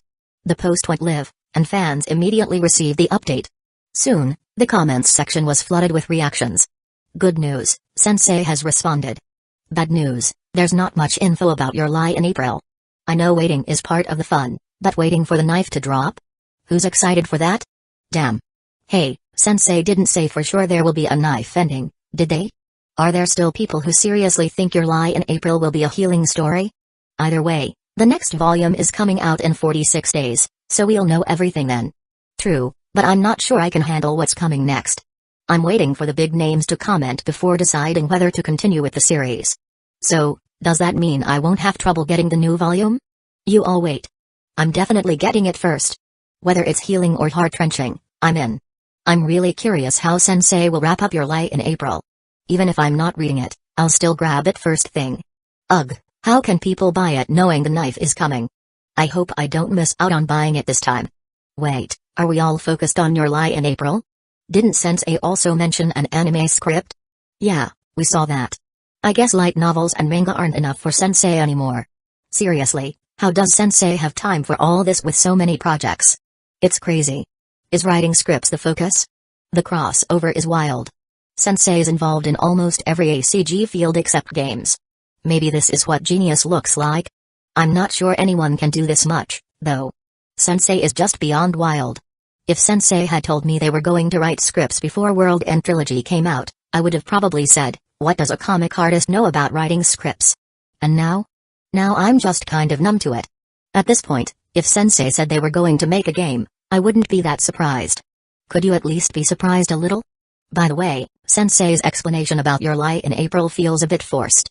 Didn't they just release 2 volumes in March? What does that have to do with writing anime scripts? Simple, the next volume will definitely have a lot of knives, so they just released 2 this month. Is it fake news? Until the ending of Your Lie in April is out, everything's just speculation. By the way, Stein's semicolon gate, that title feels a bit weird, doesn't it? Now that you mention it, yeah, it has this odd, vague feel to it. Didn't Sensei say it's just a case of their Chunibyo flaring up? Is anyone even watching this anime? Why wouldn't they? They're airing a whole season all at once. I'm curious what makes this series stand out. But didn't Sensei say the first 12 episodes would be boring? Could it be that Sensei just has too high expectations? Looking at all Sensei's previous works, they've been amazing, so I believe Stein's semicolon gate will also be great. Wouldn't this kind of show fit better with the new spring anime lineup? Honestly, no TV station can air an entire season all at once, except for streaming platforms. Either way, it's only a few days left, so I'll be looking forward to it. Though some fans were a bit disappointed, most were still waiting eagerly for the release of Your Lie in April. They wanted a good ending because they loved the story.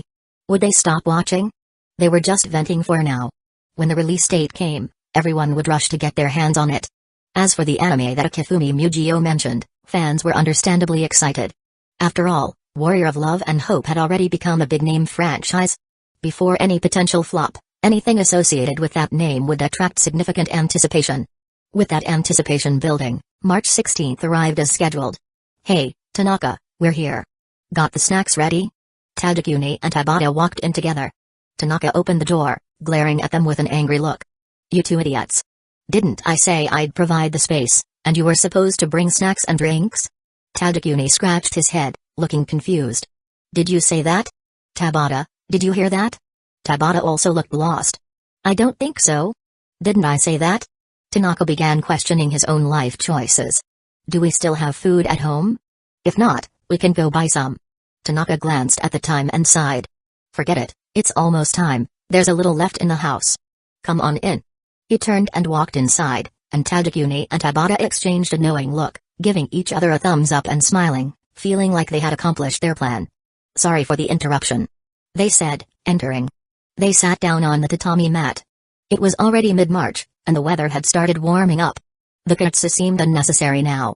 Tanaka went to grab some soda and snacks to serve his friends. Meanwhile, Tadakuni and Tabata casually chatted. By the way, there's not much time left in the holidays. How's your homework coming along? Homework? Of course, I haven't started yet. Same here. I've been too busy playing all holiday. I've got the snacks and soda, Tanaka said, walking in from the other room. The two of them immediately turned their gaze to Tanaka. What are you two doing?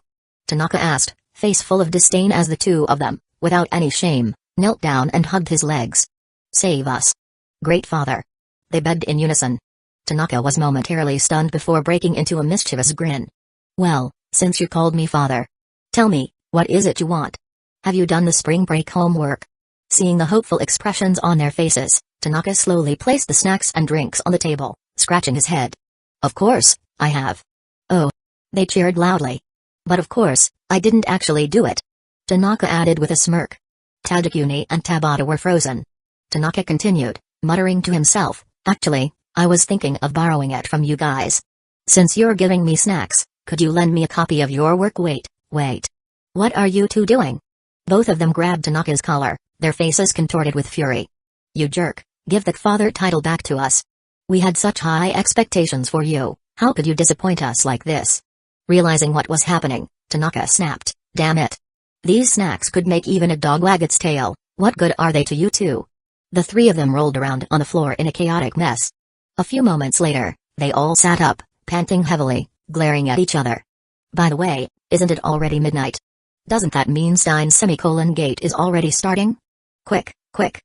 The three of them jumped to their feet, putting on cheerful smiles. Tanaka quickly turned on the TV, set it up, and within moments, they found Stein's Gate. Wow, technology has really come a long way. Back in the day, we'd have to watch it on a computer, right? Yeah, but only Tanaka's house has this kind of setup. Tanaka smirked, basking in his friend's praise. The page loaded quickly, and the option to watch episodes 1 to 12 flashed brightly on the screen. Oh. So it's releasing all 12 episodes at once. This is amazing. I've never heard of something like this before, it's awesome. The three of them marveled, and Tanaka didn't hesitate to start the first episode. As the episode began to load, Tanaka casually passed out soda to the others. Thanks. The screen displayed the opening scenes. A flickering black and white screen appeared, lines stretching and expanding across the frame. The world has a beginning but no end. Infinite. Planets have a beginning but will inevitably reach their demise. Finite. It's said that the wisest among us are often the most foolish. This could be the last ultimatum given by God to those who resist. Simple words, but they captivated the imaginations of the boys. Hey, this opening seems kinda interesting? Of course, it's Sensei's work, isn't it supposed to be interesting? Stop messing around, pay attention. Just a few seconds later. What's else incongru? And what's this organization? Is it some kind of secret group? The boys were intrigued but confused by the mysterious words, feeling a mix of awe and embarrassment. As the story unfolded, they suddenly realized something. Wait.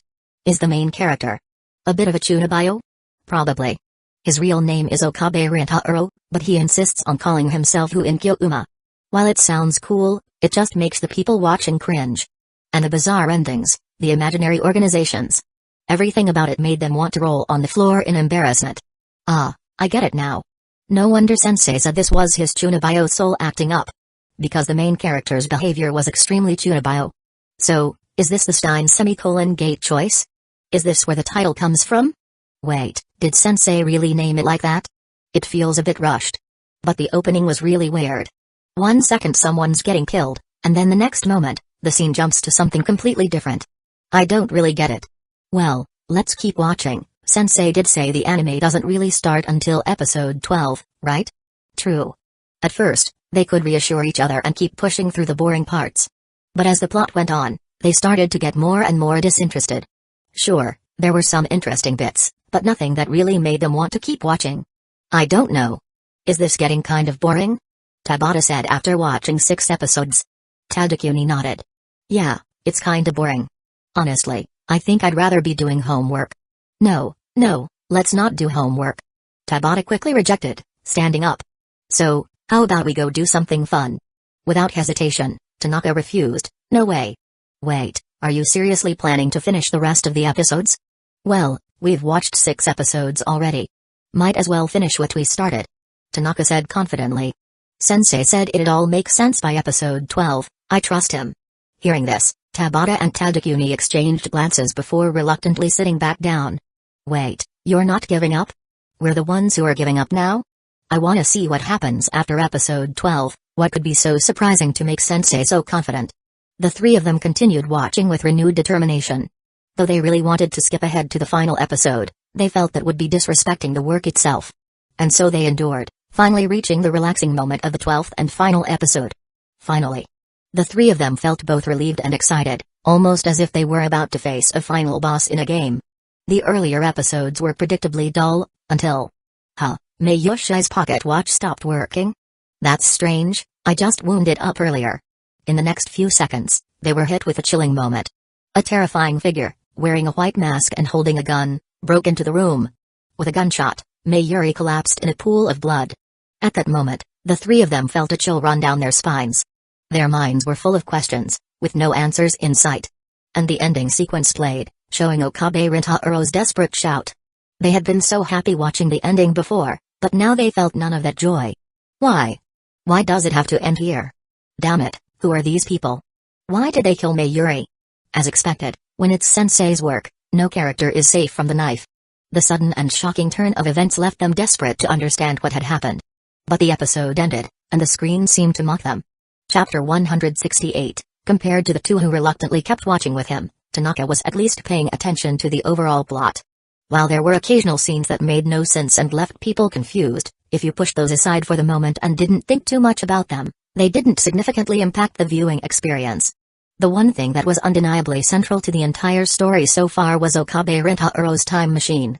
If you thought about it for just a moment, the reasoning behind the events and the ultimate plot twists were quite clear, right?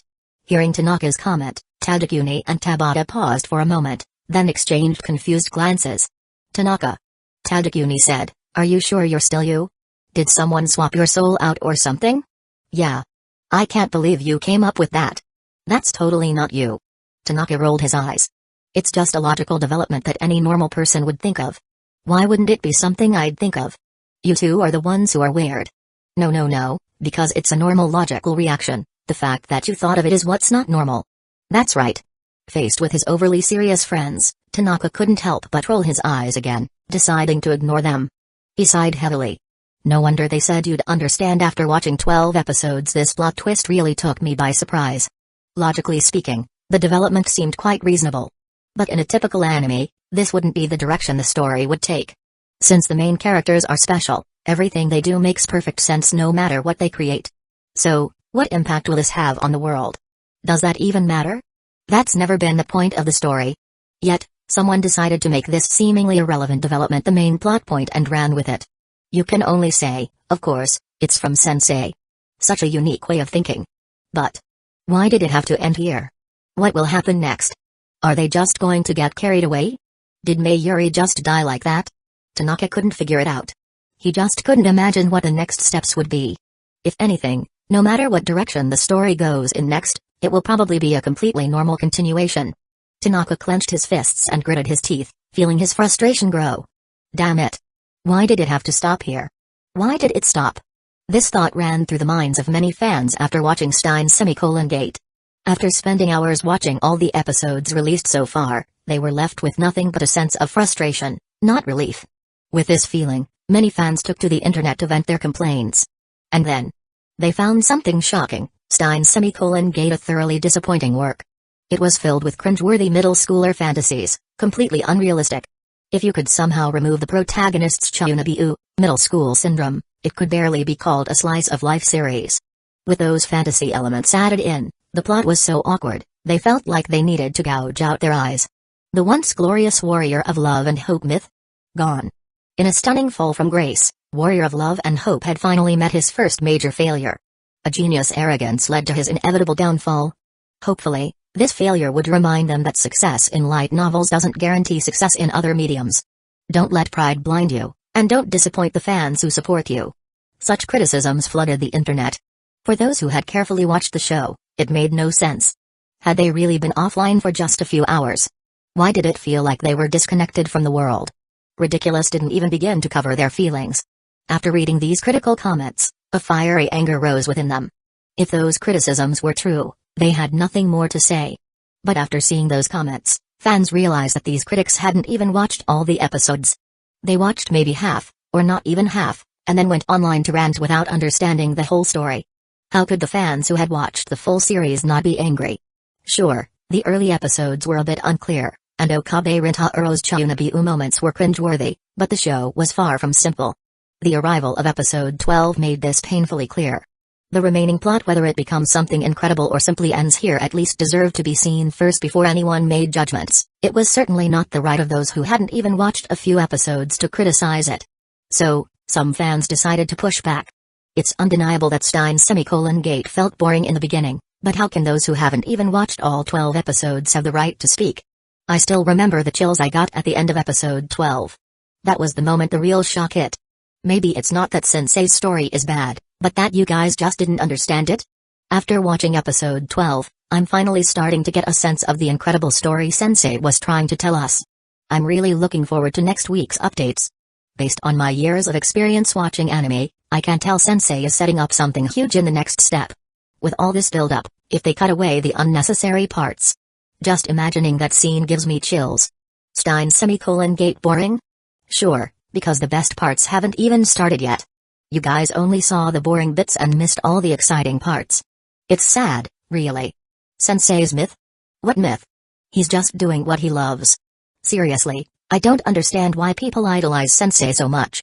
He's just a person like the rest of us.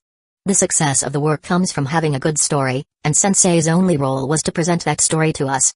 I still remember Sensei's humble attitude. Whether it was signing for fans at a long event or giving out freebies for the new year, you could tell he genuinely cared for us fans. The idea of successful arrogance doesn't even exist in his case. Well, Sensei is so brilliant that it makes some people feel insecure. It's only natural that they would take advantage of any opportunity to tear him down. I just have to say, watching all these clowns flaunting their ignorance in front of me is honestly entertaining. Fans like Tanaka, who had truly followed the story, realized that Stein's gate wasn't as simple as it seemed. They had faith in Akifumi Mugio's past work, and believed the next episodes would be worth the wait. However, there were those who couldn't resist criticizing, no matter what. The fact that the series started slow or felt boring was more than enough ammunition for them. What they didn't expect was the swift and direct retaliation from fans who'd watched the entire thing. The two sides engaged in a heated, no-holds-barred battle online. Eventually, the critics kept clinging to the early boring episodes, frustrating many young fans. After all, without knowing what happens next, it's impossible to understand the true meaning behind the earlier parts of the story. However, even this wouldn't be enough to make the fans give up. It was unrealistic to expect that. So, under the heated debates between fans and haters, a week quickly passed by. March 23rd.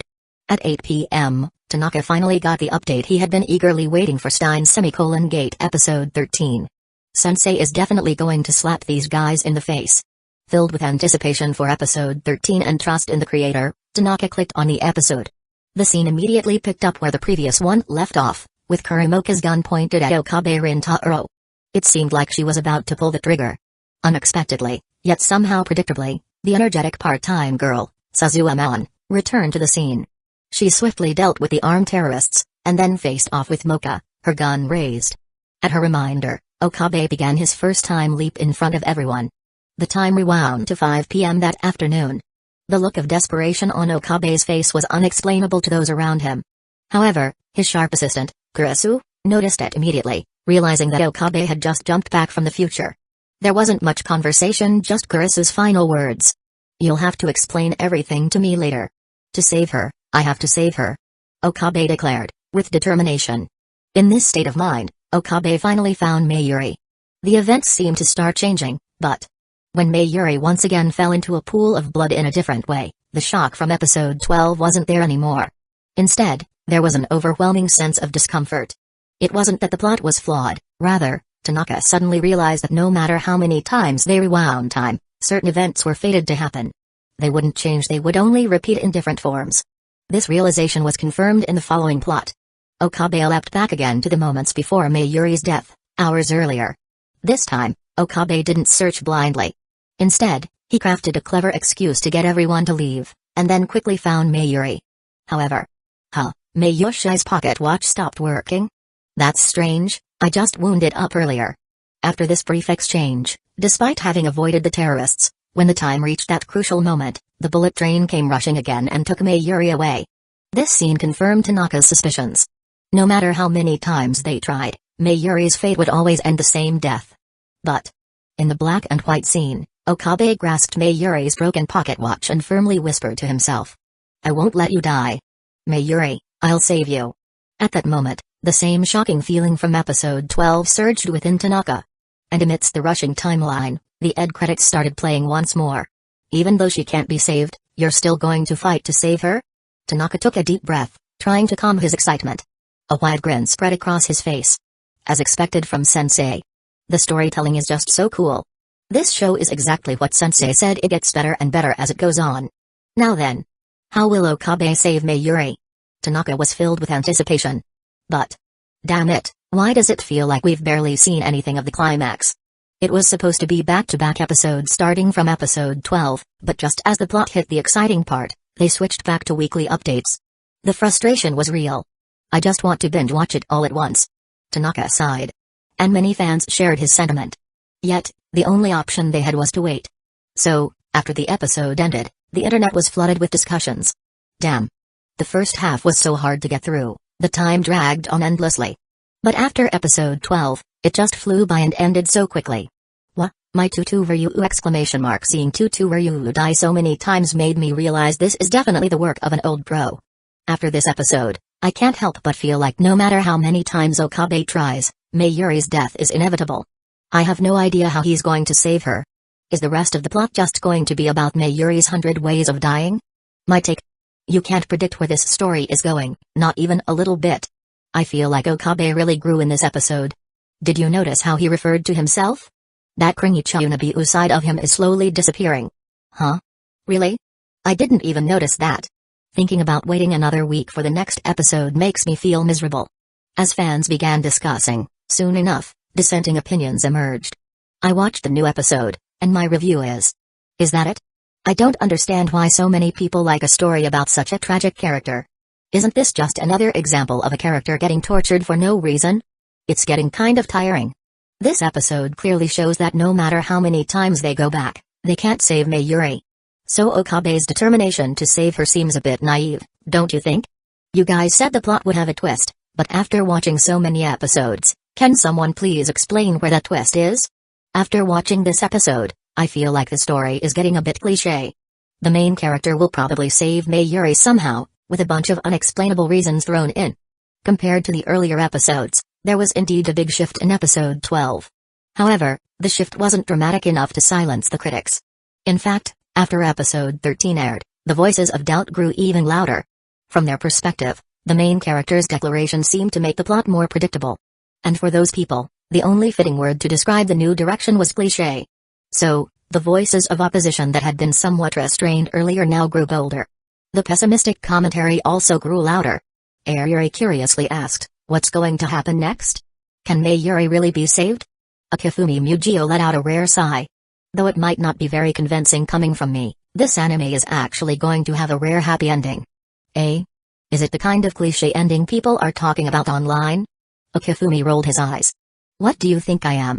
If the first 11 episodes weren't necessary, do you think I would have spent so much time telling that story? If the people online could guess where the plot is going, wouldn't I be too predictable? True. Well, just like all my previous works, the perfect ending will follow the natural logic of the story, not because it was intentionally made perfect. Of course. That's the hallmark of an outstanding piece of work. Works that abandon logic can still be great, but they can never reach the next level. By connecting the foreshadowing and the threads of the story, we create a perfect loop. Only then can we stand at a higher peak. Well then, I'll be looking forward to it amidst all the discussions. The date finally turned to March 30th. Only 2 days left until spring break ends. And with fans and critics eagerly awaiting, Stein's Gate episode 14 arrived just as promised. Chapter 169, I have to say, this episode is probably just the protagonist trying all sorts of ways to save Mayuri, right? This cliché plotline means this anime is pretty much done for. That annoying guy is finally going to fall from his pedestal. Let's see if he can still be so arrogant after this. They all just waiting for the next joke to unfold. Soon enough, it was 8 p.m. The haters immediately pressed play. As the screen lit up, these haters, expecting a laugh, were hit with a shock right from the start. Okabe Rintaro, no, more accurately, the protagonist known as Okabe Rintaro, appeared on screen, with his monologue following. Since then, I've jumped through time countless times to save Mayuri. But no matter what I did, Mayuri still died. Even without the attacks from the others, it felt as though fate itself had killed her, like the whole world was conspiring to take her life. No matter what I do, no matter what method I use, she will die. It's like fate itself, isn't it? Yes, this. What was expected to be a series of attempts to save Mayuri was instead condensed into just 2 minutes. There weren't many words spoken, but through the combination of monologue and visuals, the audience could feel the crushing weight of despair. Yes, despair. If it were anyone else, they would have cracked under this endless torment by now, right? But Okabe Rintaro didn't give up, nor did he accept fate. Instead, he began making new attempts. Through this new attempt, he learned why he and his friends were being targeted. 1. You knew things you shouldn't have. 2. You created a time machine. 3. You wanted to make it public. This result was just as expected by the audience. And this time, the timeline didn't surprise anyone. It ended with Mayuri's death. Once again, Okabe Rintaro leaped 3 hours back to the timeline before Mayuri's death. This time, he seemed like he was ready to give up. He didn't look for Mayuri or try anything new. But then, an unexpected person appeared. Kurisumakis. And with her help, things took a turn. Instead of going back 3 hours, they traveled 5 hours back, to a time before Mayuri had left. Kurisu also showed him how to gain her trust. At this point, another key character appeared before Okabe Rintaro and Kurisu, Suzuamon. The same girl who helped Okabe return 3 hours in the past during the first time. Through her explanation, a flood of technical terms came up, confusing the audience. But in her explanation, the audience started to understand how they might save Mayuri. They learned that the world they were in was connected to a different world. But before Suzuha could explain how to reach that world, she was interrupted by Kurisu. It seemed the girl's identity was even more important. "I'm from 2036. I'm a time traveler, John Titter." And with that, episode 14 came to a close. As the episode ended, the hater group, as expected, should have been flooding with criticism. But instead, it fell into an eerie silence. This left the haters who hadn't yet watched the episode curious. Episode 14's over? Where did everyone go? How was it? Did it start going in that cliché direction? Someone tell me what happened in this episode so I can start dissing it online. After a brief silence, messages began pouring in. I don't even know what to say. Did anyone understand the last part? I have no idea what they were trying to say. Though I don't fully get it, it seems like they're saying that, no matter how things change, the world these characters are in is tied to the same fate? And that the end of that path is Mayuri's death? Oh, so that's what it means? Is there any scientific basis for this? Sure, looking for science in an anime is a bit silly, but I think this theory is pretty reasonable. At least the anime's logic is convincing enough. These discussions were a surprise for the haters, leaving them speechless. What are you all doing? Didn't you hate this anime? Why are you suddenly discussing the plot like fans now? Sure, discuss the plot if you want, but can someone tell me what's wrong with this episode? Another short silence followed. Sorry, but I actually think this anime might be a bit interesting now. Maybe. I'm kind of looking forward to how the story develops from here. You might not believe it, but from the beginning, I firmly believed the creator's work wouldn't be this simple. At first, it was just to infiltrate the enemy camp. Now, it's clear that this work is far from simple. I don't even need to stay in here anymore. Such comments kept appearing, and many members left the group, causing those who hadn't watched episode 14 or those who had just joined to criticize to feel completely baffled. What happened? Just a short time ago, everything seemed normal, and now, these people are suddenly leaving the group? The answer was clear and there was only one reason: episode 14. So, should they check it out? The remaining haters in the group fell into deep thought. Honestly, episode 14 may seem like it still hasn't brought the story to the main plot, but when you think carefully, it's filled with hidden details. The opening monologue directly disproved the haters' earlier assumptions. What followed was a story about how to save Mayuri. Yes, it's about saving her. But it wasn't what they expected, going back 3 hours to save her. No. It was something far beyond their imagination. Even though the details weren't fully explained yet, the rest of the story, from traveling 5 hours back in time to the sudden appearance of another time traveler, told the audience one thing: this story wasn't as simple as they thought.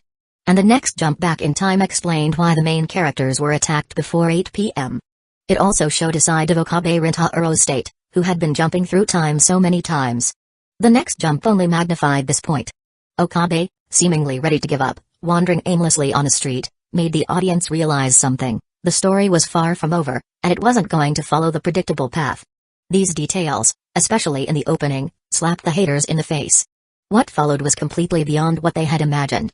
The professional explanations and references felt like being crushed under the weight of an academic's imagination. Looking at it, this single episode has already debunked many of their previous arguments. If they continued to stubbornly hold on to their opinions, they'd be completely shameless, wouldn't they? At this point, slipping into the enemy camp and pretending to be a supporter of Stein's Gate, joining in to mock the haters, was much more satisfying than being the one getting slammed against the wall. After this episode aired, many fans expected a new round of battle with the haters, but to their surprise, the haters' fighting spirit had completely disappeared compared to the previous week. Although some were still a bit confused, the fans couldn't help but feel a little victorious.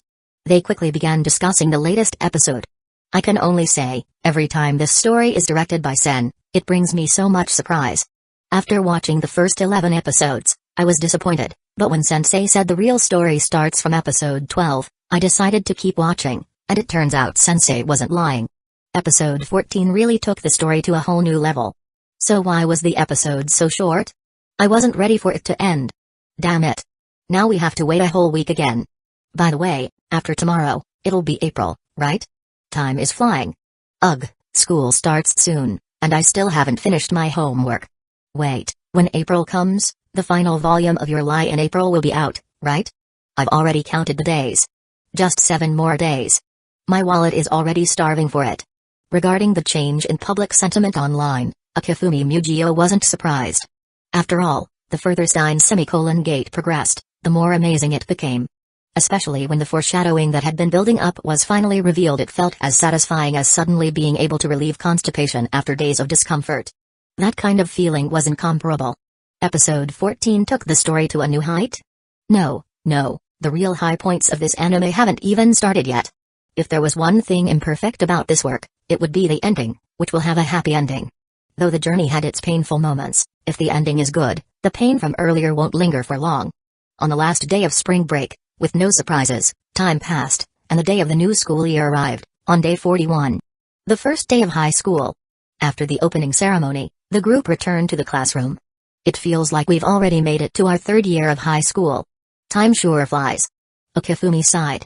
Kato's eyes flickered for a moment, but then returned to calm. Time really does pass quickly. By the way, Akifumi, which university are you planning to go to? Todai, University of Tokyo? Well, Todai. Akifumi sighed again, his expression helpless. It's the best university, but somehow it doesn't feel like the right place for me. After all, there's no major there related to the career he's pursuing. What about not going to university? Akifumi never once thought about that. A degree might seem irrelevant, but when the time comes to use it, it can become crucial. I see. Kato nodded thoughtfully, then said seriously, as for me, I'm aiming for Todai. Huh?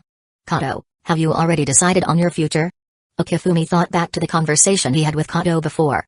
Back then, Kato had been so lost, and now she was speaking with such confidence it was a world of difference. No wonder he thought so highly of her. No. Kato shook her head. I just feel that if I can get into Todai, my future will have many options, right? That's true. Akifumi agreed. But Kato, with your current grades, it's going to be tough, isn't it? Kato wasn't great at math and science, but her grades in language and literature were generally very good. Kato nodded. That's why I'll be attending after-school tutoring from now on. Doesn't tutoring sound tiring? If a bit of extra effort can get me into Todai, I think there should be quite a few people willing to do it. Kato said, with determination in her eyes. Well, that's debatable. Akifumi smiled and shook his head. But if you're determined, then go for it. At least you won't lose anything by trying. Kato nodded, her eyes shining with the joy of finally finding a direction for her future. For most students, the first week of school always feels like it drags on forever. But no matter how slow time seems to pass, it always comes to an end. When the school bell rang on Friday, it meant the long-awaited weekend was almost here. And for the fans of Warrior of Love and Hope, tomorrow was even more significant. The finale of Your Lie in April would finally be in their hands. Just thinking about it got the fans excited, though a little nervous as well. Damn it. The finale of Your Lie in April is tomorrow, but why am I so nervous right now? Calm down, this time the sensei didn't give us any gifts, so maybe we can still look forward to it a little. Well, Madoka didn't get any gifts either. The first work is always special. Your Lie in April isn't the first work, so it's fine. Is it really okay? I've seen so many analyses online, and it feels like the ending is right in front of us, but please don't say such negative things. Isn't that just the truth? Only 4 of us can see the truth. No matter what, I'm not buying Your Lie in April tomorrow. I hope you keep your word. I hope more fans won't buy it. Well, I'm not bothered by the knives or not, just as long as the story continues to be amazing, I'm satisfied.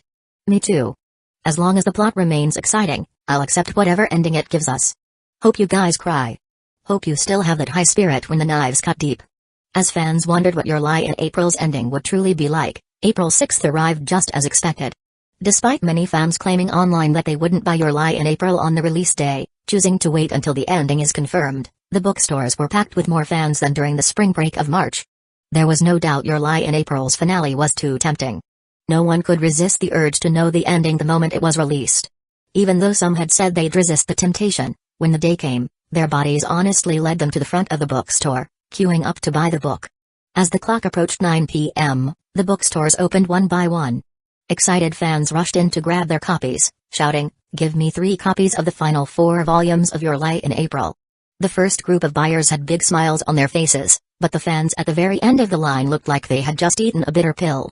Chapter 170. Everyone who managed to get their hands on the book was beaming with joy, everyone except the fan at the very end of the line, whose face was pale with frustration.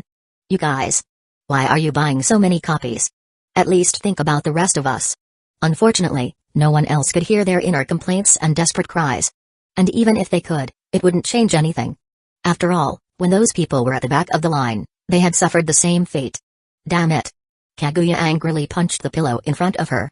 But with her delicate strength, all she managed to do was leave a small dent in the soft cushion. Knock, knock. A gentle knock came from the door, followed by Hayasaka's voice. My lady, the manga you wanted has been purchased. Kaguya instantly returned to her usual cold, composed self. Sitting upright on her bed, she replied in a steady voice, come in. Hayasaka I entered the room and placed the final 4 volumes of Your Lie in April on the bedside table. You may leave. Hayasaka hesitated, her lips slightly parted as if she wanted to say something. But after a moment, she simply nodded. Understood.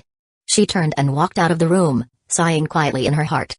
Everything had started that night when she returned home. After reporting the failure of her mission and explaining the reason behind it, Kaguya, though unwilling, had no choice but to accept the outcome. Even if it was only for a fleeting moment, Hayasaka had caught a glimpse of something in Kaguya's eyes: worry, guilt, and even fear. That realization sent a warm feeling through Hayasaka's chest. To think that she could affect the emotions of the usually cold and unshakable Kaguya. It meant she was truly important to her. However, regardless of the reason, failure was still failure. And ever since that day, Kaguya had become even more withdrawn. Hayasaka knew exactly why. Grabbing the 4 volumes she had also bought for herself, she silently prayed. Please. Let there be a happy ending. Even though she knew, deep down, that the chances of that were less than 1%. Meanwhile, inside the room, Kaguya hesitated as she looked at the final 4 volumes of Your Lie in April sitting on her bedside table. Her fingers twitched. She wanted to reach out and grab them, yet at the same time, she was too afraid to touch them. Minutes passed as she sat there in hesitation. In the end, her desire to see how the story ended won out. She flipped open the first chapter of Volume 8 and, for a moment, let out a small sigh of relief. This chapter didn't mention Kori at all. Instead, it focused on Arima and Tsubaki's storyline. Then, in the next chapter, a new girl was suddenly introduced out of nowhere. It was a bit confusing, but most importantly there were no devastating twists. That was a win. The story moved along quickly, and soon, she reached the end of the volume. Arima's conflicting emotions, wanting to visit but being too afraid to go, Kori's complaints about him not coming to see her, their gentle conversation. It all brought a small smile to Kaguya's face. But then, as soon as she turned the page and saw the hospital corridor in the background, her smile vanished. Her delicate features twisted in distress. The panel showed Maizao Kori, having just finished a phone call with Arima, walking back to her hospital room with a cheerful bounce in her step. Rulililiu, she hummed happily to herself, as if she were singing. Then, in the next panel she suddenly collapsed. Huh? Huh? Kaguya let out a startled sound. On the next page, Kori was shown leaning against the railing in the hallway, struggling to pull herself up. Her legs, however, refused to cooperate, dragging lifelessly beneath her. Then came the next panel full of raw, emotional intensity. Kori pounded on her legs, tears welling up in her eyes. Move. Move, damn it. These are my legs. And in the final panel of the chapter she curled up on the floor, sobbing in frustration and despair. Kaguya's heart clenched as if it had been seized by an invisible force. A suffocating pain filled her chest. It's okay. She tried to convince herself. Kori's condition was already known from the start, wasn't it? This kind of scene is completely expected. But then, she turned to the next chapter and was instantly paralyzed. A bolt of shock ran through her. The scene was from before Kori had even been hospitalized. She was at home, going over her sheet music, attempting to play. Then she suddenly collapsed. Her head struck a metal object nearby. Blood gushed from her forehead, pooling beneath her motionless body. Silence. Kaguya forced a stiff smile. It's fine. The main issue is still with her legs, right? This is just a wound. Just some blood. She won't die from this. And she's clearly fine in later scenes, so this injury has nothing to do with her illness. Trying to reassure herself, Kaguya forced herself to keep reading. Arima was teaching his new student how to play the piano. Kori suddenly appeared, bringing a brief moment of relief to Kaguya only to have it quickly replaced by worry. Your condition is already so bad, why did you come all the way to school? But after seeing Kori's reasoning, Kaguya suddenly understood. Even though she had never been in love herself, she could still empathize with Kori's feelings. It had been so long, and the person she liked hadn't come to visit her. At that moment, nothing else mattered, only the overwhelming desire to see him. Arima Kausai, you idiot. How could he be so dense? Even someone like Kaguya, who had never experienced love, could see that Corey was practically confessing. In this situation, shouldn't he respond more decisively? Corey went through all that trouble for him, yet he still thought she came for Watari? You absolute moron. A lie as obvious as that, and he still couldn't see through it. It was beyond frustrating. And then Corey's unsteady movements in the next panel made Kaguya's frustration shift into deep concern. In the following scenes, Arima rides his bicycle, carrying Corey back toward the hospital. During their conversation, Corey once again, intentionally or unintentionally, expresses her admiration for love. The naive boy, oblivious to the deeper meaning, simply sighs in his heart. Perhaps it's the cold night air, but the warmth in her words feels closer than ever. Even if I'm just a stand-in for Watari, I don't care, I just want this moment to last forever. As if responding to his silent prayer, a meteor shower suddenly lights up the night sky, dazzlingly beautiful. Behind him, a girl with tears streaming down her face is just as breathtaking, heartbreakingly so. I can't bring myself to ask why she's crying. Kaguya clenches her fists, then slowly releases them in defeat. This is so cruel.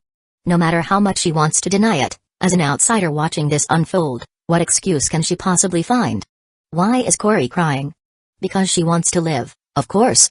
Because she knows her time is short, which is why every second is so precious. Using the last of her time to save someone else. Is that what she truly wants? As a smart woman, Kaguya knows the answer. She can lie to herself, but she can't ignore the carefully crafted scenes, the foreshadowing, or the deeper meaning the mangaka is trying to convey. This is just too cruel. It's not just about the heartbreak. Why did they have to create such a wonderful character like Corey in the first place? And the cruelest part? Her tragic fate was sealed from the start. She's only 14, for God's sake. The sorrow wells up inside Kaguya, but she suppresses it, forcing herself to read through the final chapter of this volume. Back in the hospital, Mizuno Corey suddenly lashes out, and for a brief moment, Arima sees an eerie resemblance between her and his mother. Worried, the boy returns to the hospital alone. Corey gazes at him as if reciting a script. You're such a strange person. You come all the way here to visit me, yet you don't say a word. In the next panel, Arima's eyes widen as he notices the book lying beside her, the 15-year-old pact. Are you planning to die with me? And with that, this volume comes to an end. Kaguya sits in silence, lost in thought. She recalls all the novels she has read, not because she enjoys reading like romance story, but simply because it helps pass the time. Naturally, she has read this one before. Digging through her memory, she pieces together the story. It's a simple tale. Ecchi, a third-year middle school student, meets Nico, a terminally ill girl in the hospital, through his baseball ace friend, Tetsuya. During a match, Tetsuya gives it his all, cheering for his childhood friend Neko. On her 15th birthday, Ecchi plays the piano in the hospital's recreation room to celebrate. Then, one day, Nico suddenly asks Ecchi, "Would you die with me?" A delicate story like a fragile glass ornament depicting love, friendship, life, and death in the fleeting days of youth. Recalling all this, Kaguya sets down the manga with a long sigh. I really am an idiot. She knew it would end in tragedy, yet she couldn't stop herself from reading this far. There's no doubt the fate awaiting them is painfully obvious from the book lying by Corey's bedside. She looks at volumes 9, 10, and 11 stacked on the nightstand. Her hand hesitantly reaches out, then stops midway. She wants to read them. She wants to know what happens next. But she doesn't want to see that cruel ending. Her heart is torn. Her trembling hand hovers in the air, unable to make a choice. 11 a.m. Only 2 hours have passed since the release of the latest volume of Your Lie in April. Logically speaking, every fan who managed to get the copy should be engrossed in reading it right now. And yet Akifumi Mugio's social media is flooded with comments from fans. These are the fans who have just finished Volume 8. Those with high emotional intelligence might say they're just sensitive or easily moved to tears. Those with lower emotional intelligence would just say they're outright crying like babies. I just finished Volume 8, and I'm completely shattered. Same here. I cried my eyes out. Is anyone else too scared to keep reading? I want to read the last 3 volumes, but I'm terrified of what's coming. Why is this story so cruel? Corey. My Corey. Damn you, mangaka. How could you do this to such an amazing girl? No wonder only 2 volumes were released last month. If I had read Volume 8 back then, I wouldn't have dared to continue. Damn it. I'm sending a knife to Sensei in the mail. I swear, I'm never spending another dime on this series. The flood of messages grows by the second. Fans who hadn't managed to buy the book are suddenly intrigued. If you're too scared to read, just sell it to me. I don't care about the heartbreak. Exactly. If you don't want it, don't waste your money. I'll buy it. I just want to read your lie in April. If you don't want your copy, sell it to me. But their offers receive no response. The very people who said they couldn't bear to keep reading have all mysteriously disappeared. The hopeful fans slowly realize the truth. You hypocrites. They all claim they wouldn't read it, that it was too painful, but when given the chance to walk away, not a single one actually did. Damn it. Are they seriously going to have to wait for a reprint? Why do these bookstores always sell out so fast? Can't they stock more copies? Don't they want to make money? If the bookstore owners could hear them, they would surely retort, weren't you guys the ones saying you wouldn't buy it? How was I supposed to know you'd all line up to get it the moment it was released? Besides, we already ordered extra copies. Who knew you'd still snatch them up in 2 hours? Ah, the eternal love-hate relationship between buyers and sellers. The truth is, these fans just need an outlet for their emotions. Their hearts are aching, they need to distract themselves before they can keep reading. Complaining under the mangaka's posts really does make me feel better. And once they feel better, of course, they'll go right back to reading. What? They said it was too painful to continue? Nonsense. What they said before has nothing to do with what they're feeling now. With this newfound resolve, they flip open volume 9. Meanwhile, those who never stopped reading in the first place are already nearing the end of it. The latter half of the volume introduces a new girl, Nagisa. At first, fans don't understand her role. But by the end, it becomes clear. She is a tribute. A tribute to the one who pulled Arima out of his despair, Cory. A message. A message to tell her that she doesn't have to worry anymore. A salute. Because now, he too has the power to guide others. As Cory listens to their duet, she stands by the hospital window. Though she has no violin in hand, she mimics the movements, as if playing along with them. Perhaps this silent gesture says it all. She no longer has the strength to hold her violin. It's your fault, I don't want to let go. Just 10 words, yet they bring tears to countless readers' eyes. I'm greedy.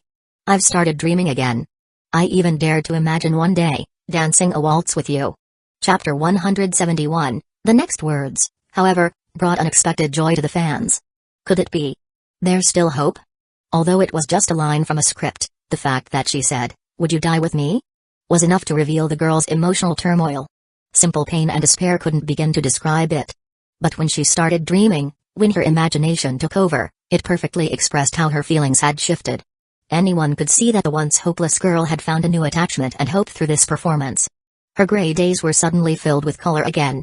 The fans' spirits soared as well. They were so caught up in the moment that they subconsciously overlooked why, instead of playing the violin, she was now just playing a simple mouth organ with the kids on the rooftop. The fans, who had initially feared the worst for her, were reignited with hope. And when they saw her in a wheelchair, firmly stating, "I want to undergo the surgery," their hearts were filled with a surge of optimism. Despite the doctor's clear warning that the risks were high, those were just risks. Compared to having no hope at all, this was a far better situation. The developments that followed only made the fans happier and more invigorated. How could such a positive turn of events in the dialogue not indicate a flicker of hope? If there truly was no hope, the author wouldn't have spent so much effort on describing it. This must be healing. Two people redeeming each other, giving each other strength, and continuing forward. And so the winter competition, the music competition, began. The music contest and their story, two seemingly unrelated lines, yet so tightly connected. It was the power of music that brought these two originally separate lives together, intertwining their destinies and changing each other. And the side stories of others connected by music were another charm of this manga. Everyone in the story was growing, moving forward. Watching the competition unfold, smiles naturally appeared on the faces of the fans. The first round was passed with no surprises. Sweet and sour, the love story also made the fans almost forget the illness haunting the girl, naturally bringing out warm smiles. And you can only fall in love with me. Tsubaki, too, had her stagnant timeline start moving at this moment. Even though deep down the girl knew that this confession might not lead anywhere, she couldn't help but feel something bursting inside her, emotions she couldn't deceive herself about any longer. Arima also confronted his feelings, understanding that his heart for the girl was the kind of love one might feel for their loved one. Everything seemed to be moving in a good direction until the next scene left the fans stunned. "We're now trying to save Park Chan." That line cast a thick shadow over the joy that had filled their hearts. On the way home, Arima saw a black cat lying in the middle of the road, close to death. He rushed it to the animal hospital, only to receive the grim news of its passing. That moment seemed to silently foreshadow something. It was hard for the fans not to make the connection, especially since not long ago, Arima had described the girl as a cat, silently approaching him, manipulating him from an unexpected angle. Tears streamed down Arima's face as he cried by the sink in the park, amplifying the darkening shadow over everything. Fans had lost all hope after finishing Volume 8, but by the end of Volume 9, a glimmer of hope had once again appeared. This up-and-down rhythm, like a roller coaster, left the fans confused and at a loss. But no matter what, the answer lies in this final volume. Would she survive? She had to survive, didn't she? With that thought in mind, the fans opened the last volume. No surprises. As they saw the girl being pushed into the Ecchi, Arima, who had just taken a step forward, was struck with yet another heavy blow. I can't play anymore. I really can't play anymore. Fans could imagine how Arima must have sounded when he said those words, probably with an eerie calm. It must have been utterly tranquil. Like his heart had died, not even a ripple of emotion stirred by anything. What was the reason Arima first played the piano? It was just to help his mother get better. But in the end, his mother was taken by illness. And now, when Arima was starting to regain his confidence, thanks to the one person he loved, was she also going to leave him forever? The cold sensation of her fading warmth still lingered in his hands. I can't do this anymore. In the face of Arima's desperate declaration, even Aunt Hiroko didn't know how to revive his spirit. She could only watch the boy she saw as a child, her face filled with sorrow. Then, something changed. The girl, who had been rushed into the Ecchi, was brought back by the doctors. She was returned to her regular hospital room. Arima, carrying the girl on his back, took her to the rooftop. Snowflakes gently fell from the sky, one by one. Are you still playing the piano? Maison Okori asked gently. Arima, without hesitation, replied, I'm not playing anymore. Music keeps taking away the people I love. I, in the end, will be all alone. That thought naturally surfaced in his mind. But under the falling snow, the girl smiled softly. I'm still here. I'm having surgery on February 18th. That's the day of the piano competition's final round. I'll fight with everything I've got. I'll keep struggling, fighting with everything I have. Like a naughty child demanding a toy, I'll make my illness beg for mercy, then chase it away with its tail between its legs. Despite how painful, how hopeless it all felt, she said it with a smile. She even seemed to be joking. It's all your fault. It's all your fault. It's your fault for making me struggle like this. Your fault for making me cling to life. Your fault for making me fall in love with the time I've spent with you. With that thought, the girl spoke again. Aren't you going to struggle a little? Aren't we the best at struggling? With the girl's encouragement, Arima's mind and heart were a mess. But I haven't touched the piano in a week. There's no way I can play well in this state. If I could still play well under these conditions, it'd be a miracle. The boy, head lowered, spoke. You're looking down again. The girl, barefoot, stood up in the snow. Even without the violin, her graceful figure was as dazzling and beautiful as the first time she stood on stage. See? Miracles can happen anytime. The girl stood barefoot in the snow, spreading her arms with a beautiful smile. But the next moment, she trembled, unable to hold herself up, and was about to fall. And this was no longer a lie. Arima was no longer just Frande. The girl, with no more hesitation, spoke her confession, and in that moment, it slowly emerged within Arima's embrace. In my heart, you exist too, Arima Kausai. You love egg sandwiches, you enjoy drinking Moo Moo brand milk. What else do you like? What insects do you prefer? What have you collected? What kind of anime do you like? There's so much I still don't know about you. I really envy Tsubaki for knowing everything about you. I want to know more about you. I'm scared. I'm so scared. Please don't leave me alone. Tears streamed down the girl's face in the snow. In the snow, you are just as beautiful. Then, the scene changed. The final round of the piano competition was in full swing, while across town, the surgery for the girl was taking place. Fans eagerly flipped to the next page. The surgery had begun. At the competition, two performers, who had once looked up to Arima and now strived to surpass him, gave impressive performances. Meanwhile, Arima had made it to the competition, keeping his promise to the girl to play the piano. However, his face was pale, and he appeared visibly unwell. I have to play. I must play. I must play. The thought kept repeating in his mind. But when Arima lowered his head, memories of the night he held a black cat, its body covered in blood, resurfaced in front of him. He painfully covered his face. And in that moment, the girl's face appeared before him. And that sentence, you're looking down again. At that moment, the boy was once again saved by the girl. His hands fell onto the piano keys, and his performance began. Music expresses the self. Arima Kausai's emotions, laid bare for the audience, played through the piano. Heavy. How could his heart not feel heavy when the girl, whom he cared for, was fighting in the operating room? Dark.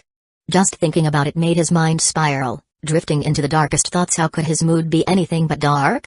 Emotive. The music was filled with everything he was feeling. The emotions were so complex, constantly churning in his heart. How could he possibly remain calm? Because I've never been good with words. Because I am a pianist. Because I, like you, am a performer. So, all the words I want to say to you, all the gratitude, the longing, my love, all of it is in my music. At that moment, the audience was left stunned. The music was like a whisper, like a petulant plea. At times intense, at times gentle. Filled with sorrow, Chopin's nocturne echoed in the hall, and it felt as though everyone in the audience was listening to the changes in his heart. The music sang. It was because of all the people around him that life had become so vibrant and colorful. That's why his piano was colored with such beautiful shades. The notes left by his mother. The notes he understood with Chan's help. The notes Tsubaki had noticed for him. The notes born from his competition with Takeshi and Aigawa. The notes he created with Takeshi.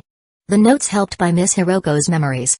And that girl who, since that spring they met, he had always wanted to convey something to her, something he wanted to express with his music.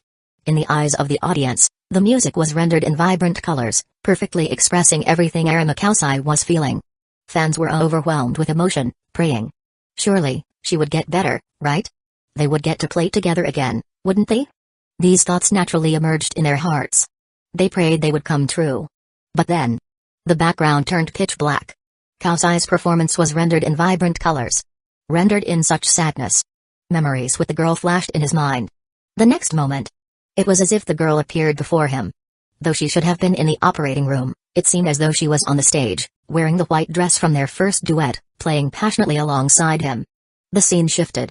Piano, violin, the curve of their heartbeat, the girl lying on the operating table. At the venue, Arama continued to play.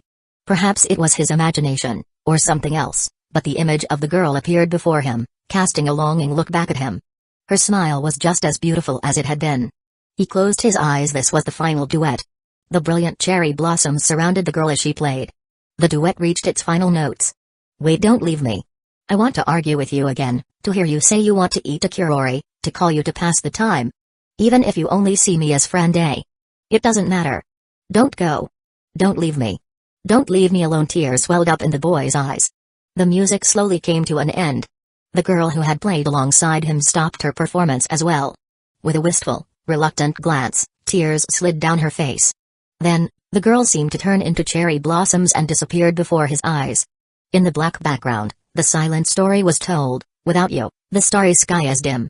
The applause and cheers erupted in the hall as the performance came to an end. The boy, as the performer, stood before the audience. Did you hear it? This music. Did you hear it? I acknowledge Frenda as my performer. Meiza Okori, holding a black cat under the cherry blossoms in April, smiled brightly. Arama's expression, his tears that couldn't be stopped, and the brilliant lights made the scene feel like a shining starry sky. Goodbye. Though the outcome of the surgery was not shown on the screen, in that moment, the fans understood the final conclusion.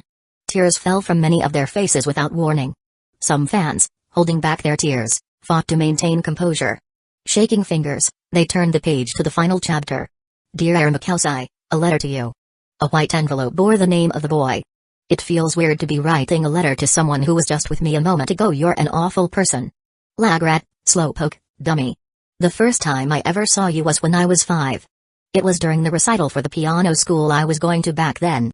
The boy who appeared so awkwardly drove the audience to laughter, when he bumped his behind on the stool. He sat before the piano that was too big for him, and the moment he played that first nor, he became the object of my admiration. Playing notes as colorful as a 24-color palette, that the melody began to dance. And yet, you going to quit playing the piano? You, who shook my lie the way you did, have given it up yourself. How awful is that? Corey, I don't want to play the piano anymore. I want to play the violin. Why the sudden desire to play the violin? Because I want Aramakausai to play with me. Such naive words, but the reader felt so warm. And then the story of what happened to the girl. I, who had been sick since childhood, I saw my parents crying one night. That moment, I started to run. Knowing my time was short, I took my first step and did many things I had once been afraid to do. And then I told a lie. I lied and said that Meiza Okori liked Wataruya. That lie brought you, Aramakausai, to me. That lie, all the fans knew. Or rather, everyone in the story knew, except for Aramakausai. But Even knowing this lie, as fans read the girl's words, the tears that they had previously held back now fell freely. For those fans crying, the pain was even deeper. This love, that was never meant to be conveyed, made them weep uncontrollably. Chapter 172, Jumping off the bridge into the river. The water was cold, yet it felt refreshing. When we chased the train, I truly believed I could outrun it. In the music room, I saw the round moon, like a bun, and it looked so delicious. We sang Twinkle Twinkle while riding our bikes together, but I couldn't help singing off-key. It sounded so terrible. The school at night. There must be something hidden there, right? Snowflakes and falling cherry blossoms look so alike, don't they? I'm a performer, but my heart is filled with things outside the stage.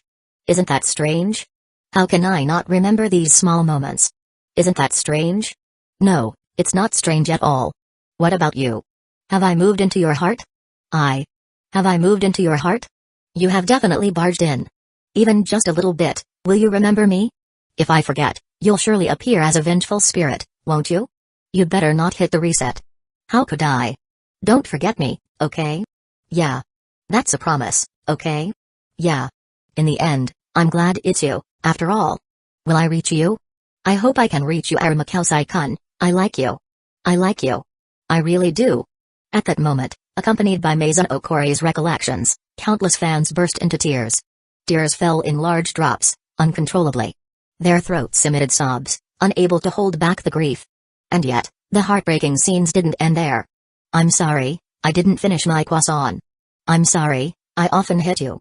I'm sorry, I often throw tantrums. There's so much I'm sorry for. Thank you. In the streets, a close-up of the girl holding a violin, smiling as cherry blossoms danced around her. The scene was so beautiful, so harmonious, yet so incredibly sad. Spring is about to arrive. The spring when I met you is coming. The spring without you is coming. Every word, every sentence, seemed perfectly crafted to hit the tear ducts of the fans, making their tears impossible to stop.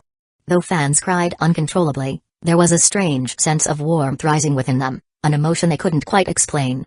Amid this mix of emotions, many fans, after crying themselves out, couldn't help but leave messages on Kifumi Mugio's SNS account. Damn you, demon. Agzfub. Why did you have to do this to Kori? She was only 14. Just thinking it's April makes me even more upset. So this is why that evil mangaka chose to end your lie in April? Fuck you and thank you. I'm helpless against this kind of beautiful, tragic passing figure in life. Every little detail in the story makes me even more moved. It's as beautiful as a prose poem. I broke down crying. I hate this feeling. The delicate portrayal by the mangaka, with each scene that followed, pierced my heart. Although Your Lie in April is a great work, if I had to rate it, it would be a low score. It made me cry so painfully. There's no denying that some parts of the story are a bit exaggerated for artistic effect, but the story itself has been artistically refined, and at least it brought me so much emotion. After finishing Your Lie in April, after crying my heart out, I couldn't help but think, should this manga be defined as healing or depressing? I think it's healing. From the ending, it was clear that Kori's death was inevitable from the start, and the beauty she experienced in her final days shone brightly, like dazzling colors. At least after crying, all that remained in my heart was relief, emotion, and blessings. Kori used her last moments to heal Aramakausai. This isn't just Aramakausai and Mizuno Kori's story. Every other character shines in it as well. From the initial anger to the eventual understanding and release, the whole process felt so natural, so smooth. If I had to describe their emotions at this moment in one word, it would be conflicted. Perhaps this work has its flaws, but compared to the brilliance it displays, those flaws seem insignificant, making it hard for them to let go. The places they hate? That's obvious. No matter the emotions in their hearts, Kori's final death leaves them unable to find closure. The tears that fell during the reading process are the best proof. And these short reviews left on Kifumi Mugio's personal account are just a small part of the fans. As time went on, longer reviews began to appear on various manga-related forums. Among these, a few particularly stood out. Connie Nayuta. I first became aware of the mangaka through World End. A devastating sadness that made me cry like a child in the middle of the night. Later, when I found out that the mangaka was behind Your Lie in April, I couldn't stop myself from falling for their work. The opening of Your Lie in April isn't particularly striking, with its light, innocent style and a protagonist full of hidden backstory, but as the story progresses, I understood, the mangaka is still the same mangaka. Even though the story itself is quite cliched, with love and being unable to be with her, the themes of salvation and being saved, and the pursuit of dreams. The mangaka's exquisite art, clever framing, and beautiful writing make us forget the clichés and immerse ourselves in the story. While every character in the story shines, the ones I want to mention most are the protagonists, Arima Kausai and Mizuno Kori. Kausai is a destined protagonist, growing through tragedy, forced to mature from the people he's lost. If life for a man is a series of battles, Kausai's short life has been a series of goodbyes to those he loved, all of them coming too soon before he could express his feelings. He never understood his mother's hidden love, and before he could even comprehend the lie Kori had crafted, they both disappeared from his life far too quickly. Solitude is always too long, and happiness is always too short. This is the fate of a genius. He yearns for warmth, yet it has never returned to him. Was Kori's choice selfish? Probably. Because of her selfishness, she intruded into many lives, making many people feel the pain of her death. But because of her selfishness, a genius received what might have been the only redemption of his life. In her final moments, knowing she would lose everything, Kori fought to bloom, even forcing a smile, trying her best to seize the fleeting opportunity. All the details show that Kori wasn't as strong as she appeared. Her fragility and pain were always hidden by lies, and most of the time, we only saw her optimistic side. In the story, many scenes of Kori crying silently reveal to us that everything on the surface may have been a mask. Looking back at the first scene, where she says, "Please, support me," the one who is about to break. Kori, with tears streaming down her face, looks so full of meaning. Striving for music, striving for love, such days feel distant for most of us. The actions of Kausai and Kori may seem a bit overly dramatic, the typical rebellion of youth, but that youthful awkwardness is perfectly timed. We have an entire lifetime to grow into dull, mature adults, but how lucky is it to act recklessly while we can, during the years when it's allowed? Many years from now, perhaps Arima will have long forgotten what piece he chose for a competition, but he'll never forget why he opened the piano lid again. The mutual saving of two geniuses is truly touching. And the final tragedy they left behind is even harder to forget. Because Kanine Yuta is a well-known light novel mangaka with a decent fan base, her long comment quickly gathered thousands of likes and numerous comments. Shocked. Kanine Yuta sensei is a fan of Warrior of Love and Hope sensei. Her long review is so well written.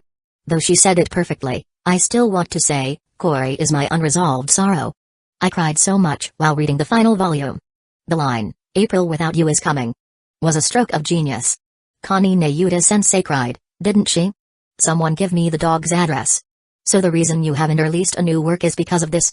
Analysis by Chiba's Fallen Angel, Kuronko. Chiba's Fallen Angel Kuronko is known for their sharp, no-holds-barred critiques of every work, making them a popular figure among readers. Let me provide a different angle on your lie in April. Many people have already discussed what makes it great, but I'll delve into the lies Kori tells throughout the story. Perhaps you've noticed them, but haven't truly reflected on their meaning. Here are the major ones. The first lie, Kori likes Adaki. This lie is the starting point of the story and also the one that leads to the ending. Adaki knows about it but pretends not to, all for the sake of his best friend. The second lie, the tears at their first meeting. 9 years of waiting, 2 years of stalking, and finally being able to speak with her most admired person, Kori can't hold back her tears. But in the end, she laughs and says it was just the wind blowing too strongly. The third lie, friend A. Kori had always wanted to say the name she kept hidden for 9 years, but she knows some things shouldn't be said. She had to be a passerby in her own story, destined to leave. The fourth lie, the pastries. Kori's family runs a bakery. What kind of desserts hasn't she tried? Eating was just an excuse. As long as she was with Kausai, everything tasted good. The fifth lie, going back to the past, forgetting everything. I don't need to explain this one, everyone has their own thoughts on it. The sixth lie, I'm still here.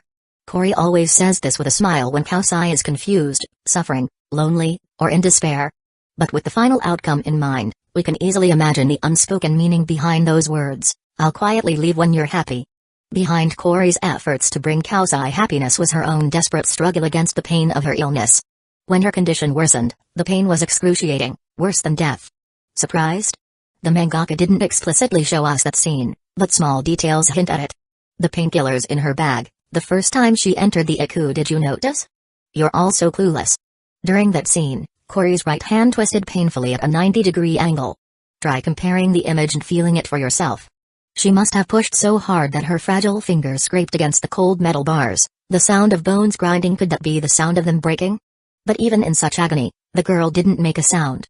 Perhaps it was because she refused to give in to the illness, Perhaps because she didn't want to surrender, or maybe it was because of the promise she made with Kaosai.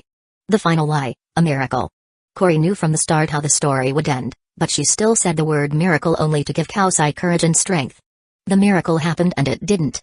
Kaosai won the competition that was the miracle. But Cory died on the operating table. No miracle. These lies weren't the only ones in the story, but they're the most representative of the central themes. Cory loved Kaosai for 10 years.